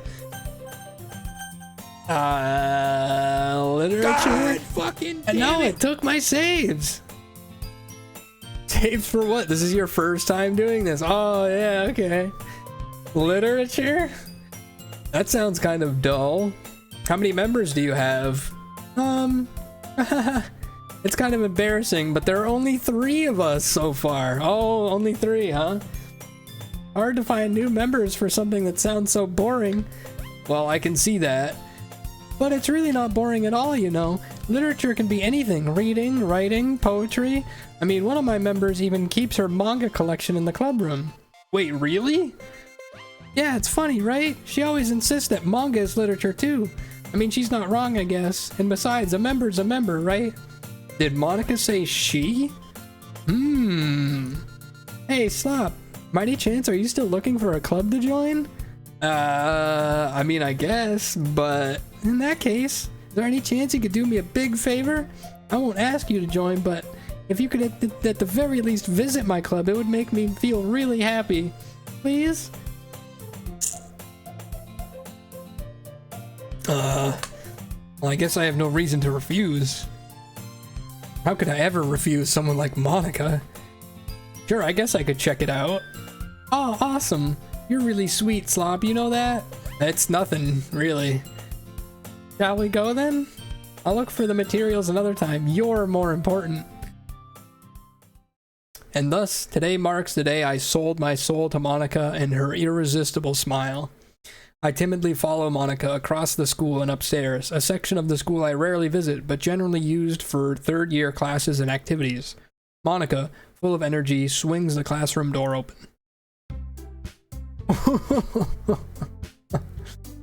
I'm back, and brought a guest with me. Huh? A guest? Seriously, you brought a boy? Way to kill the atmosphere. Don't be mean, Natsuki. But anyway, welcome to the club, Slop. All words escape me in this situation. This club is full of incredibly cute girls. So let me guess. You're Monica's boyfriend, right? What? No, I'm not. Natsuki. The girl with the sour attitude, whose name is apparently Natsuki, is one I don't recognize. Her small figure makes me think she's probably a first year. Anyway, this is Natsuki, energetic as usual, and this is Yuri, the vice president. It's nice to meet you. Yuri, who appears comparably more timid and mature and timid, seems to have a hard time keeping up with someone like Natsuki. Yeah, it's nice to meet both of you. So, I ran into Slop in a classroom and he decided to come check out the club. Isn't that great? Wait, Monica, didn't I tell you to let me know in advance before you brought anyone new? I was going to, well, you know. Sorry. I didn't forget that, but I just happened to run into him. In that case, I should at least make some tea, right? Yeah, that would be great. Why don't you come sit down, Slop? The girls have a few desks arranged to form a table. Yuri walks to the corner of the room and opens the closet. Meanwhile, Monica and Natsuki sit across from each other. Still feeling awkward, I take a seat next to Monica. So, I know you didn't really plan on coming here, but we'll make sure you feel right at home, okay? As president of the literature club, it's my duty to make the club fun and exciting for everyone. I'm surprised there aren't more people in the club yet. Must be hard to start a new club. Well, you could put it that way. Not many people are very interested in putting out all the effort to start something brand new, especially when something that doesn't grab your attention, like literature. You have to work hard to convince people that you're both fun and worthwhile, but it makes school events like the festival that much more important. I'm confident that we can all really grow this club before we graduate. Right, Natsuki? Well, I guess. Natsuki reluctantly agrees. Such different girls, all interested in the same goal. Monica must have worked really hard to find these two. Yuri returns to the table carrying a tea set. He carefully places a teacup in front of each of us before setting down the teapot in the middle. You keep a whole tea set in this classroom? Don't worry, the teachers gave us permission. After all, doesn't a hot cup of tea help you enjoy a good book? I guess. Don't let yourself get intimidated. Yuri's just trying to impress you. That's not... Insulted, Yuri looks away. I meant that, you know. I believe you. Well, tea and reading might not be a pastime for me, but at least I enjoy tea. I'm glad. Yuri faintly smiles to herself in relief. So, Slop, what kind of things do you like to read? Well, considering how little I've read these past few years, I don't really have a good way of answering that. Manga. Yeah, we must be doing like New Game Plus or some shit? I don't know. I mutter quietly to myself, half joking. Natsuki's head suddenly perks up. It looks like she wants to say something, but she keeps quiet. Not much of a reader, I guess.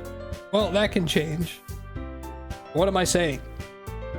I spoke without thinking after seeing Yuri's sad smile. Anyway, what about you, Yuri? Well, let's see. Yuri traces the rim of her teacup with her finger. My favorites are usually novels that build deep and complex fantasy worlds. The level of creativity and craftsmanship behind them is amazing to me, and telling a good story in such a foreign world is equally impressive. Yuri goes on, clearly passionate about her reading. She seems so reserved and timid since the moment I walked in, but it's obvious by the way her eyes light up that she finds her comfort in the world of books, not people. But you know, I like a lot of... What does the skip button do? Oh, that just advances. Okay. Stories with deep psychological elements usually immerse me as well. Isn't it amazing how a writer can so deliberately take advantage for your own lack of imagination to completely throw you for a loop? Is this a full another playthrough? Is this like a full another 4-hour playthrough I have to go through? There's a fucking new game plus for this? If this is full new game plus, we'll do another one another day. I'm fine with anybody spoiling that. Is this a full thing? Or should we just keep going here? Because I can't speak for another 4 hours. You can skip the dialogue.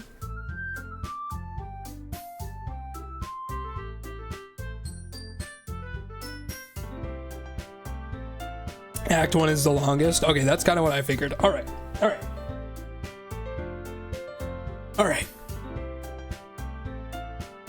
Let me just give my voice a break here.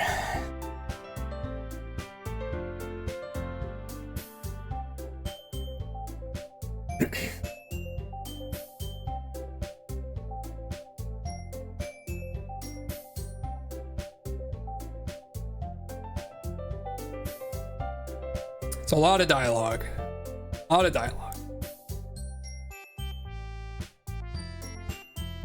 Anyway, I've been reading a lot of horror lately.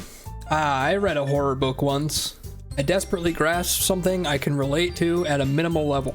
At this rate, Yuri might as well be having a conversation with a rock. I'd expect that from you, Yuri. It suits your personality. Is that so? Really, if a story makes me think or takes me to another world, then I really can't put it down. Surreal horror is often very successful at changing the way you look at the world, if only for a brief moment. I hate horror.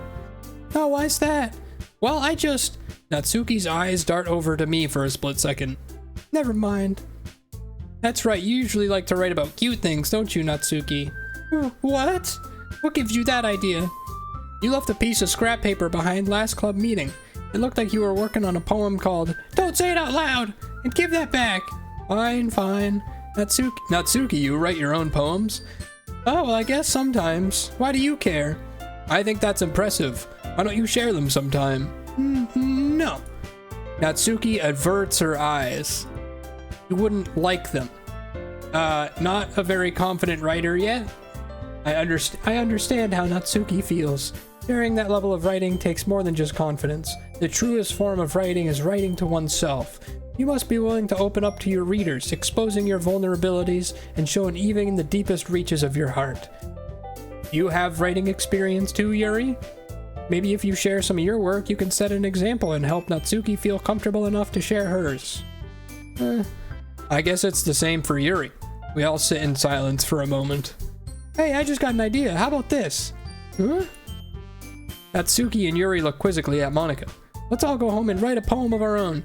Then the next time we meet, we'll all share them with each other. That way everyone is even.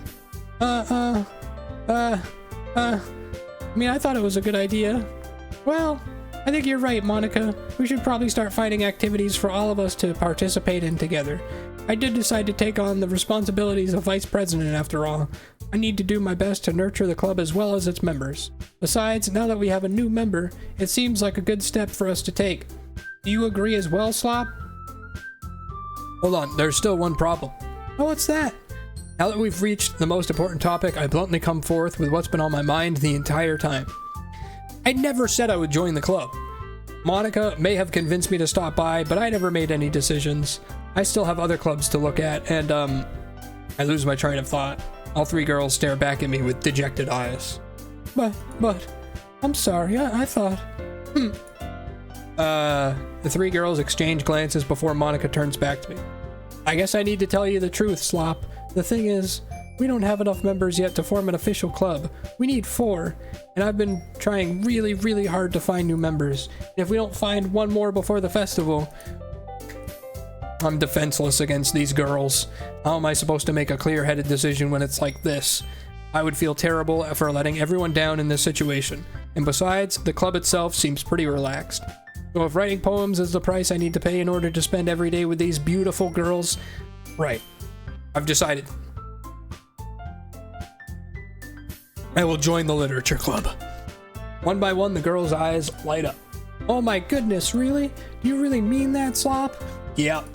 It could be fun, right? You really did scare me for a moment. I mean, if you really just left after all this, I'd be super pissed. Slop, I'm so happy we can become an official club now. Thank you so much for this. You're really amazing. I'll do everything I can to give you a great time, okay? Oh, thanks, I guess. Okay, everyone. I think with that, we can officially end today's meeting on a good note. Everyone remember tonight's assignment. Write a poem to bring to the next meeting so we can all share. Monica looks over to me once more. Slop, I look forward to seeing how you express yourself. Yeah. Can I really impress the class star Monica with my mediocre writing skills? I already feel the anxiety welling up inside me. Meanwhile, the girls continue to chit-chat as Yuri cleans up the tea set. Guess I'll be on my way then. Okay, I'll see you tomorrow. Can't wait. With that, I depart the club room and make my way home. The whole way my mind wanders back and forth between the three girls. Natsuki, Yuri, and of course, Monica. Will I really be happy spending every day after school in a literature club? Perhaps I'll have the chance to grow closer to one of these girls. Alright, I just need to make the most of my circumstances. I'm sure good fortune will find me. And I guess that starts with writing a poem tonight.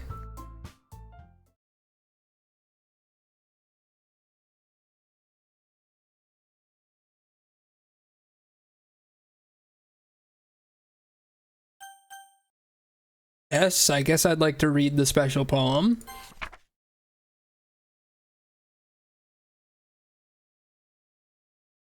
NOTHNGISREAL question mark.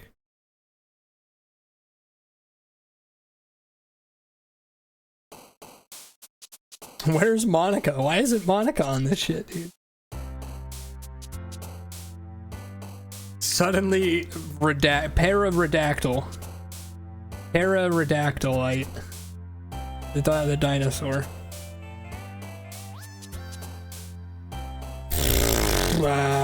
Flower.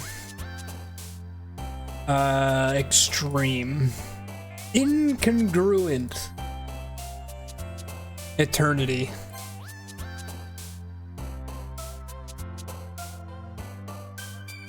Is this Yuri? Massacre is Yuri. Interesting. That reminds me, you guys remember when we picked suicide and it was fucking Sayori?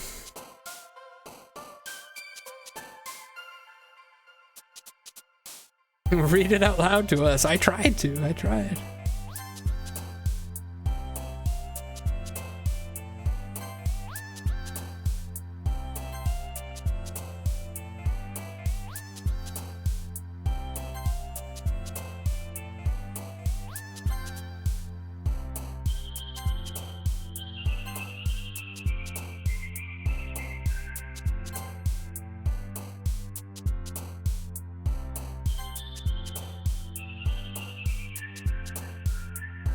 So bed was Sayori. What if I choose that now? It's Natsuki now, okay.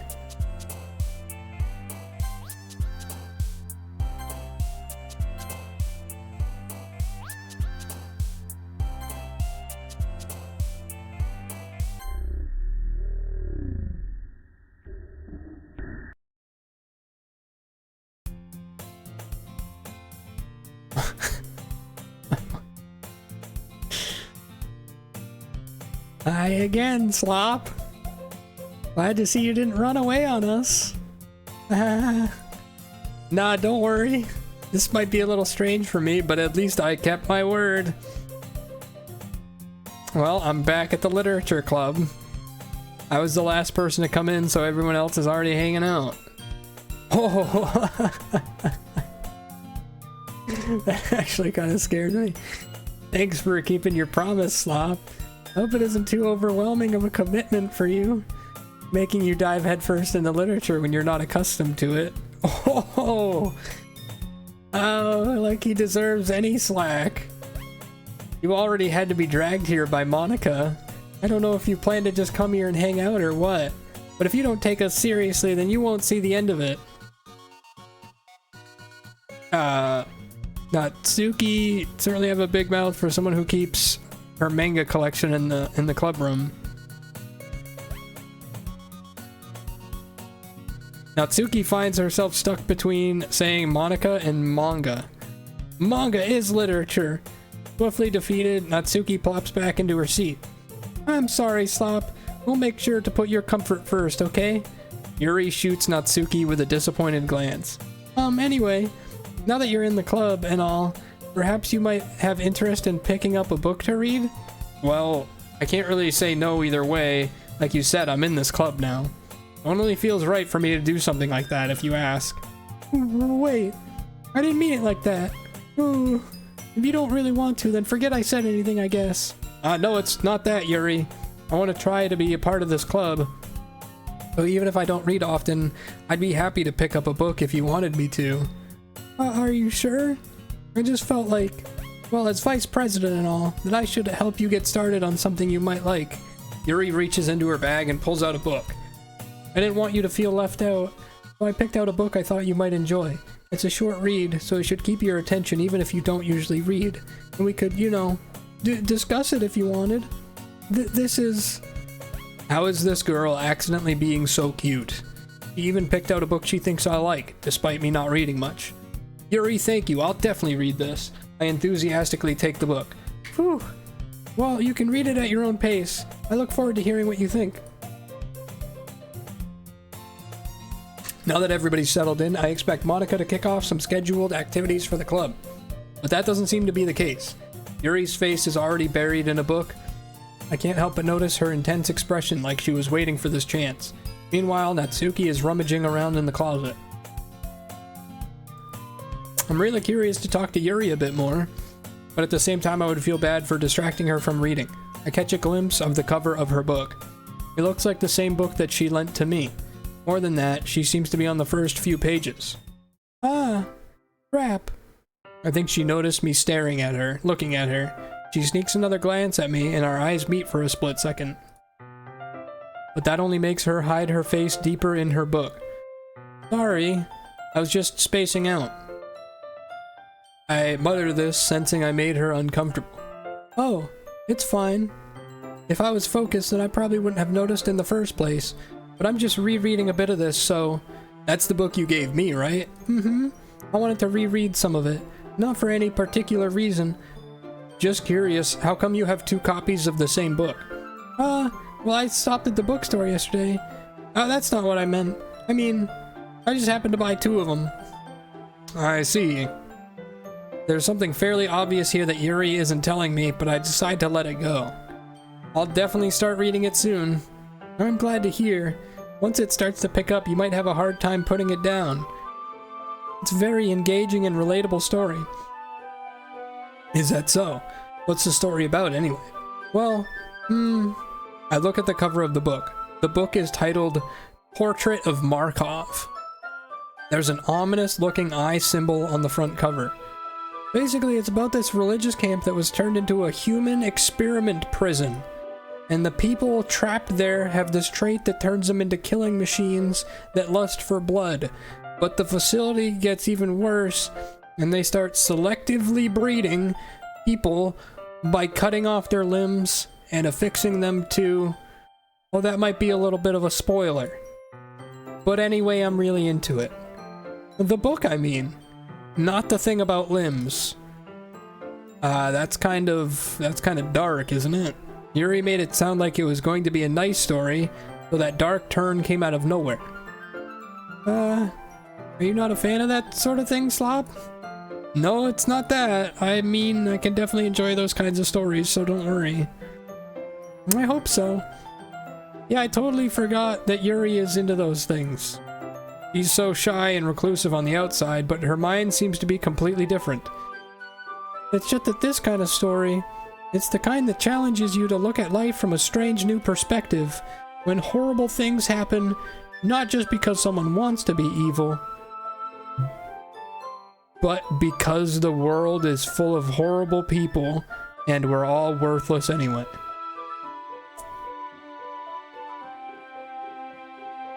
Then suddenly, I'm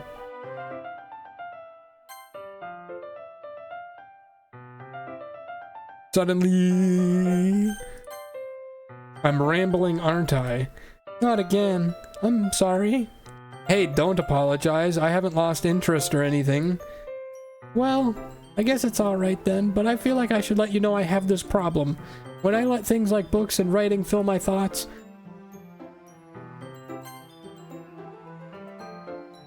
my whole body gets what? It's not on the history. Did anybody catch that? My whole body gets something. I kind of forget to pay attention to other people. So I'm sorry if I ended up saying something strange. And please stop me if I start talking too much. I really don't think you need to worry. That just means you're passionate about reading. The least I can do is listen. It's a literature club after all. That's true. In fact, I might as well get started reading it, right? Yes.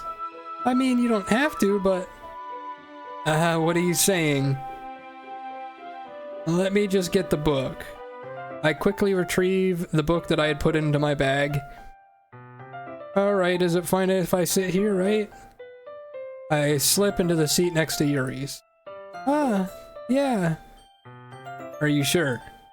You seem a little apprehensive. I'm sorry. Not that I don't want you to. Just, that's something I'm not really used to. That is reading in company with someone. I see. Well, just tell me if I end up distracting you or anything. Alright. I open the book and start the prologue. I soon understand what Yuri means about reading in company. It's as if I can feel her presence over my shoulder as I read. It's not a particularly bad thing, maybe a little distracting, but the feeling is somewhat comforting. Yuri is in the corner of my eye. I realize that she's not actually looking at her own book. I glance over. It looks like she's reading from my book instead. Sorry. I was just bathing in something.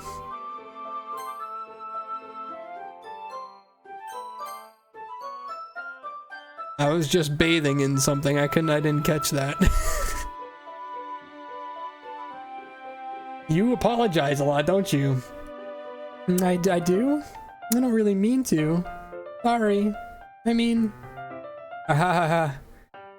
Here, this should work, right? I slide my desk until it's up against Yuri's, then hold my book more between the two of them. I suppose so. Yuri timidly closes her own copy. Once we each lean in a little bit, our shoulders are almost touching. It feels like my left arm is in the way, so instead I use my right hand to hold the book open. I guess that kind of makes it difficult to turn the page. Here. Yuri takes her left thumb and holds the left side of the book between her thumb and forefinger. I do the same with my right arm on the right side of the book. That way, I turn a page, Yuri slides it under her thumb after it flips to her side. But in holding it like this, we're huddled even closer together than before. It's actually kind of distracting me. It's as if I can feel the warmth of Yuri's face, and she's in the corner of my vision. Are you ready? Huh? To turn the page? Sorry. I think I got a bit distracted for a second. I glance over at Yuri's face again and our eyes meet. I don't know how I'll be able to keep up with her. That's okay. You're not as used to reading, right? In her face, was she not looking at me before? I don't mind being patient if it takes you a bit longer. It's probably the least I can do since you're being so patient with me. Yeah, thanks. We continue reading. Yuri no longer asks me if I'm ready to turn the page. Instead, I just assume that she finishes before me, so I turn it on my own volition. We continue the first chapter in silence. Even so, turning each page almost feels like an intimate exchange. My thumb gently letting go of the page, letting it flutter over to her side as she catches it under her own thumb. Hey Yuri, this might be a silly thought, but the main character kind of reminds me of you a little bit. Huh? No, I don't relate to this character at all. Definitely not. Really? I was just thinking the way she second guesses things she says and all that. That's what you were talking about. Sorry. I thought you meant something else about her. Something else? Never mind. We didn't even get that far yet. So I don't know why that came into my head. Yuri, are you feeling alright? Yuri's been a little fidgety ever since we started reading. You can rest if you're feeling sick or something. Your breathing is a little... My breathing? Yuri puts her hands on her chest as if to feel her heartbeat. I didn't even notice. Anyway, I'm fine. I just need some water. Alright, don't push yourself. Yuri stands up and practically rushes out of the classroom. What on earth was that about? Slop? Did something happen just now? I have no idea. Yuri was acting a little strange, I guess. So you don't know anything. Sorry, I can't say I do. Are you worried about her? Oh, no, not really. I was just making sure you didn't do anything to her. Oh, no, nothing. Ah, don't worry, I believe you, silly. Yuri just does this sometimes, so it's nothing alarming. Alright, if you say so. Anyway, why don't we start with sharing our poems with each other? Huh? Should we wait for Yuri? Well, she might be a while, so I just figured we'd get started without her. Is that okay? Yeah, I was just asking. I stand up, I make a mental note of where I left off in the book, and slip it back into my bag. Well, we're gonna start with Monica. Should start with Monica. Yesterday she seemed eager to read my poem, and I wanted her to know I'm putting in effort. Hey, Slop. Having a good time so far? Yeah. Good, glad to hear it. By the way, since you're new and everything, if you ever have any suggestions for the club, like new activities or things we can do better, I'm always listening.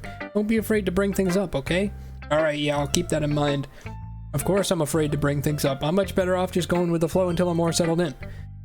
Anyway, want to share your poem with me? It's kind of embarrassing, but I guess I'll have to. Ha ha ha. Don't worry, Slop. We're all a little embarrassed today, you know? But it's that sort of barrier that we'll have to learn to get past soon. Yeah, that's true. I hand Monica my poem. Great job, Slop. I was going, oh, in my head while reading that. It's really metaphorical. I'm not sure why, but I didn't expect you to go for something so deep. I guess I underestimated you. It's easiest for me to keep everyone's expectations low. That way, it always counts when I put in some effort. Hahaha, that's not very fair. I guess it worked anyway. You know that Yuri likes this kind of writing, right? Writing that's full of imagery and symbolism. Sometimes I feel like Yuri's mind is just totally detached from reality. I don't mean that like it's a bad thing though, but sometimes I get the impression that she's just totally given up on people. She spends so much time in her own head that it's probably a much more interesting place for her. But that's why she gets so happy when you treat her with a lot of kindness. I don't think she's used to being indulged like that. She must really starve for social attention, so don't blame her for coming on a little strongly. Like earlier, I think if she gets too stimulated, she ends up withdrawing and looking for alone time. Suddenly the door opens. Yuri! I'm back. Did I miss anything? Not really. We're all just getting our poems with each other. Sharing our poems with each other. Eh? Already? I'm so sorry for being late. No need to apologize. We still have plenty of time, so I'm more glad that you took all the time you needed. Alright, thanks Monica. I suppose I should get my poem now. Anyway, do you want to read my poem? Don't worry, I'm not very good. You sound pretty confident for someone who claims to not be very good. Well, that's because I have to sound confident. That doesn't mean I always feel that way, you know? I see. Let's read it then. Okay, this is the same poem. This is the same poem, right?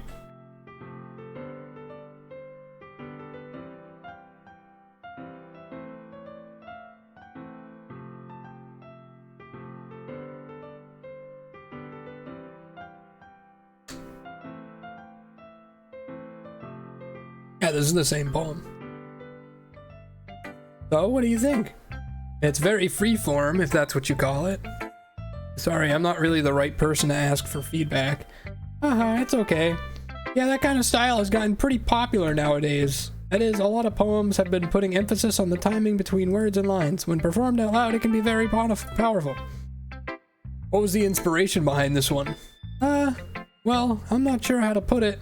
I guess you could say that I had some kind of epiphany recently. It's been influencing my poems a bit. An epiphany? Yeah, something like that. I'm kind of nervous to talk about stuff like that because it's kind of coming on strongly. Maybe after everyone is better friends with each other. Anyway, here's Monica's writing tip of the day. Sometimes when you're writing a poem or story, your brain gets too fixated on a specific point. If you try so hard to make it perfect, you'll never make any progress. Just force yourself to get something down on the paper and tidy up later. Another way to think about it is this. If you keep your pen in the same spot for too long, you'll just get a big dark puddle of ink. So move your hand and just go with the flow. That's my advice for the day. Thanks for listening. Pick Yuri. As Yuri reads the poem, I notice her eyes lighten. Exceptional. What was that? Did I say that out loud? Yuri first covers her mouth, but then ends up covering her whole face. Ooh, he's going to hate me. You really didn't do anything wrong, Yuri. I guess you're right. What am I getting so nervous for? Yuri takes a breath. So, what kind of writing experience do you have? Your use of imagery and metaphors indicates you've written a lot of poetry before. Really? Well, that's a huge compliment coming from you. This is actually my first time, really. Huh? Yuri stares at me blankly and then looks at my poem again. Well, I know that. I just meant, Yuri trails off, unable to find an excuse. The skip button was dark, then it means the same dialogue will save your voice. Oh, really? Okay. Well, I feel like people may be just coming in. I'm fine with it. It's just, it's tiring after a while.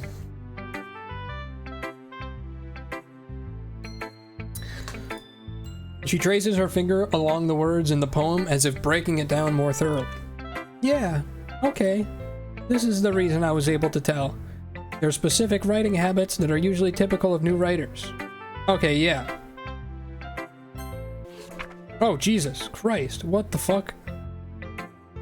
How much did that skip?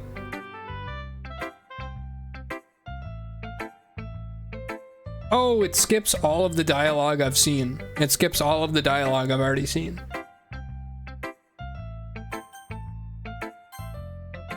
No one's head would be detached in this game? Wow. Partnered streamer. Partnered streamer. With the obvious spoilers. Thank you, Mighty Mouse. So somebody's head gets cut off later. Thank you, sir. I appreciate it. It's nothing, really. Yours was impressive too, so nah. If anything, I could probably learn a thing or two from you. You think so? Yeah, of course. You know, I was really nervous about doing all of this, but in the end, I enjoyed it. I'm going to keep doing my best for you, Slop. Ah, me too. Alright, Natsuki. We'll skip. Wow, that was a lot of the same stuff, apparently. Oh, that's everyone, so Natsuki was completely the same. Yeah, we're gonna reset a Niv, yeah. That was a little more stressful than I had anticipated. It's as if everyone is judging me for my mediocre writing abilities. Even if they're just being nice, there's no way my poems can stand up to theirs. This is a literature club, after all. I guess that's what I ended up getting myself into. Across the room, Monica is writing something in her notebook. My eyes land on Yuri and Natsuki. They gingerly exchange sheets of paper, sharing their respective poems.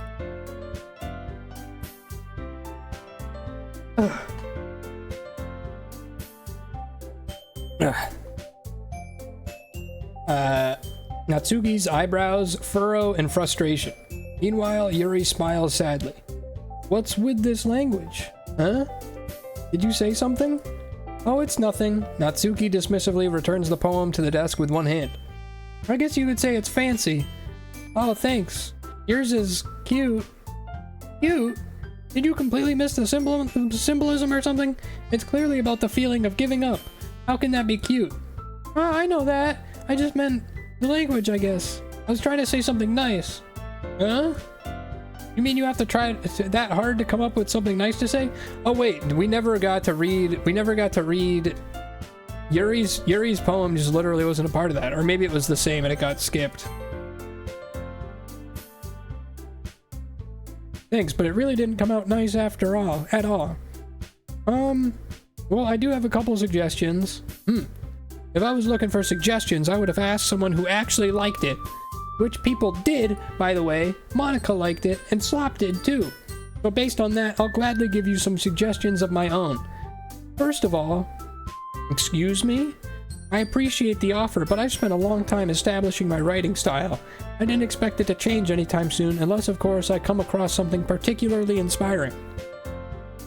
Which I haven't yet. And Slot liked my poem too, you know. He even told me he was impressed by it. Natsuki suddenly stands up. Oh? I didn't realize you were so invested in trying to impress our new member, Yuri. Did I click that accidentally? Oh, I maybe clicked that accidentally. I thought it automatically brought that up. Huh? That's not what I... You're just... Yuri stands up as well. Maybe you're just jealous that Slop appreciates my advice more than he appreciated yours. Huh? And how do you know he didn't appreciate my advice more? And that you're full of yourself? No. If I was full of myself, I would deliberately go out of my way to make everything I do overly cutesy. Ooh. Well, you know what? I wasn't the one whose boobs magically grew a size bigger as soon as Slop started showing up. Natsuki! Natsuki, that's a little... This doesn't involve you. Taking out your own insecurities on others like that. You really act as young as you look, Natsuki.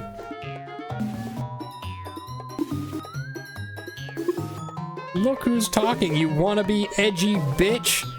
Edgy? Sorry that my lifestyle is too much for someone of your mental age to comprehend. See? Just saying that proves my point. Most people learn to get over themselves after they graduate middle school, you know.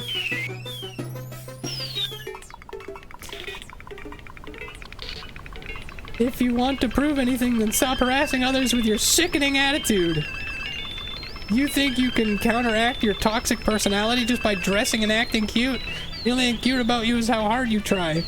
Well, be careful. You might cut yourself on that edge, Yuri. Oh, my bad. You already do that, don't you?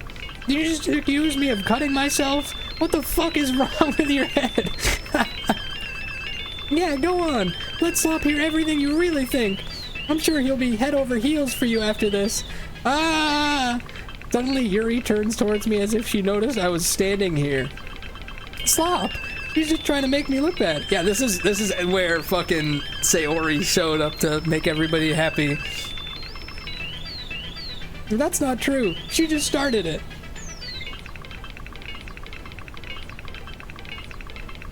What just...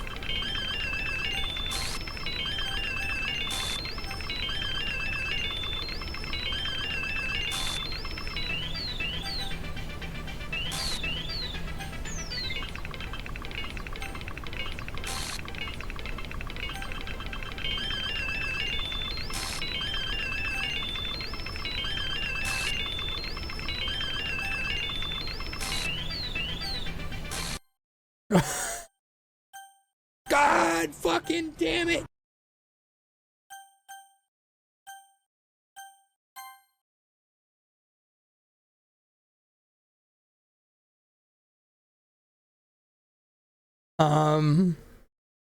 Hey, You Slop. motherfucker, you!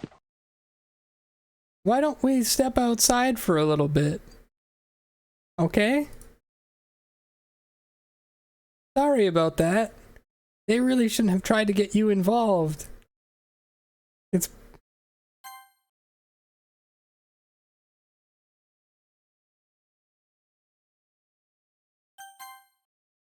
probably better for us to stay out of this. We'll go back inside once they're done yelling. Ha ha ha. Some president I am, right? I can't even confront my own club members properly.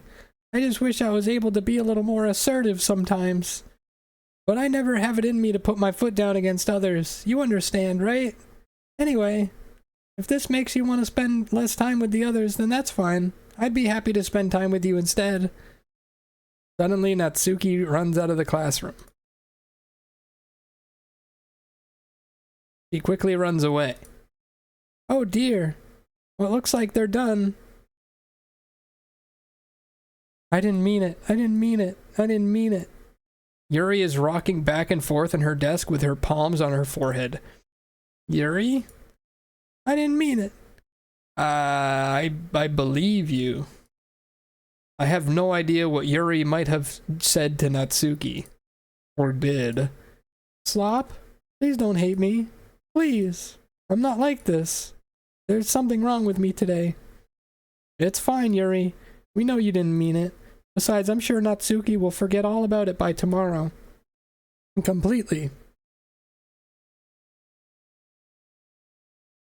Anyway, the meeting is over, so you can go home now if you want.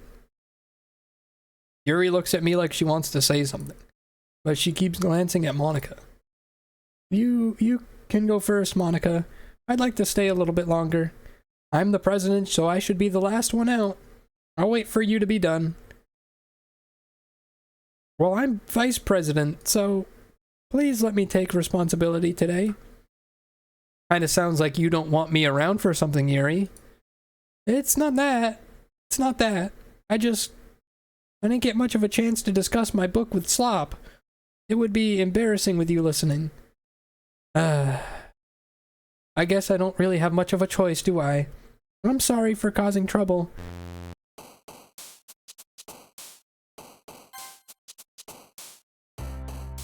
But I really appreciate you understand.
Another day passes, and it's time for the club meeting already.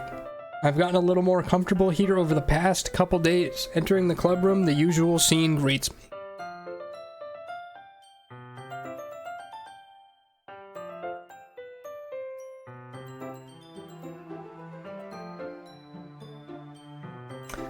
Welcome back, Slop. Hi, Yuri. I'm not sure if it's me, or if it's Yuri's expression, but the weight of yesterday's quarrel still hangs in the air a little. Yuri glances over her shoulder, looking around the room. Natsuki is reading manga at a desk, and surprisingly, Monica isn't here yet. Suddenly, Yuri takes my arm and pulls me to the corner of the room. About yesterday, I really need to apologize. Nothing like that has ever happened before, and something just came over me, I guess. I wasn't acting mentally sound. Please don't think we're usually like this. Not just me, but Natsuki as well. Yuri, I'm happy you were considerate and apologized. You don't have to worry too much. Even though I've only been here a couple days, I could tell something was off yesterday. Maybe we were just a little extra sensitive because it was our first time sharing poems. But whatever it was, it didn't make me think any less of you. I had already decided that there's no way you can be a bad person. And now that you're apologizing, I know you really didn't mean it. Flop, don't say those kinds of things so frankly. They make me a little too happy. I'm really glad that you're such an understanding person. I'm really glad that you joined this club. Everything's a little brighter with you around, and, sorry, what am I saying right now? Have you guys seen Monica? No, I haven't. I was also kind of wondering where she was. Man, Yuri, I'm guessing you haven't either, right? Yuri is clearly taken aback by how calmly Natsuki is addressing her. No, I haven't. Geez, this isn't like her at all. I know it's stupid, but I can't help but worry a little bit. What? Why are you looking at me like that? Natsuki, about yesterday. I just wanted to apologize. I promise I didn't mean any of the things I said, and I'll do my best to stay under control from now on. So... Yuri, what the heck are you talking about? Did you do something yesterday? Huh? Jeez. Whatever's on your mind, I'm sure it was nothing. I don't even remember anything bad happening. You're the kind of person who worries a little too much about the little things, aren't you? But... I'll accept your apology anyway if it helps you feel better about it. Besides, it's kind of nice to hear since I was always afraid you secretly hated me or something like that. No, not at all. I don't hate you. Well, you're kind of weird, but I don't hate you either. Natsuki turns to me. You're still on trial, though. Hey! Suddenly the door swings open. Sorry, I'm super sorry. Ah, there you are. I didn't mean to be late. Hope you guys weren't worried or anything. Nah, well, Natsuki was. I was not. What took you so long anyway? Well, my last period today was study hall. To be honest, I kinda just lost track of time. That makes no sense, though. You wouldn't have heard the bell ring, at least. I must not have heard it since I was practicing piano. Piano? I wasn't aware you played music as well, Monica. Don't give me more credit than I deserve. I guess I've been practicing for a while, but I'm still not really good yet. Still, that must require a lot of dedication, so I'm still impressed. Oh, well thanks, Yuri. You should play something for us sometime. That's... Monica looks at me. Well, I'm working on writing a song, but it's not quite done yet. Maybe once I get a little bit better, I will. That sounds cool. I look forward to it. Is that so? In that case, I won't let you down, Slop. Monica smiles sweetly. I didn't mean any pressure or anything like that. Don't worry. I was hoping that I could share it with you anyway. I guess that's why I've been practicing so much recently. I see. I'm not sure if Monica was referring to the whole club or just me. In that case, best of luck. Thanks. So I didn't miss anything, did I? No, not really. I chose not to bring up anything that the three of us just talked about. Besides, Natsuki has already run off into the closet. Slop? Since your compliments put me in a good mood, I was wondering if you'd like to spend some time together today. I mean, in the club. Yeah, definitely. I planned on it anyway. Okay. Can we start now? Let's find a place to sit. I'm being a little too forceful, aren't I? I'm sorry. My heart just won't stop pounding for some reason. No, don't worry about it. If anything, it's nice to see you have so much energy. Yeah, but I need to try to calm down. I won't be able to focus on reading like this. No, take your time. Yuri takes a deep breath, then pulls a copy of the book out of her bag. Actually, I have a request. Do you mind if I make some tea first? No, not at all. Thanks very much. If there's one thing that can make my reading time here any better, it's a nice cup of tea. Not to mention for yourself as well. Yuri stands up and makes her way to the closet. I follow and watch as she retrieves a small water pitcher from the shelf, the kind with the filter inside. Can you hold this for a second? Sure. Yuri hands me the water pitcher and also fetches an electric kettle. I'm going to plug this in at the teacher's desk and then I'll go get some water. He walks past me and sets the kettle down on the teacher's desk. I simply watch her movements. My surprise, the way she moves really contrasts her speaking mannerism. Especially because of her long legs, Yuri appears elegant and methodical. Okay, may I have the water pitcher? I'll be right back. I might as well walk with you. Oh, that's okay. You stay here. It won't take long. Pitcher in hand, Yuri hurries out of the classroom. Did Yuri leave you again? No, it's not like that this time. She's just filling up the water pitcher to make tea. Oh, okay. Sorry for misunderstanding. 10 minutes pass. Yuri said it wouldn't take long. Is something holding her up? I'm bored just waiting here, so I decide to go look for her. Let's see. The most logical place for Yuri to be would be the nearest water fountain. I start heading down the hallway.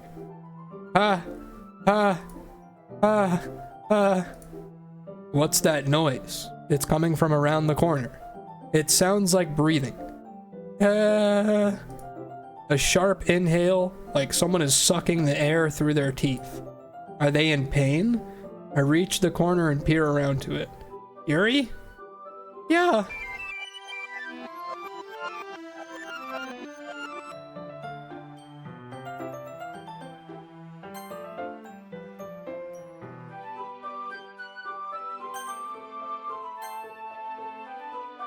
I'm back. Thanks for waiting patiently. Slop, do you like oolong tea? Yeah. Anything is fine. Very well. Yuri sets the temperature on the kettle to 200 degrees. Now it's time to get the teapot. You really do this properly, don't you? Of course. I shouldn't do any less when I'm making tea for others. Even if I'm not an expert on tea or anything. In that case, you'll be even more impressed. Ah, perhaps I will. Yuri fetches the teapot and begins measuring the tea leaves. To my surprise, she even starts humming a little to herself. You must be in a good mood now. Oh, is that so? I was letting it show, and you noticed. I was doing a bit of thinking, and I decided I would try expressing myself a little bit more. It turns out that it's not very hard for me to do. When it's you who's around anyway. That's great, Yuri. Just don't push yourself too much. You're always worrying about me, Slop. It's very endearing. Yuri wasn't kidding. I don't even know if I can keep up with this. I watch Yuri pour a cup of tea for each of us. Slop, I have another request. Do you mind if we sit on the floor today? Why is that? It's a little bit easier on my back. I can read with my back against the wall instead of bending over at my desk. Oh, sorry, I didn't realize. No worries. I just have back pain fairly regularly, so I do my best to manage it. Is that so? I wonder why that is. It's most likely because of your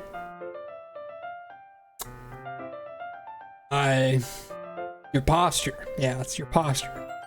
Always hunched over like that while reading. Yes. I have terrible reading posture. So that's why we should sit on the floor. Fair enough. I'll go ahead and get the book. I retrieve the book from my bag. I have some chocolate as well. It's a bag of small chocolate candies. I take it since it'll go well with the tea. Yuri and I then sit against the wall, teacups at our sides. As if in sync, we assume the same reading position as last time, each holding one half of the book. Except this time, our bodies are even closer to each other. I can't see too well. Yuri slides closer until our shoulders are touching. How am I supposed to focus on reading like this? Yuri was always kinda cute, but when she's being less apprehensive, it's almost more than I can handle. Your teacup. Yuri hands me my teacup. Holding it with my hand that's not holding the book, I end up in a position that makes it even harder to focus, because now I need to worry about making sure I don't accidentally touch her chest. Meanwhile, Yuri hasn't noticed a thing. She wears her intense reading expression, and I can only presume the world around her has faded away. I use all of my willpower to focus on reading. After a few minutes, I finally manage to relax. I put the teacup between my legs and fumble with the chocolate wrapper. Sorry. I briefly let go of the book to finish opening the wrapper. You can have as much as you want. That's okay. I won't take any. Are you sure? Well, if I touch it, then it might get smudges on the pages. You're right. I didn't even think about that. My bad. No need to apologize. I'll hold the book, okay? Are you sure? Of course. Yuri opens the book with both hands. He holds it so that I don't have any harder of a time reading from it. But as a result, her left arm is practically resting on top of my leg. Well, in that case, Yuri is already totally focused on reading again. I take a chocolate candy and pop it into my mouth. Then, I take another chocolate, and I hold it up to Yuri. She doesn't even look away from the book. She simply parts her lips as if this situation was completely natural. But that means I can't stop here. I apprehensively place the chocolate in her mouth. Just like that, Yuri closes her lips over it. Yuri's expression suddenly breaks. Did I just Yuri looks at me like she needs to confirm what just happened. Oh, thank God, there's a fucking... Slop. Sorry. I guess I shouldn't have done that. Yuri starts to breathe heavily. I can't. Slop. Yuri suddenly grabs my arm, forcefully grabs my arm, and jerks me to my feet. My teacup gets knocked over. Slop. My heart won't stop pounding, Slop. I can't calm down. I can't focus on anything anymore. Can you feel it, Slop? Yuri suddenly presses my hand against her chest. Why is this happening to me? I feel like I'm losing my mind. I can't make it stop. Oh my God, look at her eyes. Even if it makes me not want to read, I just want to look at you.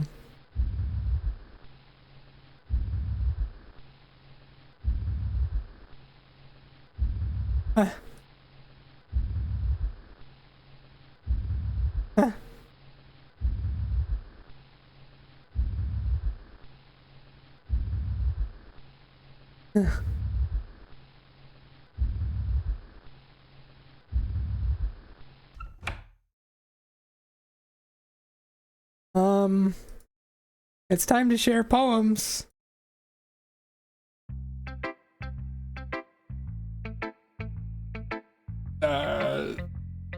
Maybe we should pick Yuri this time. I've been waiting for this. Let's see what you've written for today. Yuri stares at the poem with a surprised expression on her face. Do you like it? Stop. This one might be even better than yesterday's. How did you even pick up on this so quickly? Just yesterday I was telling you the kind of techniques worth practicing. Maybe that's why you did a good job explaining. I really wanted to give it more imagery. Yuri visibly swallows. Even her hands appear sweaty. That makes me so happy. It's so amazing to feel like I'm valued, Slop. Everything that you write is a treasure to me. My heart pounds just holding it. I want to write a poem about this feeling. Is that bad, Slop? I'm not being weird, right? I'm having a harder time than usual at concealing my emotions. I'm kind of embarrassed, but right now, I just want you to read my poem too, okay?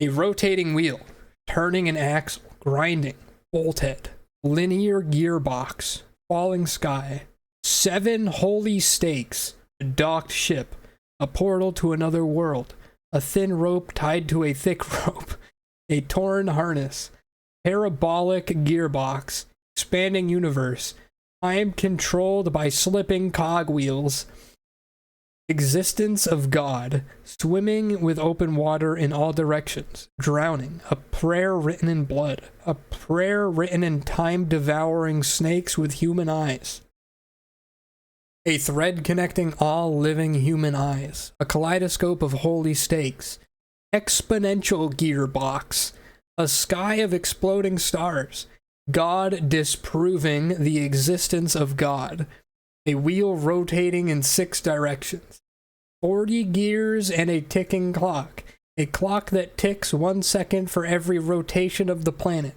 a clock that ticks 40 times every time it ticks every second time, a bolt head of holy stakes tied to the existence of a docked ship to another world, a kaleidoscope of blood written in clocks, a time-devouring prayer connecting a sky of 40 gears and open human eyes in all directions, breathing gearbox, breathing bolt head, breathing ship, breathing portal, breathing snakes, breathing God, breathing blood, breathing holy snakes, breathing human eyes, breathing time, breathing prayer, breathing sky, breathing wheel. It doesn't really matter what it's about. My mind has been a little hyperactive lately, so I had to take it out on your pen. That is, a pen fell out of your backpack yesterday, so I took it home for safekeeping, and I just really like the way that it writes. So I wrote the poem with it, and now you're touching it. I'm okay. What did I just... Can we pretend this conversation never happened? You can keep the poem, though.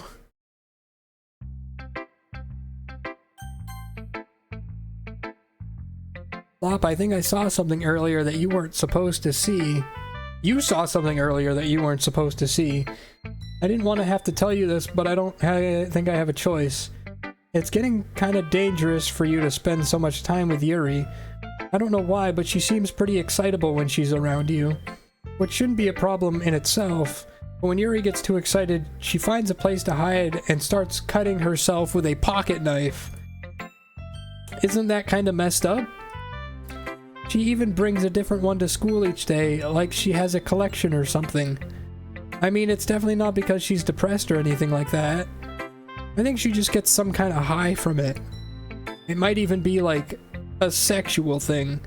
But the point is, you've been kind of enabling her. I'm not saying it's your fault though, but I guess that's why I had to explain it all to you. So I think if you keep your distance, that would probably be best for her. While you're at it, don't be shy to spend a little more time with me. Put it lightly, I at least have it together in the head, and I know how to treat my club members. But anyway, you want to read my poem now? I like the way this one turned out, so I hope you do too.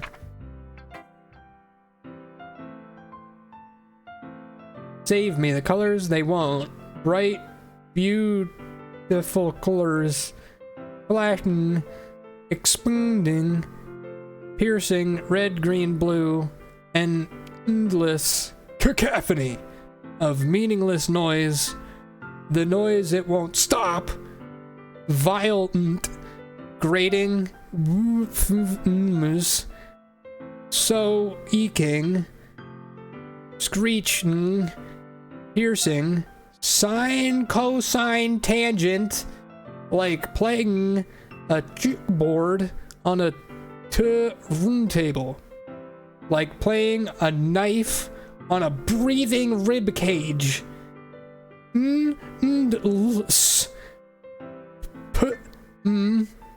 Of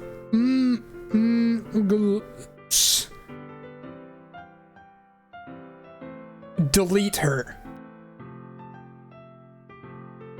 That's a great poem.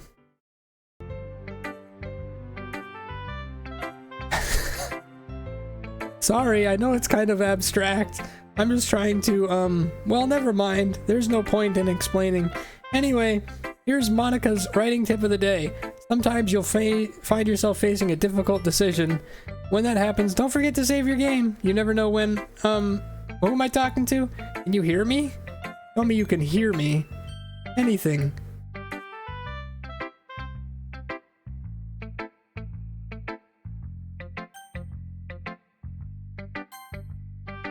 That's my advice for today. Thanks for listening.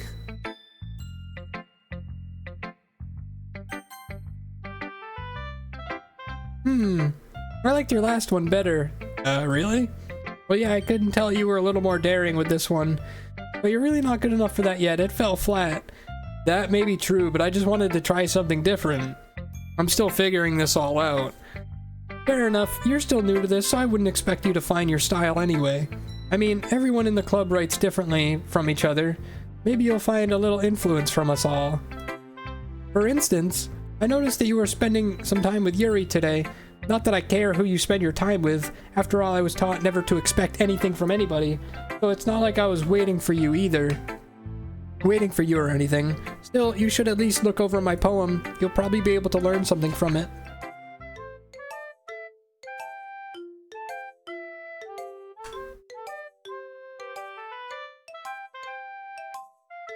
One time I hurt my leg really badly. This all seems the same. One time I hurt my leg really bad. Amy helped me up and took me to the nurse. Oh, no, this is all the same. Yeah, this is all the same. Yeah, we'll save.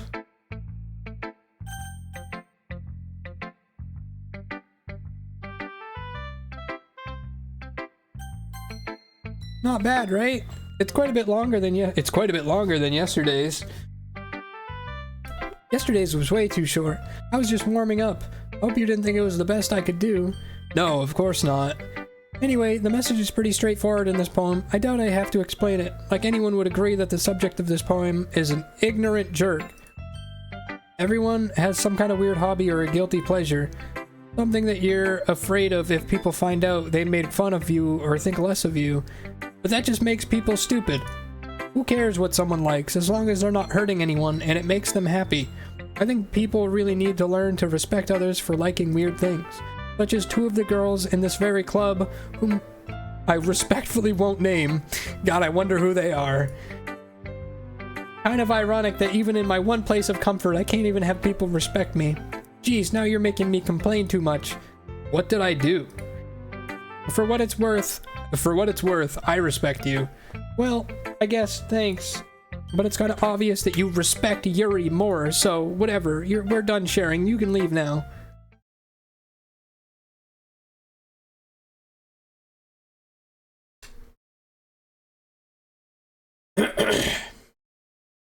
We've unlocked a special poem. Yes, I would like to read it.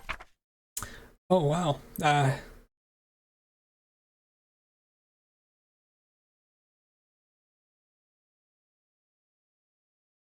It's a great poem.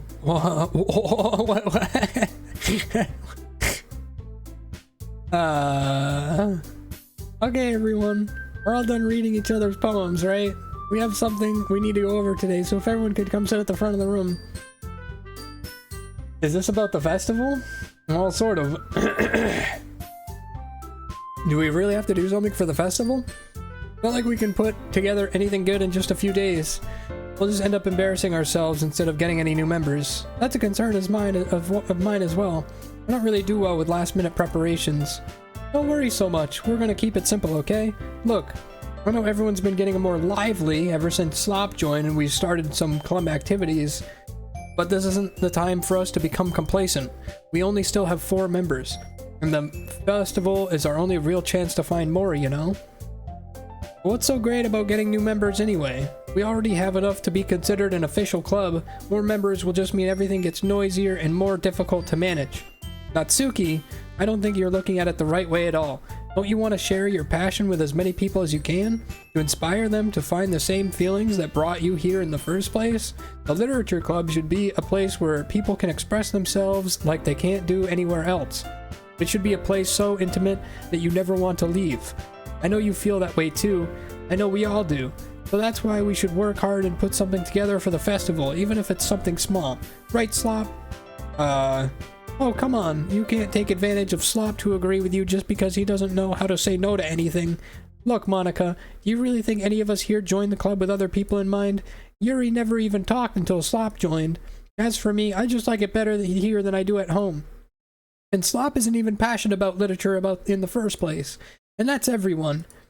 Sorry, but you're really the only one who's so interested in finding new members. The rest of us are fine like this. I know you're president and all, but you should really consider our opinions for once. Monica is clearly taken aback by Natsuki's words. Those aren't words. That was a weird poem. That's not true at all. I'm sure Yuri and Slop want to get more members too, right?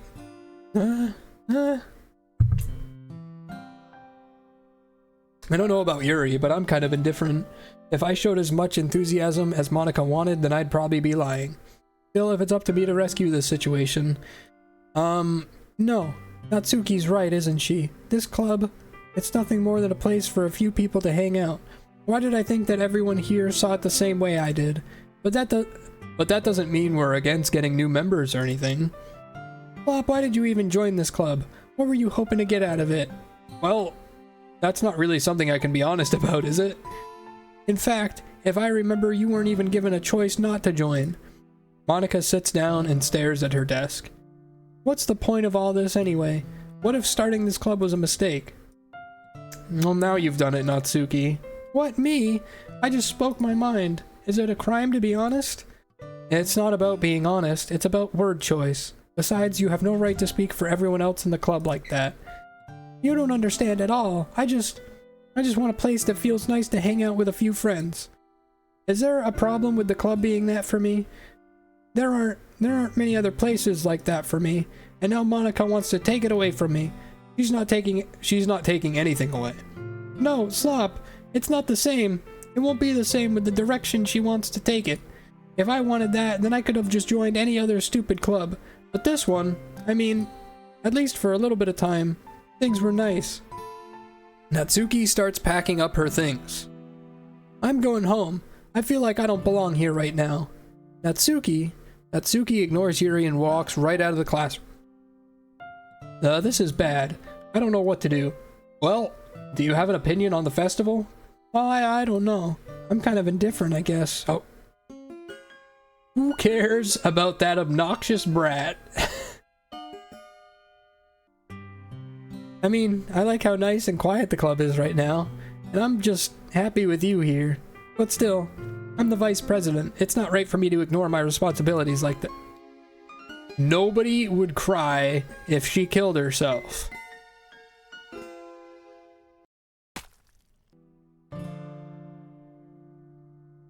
I should do my best to consider everyone's perspective and make the decision that's right for the club. But what about you, Slop?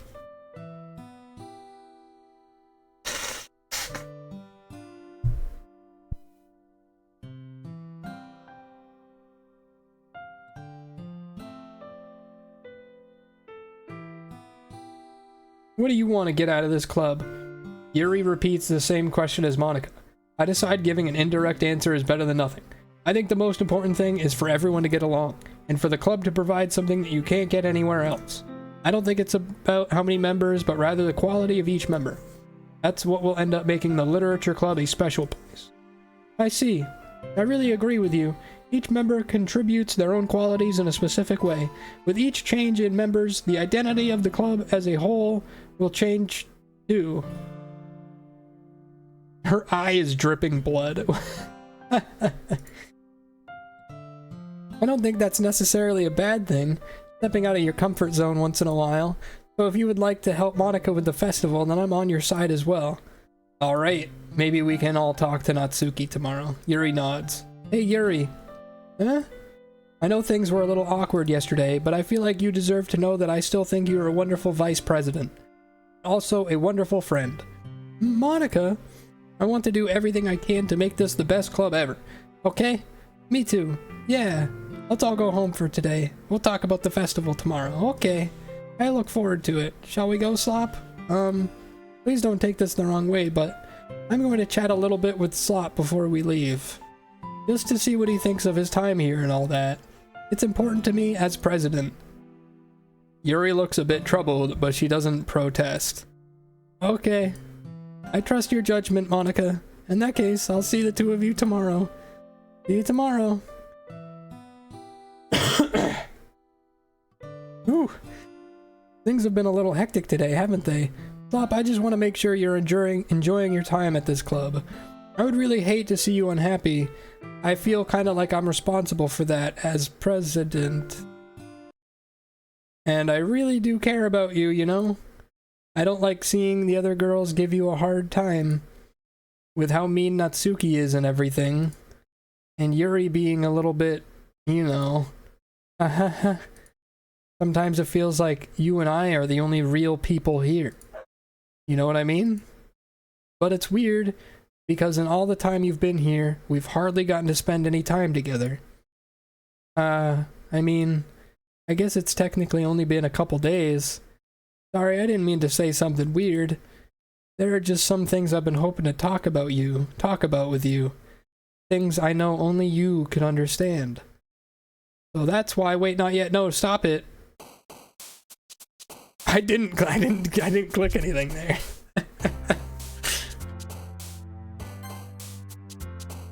Wait, not yet, no, stop it. Okay.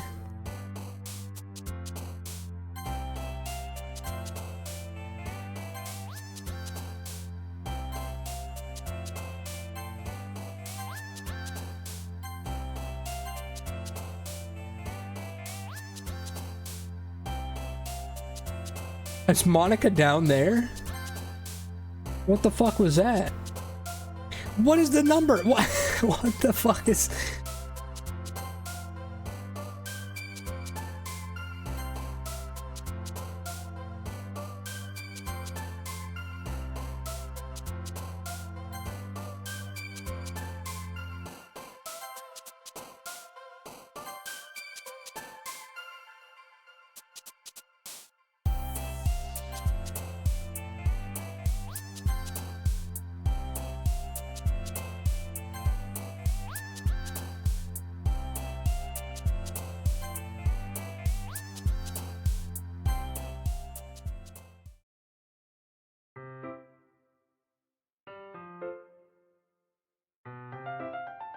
What do the numbers mean there, Mason?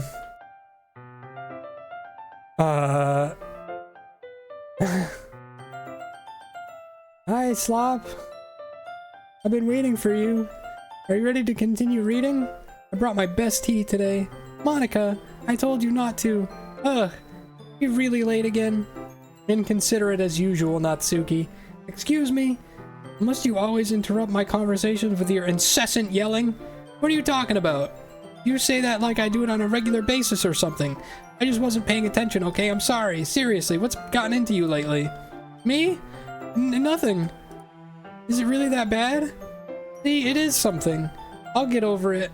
It's not even it's not anything noteworthy. I've just been feeling a little on edge lately. Anyway, we don't need to talk about it. Well, I just felt like I needed to bring it up. It's not like I really care or anything. Oh man, I'm the last one here again. Well, Slop just walked in too. Were you practicing piano again? Yeah? You must have a lot of determination. Starting this club trying to make time for piano. Well, maybe not determination, but I guess passion. Oh, dude, my fucking voice. Ugh.